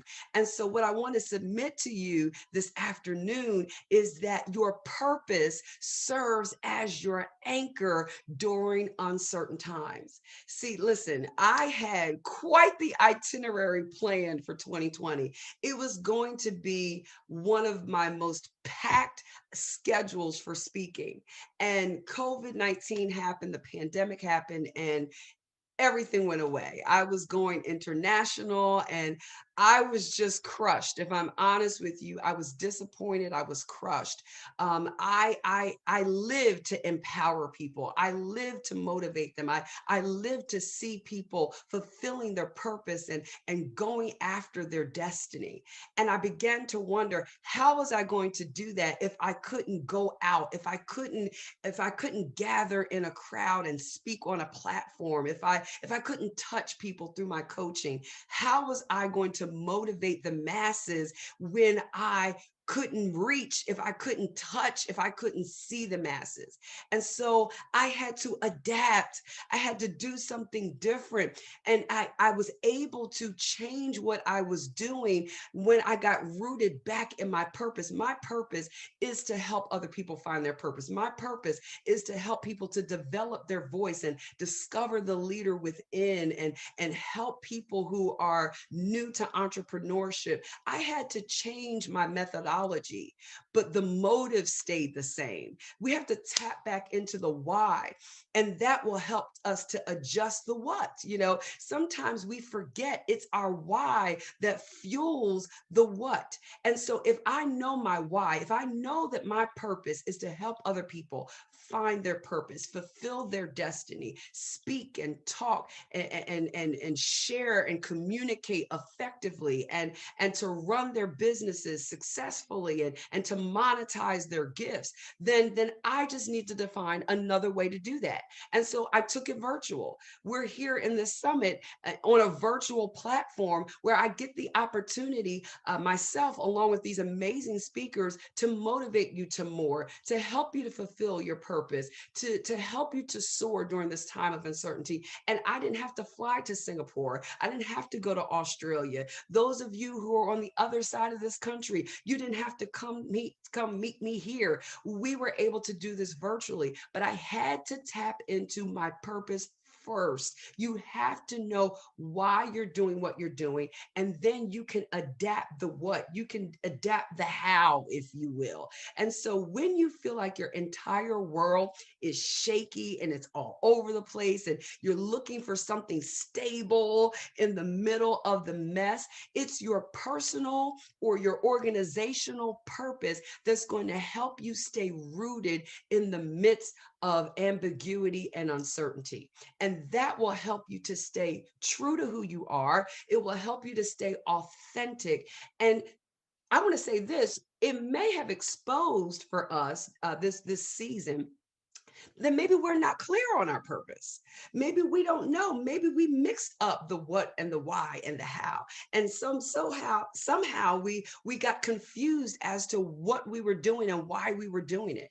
And so as we are looking for the anchor that we call purpose, I want to encourage you to revisit the purpose, because you want to make sure that your purpose can still stand, that your purpose remains even in the midst of instability. I mean, this has been a downright unstable time.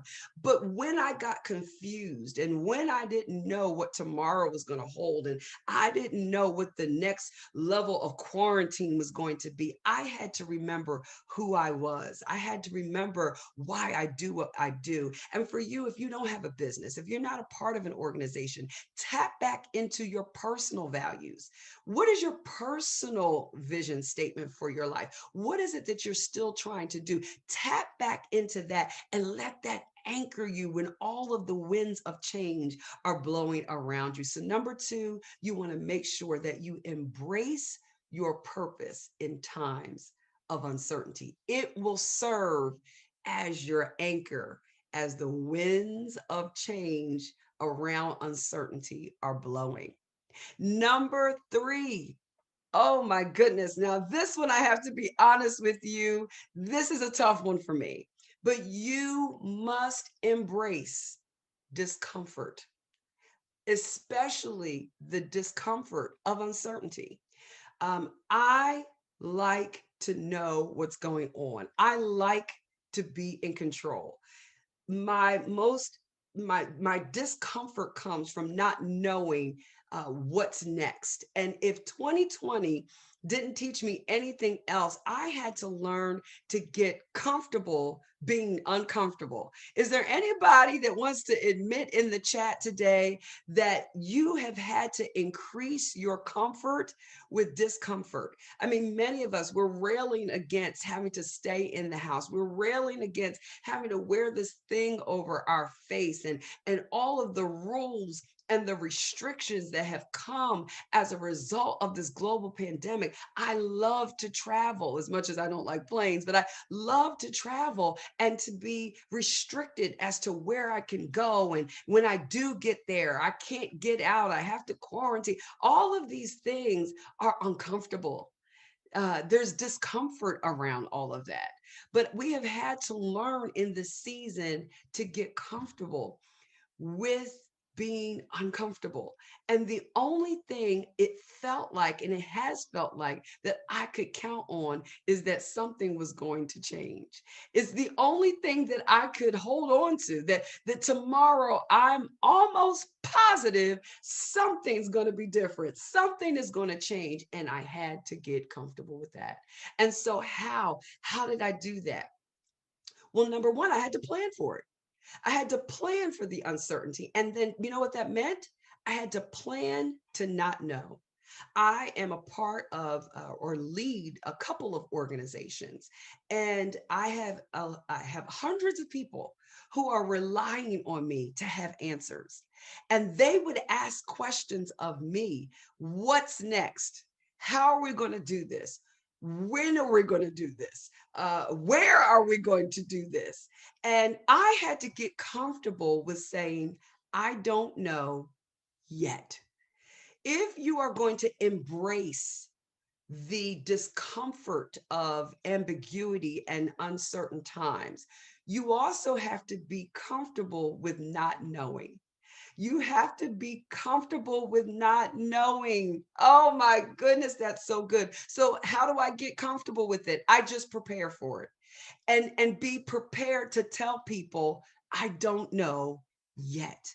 Now, what I am committed to is finding the answers that we need, but I just may not have them right now. And sometimes the answers are beyond my control, and I have to wait for powers that be to tell us, to tell me what's allowed, what can be done, where it can be done, how it can be done, right?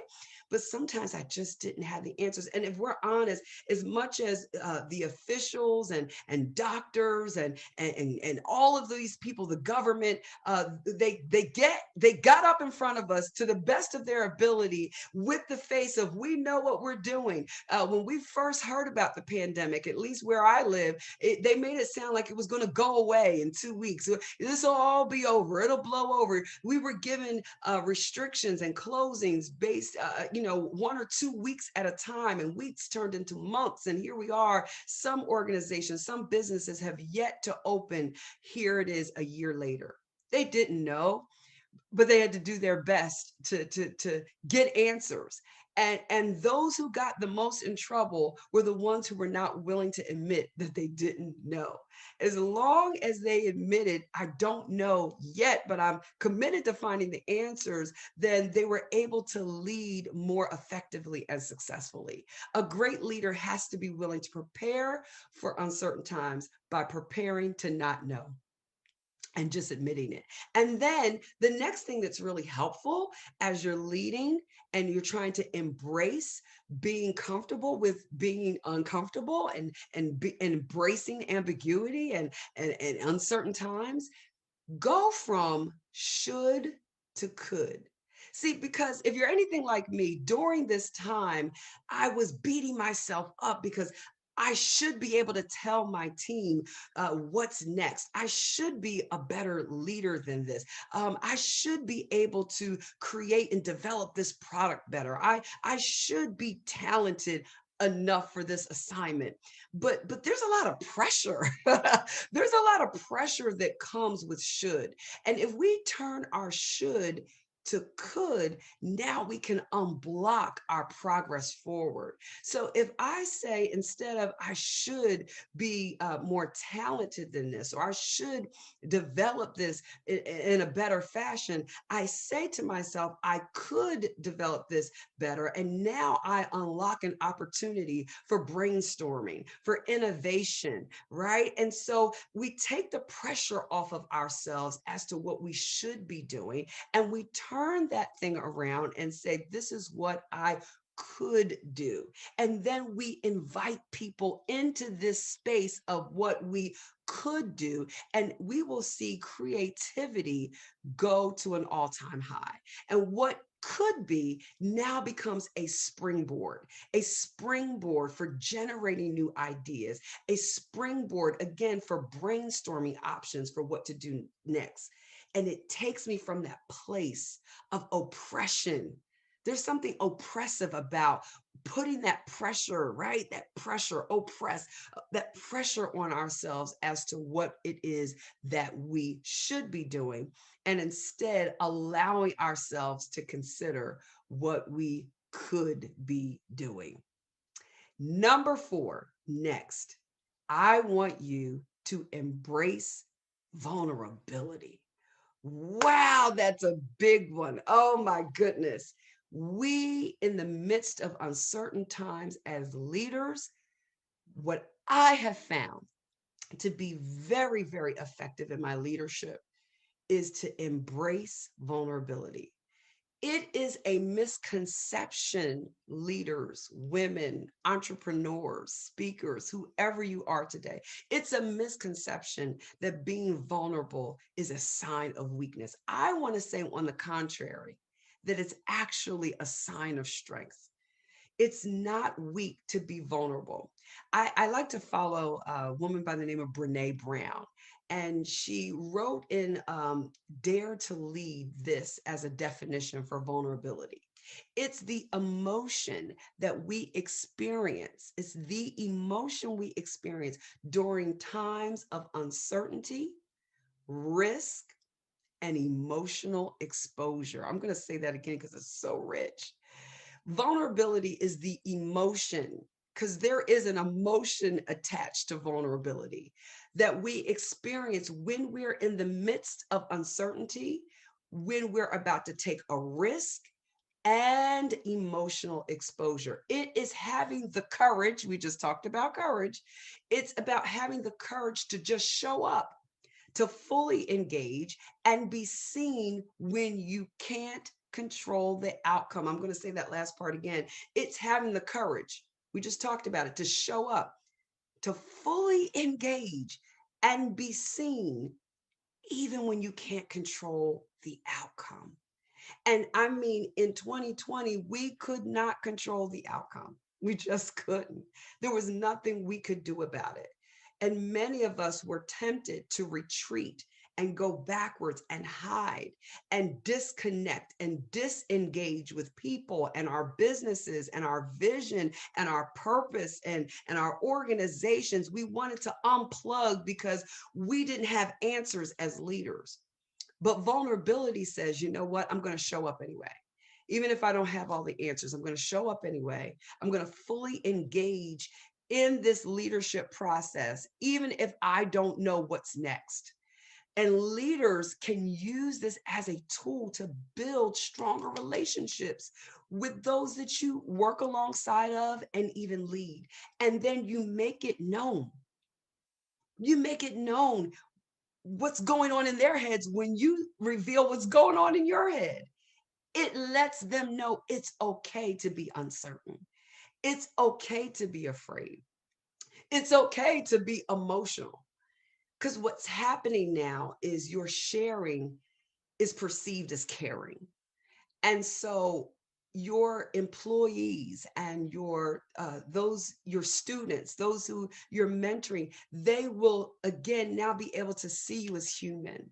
They will be able to touch into your humanity. That's why I told you yesterday was about touching base with our humanity, because as much as we want to soar in our pursuits towards fulfilling purpose and destiny in our business, we got to remember, ladies, we're human. And that vulnerability, that vulnerable side of us reminds ourselves, when we allow ourselves to be vulnerable, we are only human. And then it reminds those we serve in leadership and in our respective positions that it's okay to be human. It's okay to be transparent. It's okay to admit that we don't know what the future holds. And that should give us a level of empathy, because I'm in it with you. I'm not just sympathizing from afar, but in the midst of this pandemic and in the midst of all of the things that have happened as a result of the pandemic, we have gotten in the pool with people. So often we want to be on the shore. We don't want to be in the water. We want to be outside of the pool, and we want to look down at everybody and tell them how to swim. But when we're empathetic, we get in the pool with the people, and if we need to, we help to get people out. And so we need to be empathetic leaders, and that helps to build trust, and it helps to create a culture where change is more readily embraced and accepted in uncertain times. Because if they know that you're in the same boat as it relates to their humanity, then they can trust you with their emotions and their fears. It's so important for us to be vulnerable, but we have to allow ourselves to do that. And when we allow ourselves to be vulnerable, specifically with those we lead, we're winning trust. That's what we want. You're in the sweet spot of leadership when you win the trust of those that you lead. And so when you own this process, it makes you more credible as a leader. It does.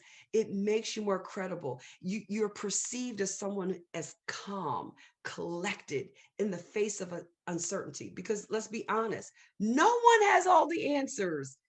And what we found in 2020 and even in 2021, that not even the experts, not even the scientists, not even the high ups in the government, we didn't have the answers. And we had to allow ourselves to be vulnerable enough to say, you know what? I don't know yet. I'm committed to finding the answers. And so when we embrace that, I'm telling you, you're going to create a culture that you're going to love to lead. So I want to just say again, be an eagle. Don't run from adversity. Don't run from these uncertain times. Face them head on. Allow the winds of change to elevate you and take you places you would have never gone had you not gotten in the midst of the storm. Embrace your courage to do that. Do it afraid. Do it afraid. Tap into the strength you need, even in the face of fear. And then you want to use your purpose as an anchor in the middle of these uncertain times. Use that as an opportunity to remind yourself, I'm stable somewhere. Embrace your purpose. And if you've got to revisit it, do that too. And then embrace the discomfort of being uncomfortable. You have to embrace that, do that, and just do that by planning to not know everything and turning those shoulds into coulds so that you can begin to create an environment of innovation and brainstorming. And then lastly, embrace your vulnerability. If you do those things, I'm telling you, you will lead successfully, even in the midst of uncertainty. It has been my absolute joy, pardon the pun, to be with you over these last 2 days. I hope that your life, your business, your purpose, pursuits of destiny have been enriched. They've gone to the next level. We will be keeping the replay of this event here. If you missed a session, we encourage you to go back, take a listen, be enriched all over again. And then I want to also invite you personally to join me for a leadership challenge, the Woman SOAR Leadership Challenge that I'm going to be hosting in a couple of weeks. It's a 5-day challenge, and I want you to join me, and I want you to learn your leadership style. I want you to learn how to leverage that leadership style, how to effectively lead teams, and so much more. I have almost 20 years of leadership experience that I can bring to this challenge and help you along. It's totally free. I want you to sign up and join me for this challenge. Just go back to joymorganmotivates.com, go to the Woman SOAR page, sign up. It's totally free. We will meet together on a Facebook group page.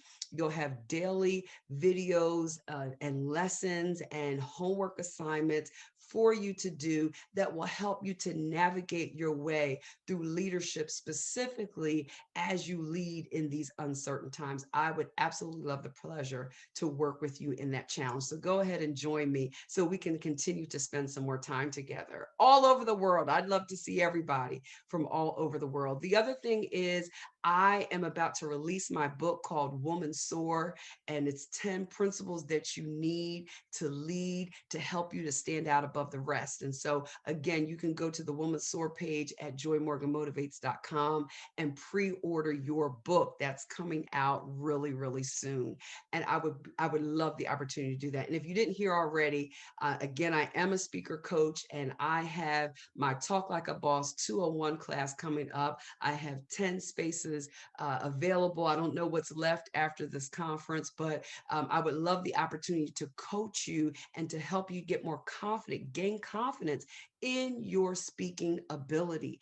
And so I encourage you to sign up for that as well. The end of the class will culminate with a mini summit of those who went through the class so that you can utilize the tools that you gained during the workshop. So please do sign up for that as well. And I look forward to staying connected with you. Please do join me at the Successful Speakers and Entrepreneurs Network page here on Facebook.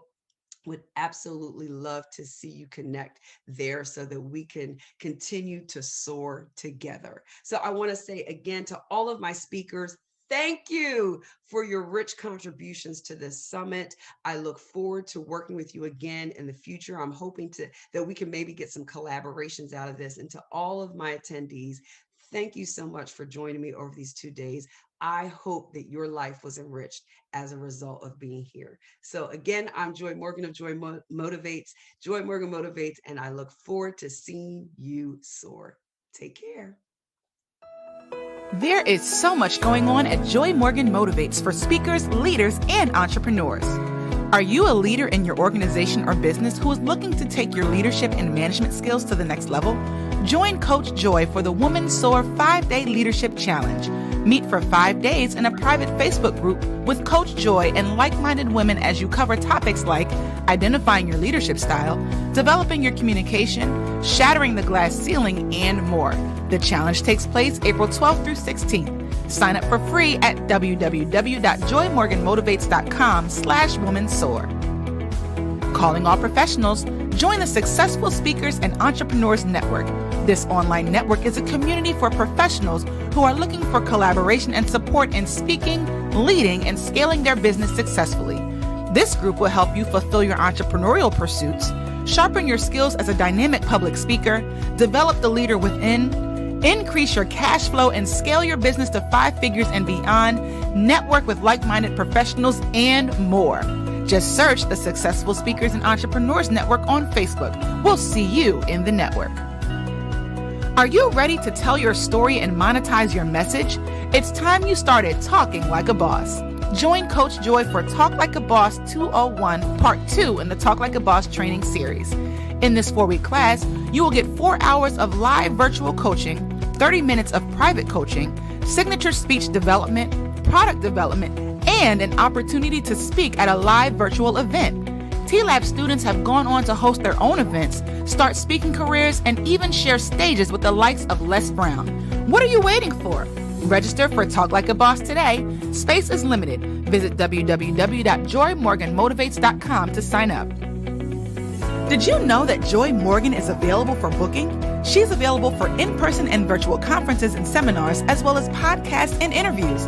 Bring a new level of motivation to your next event.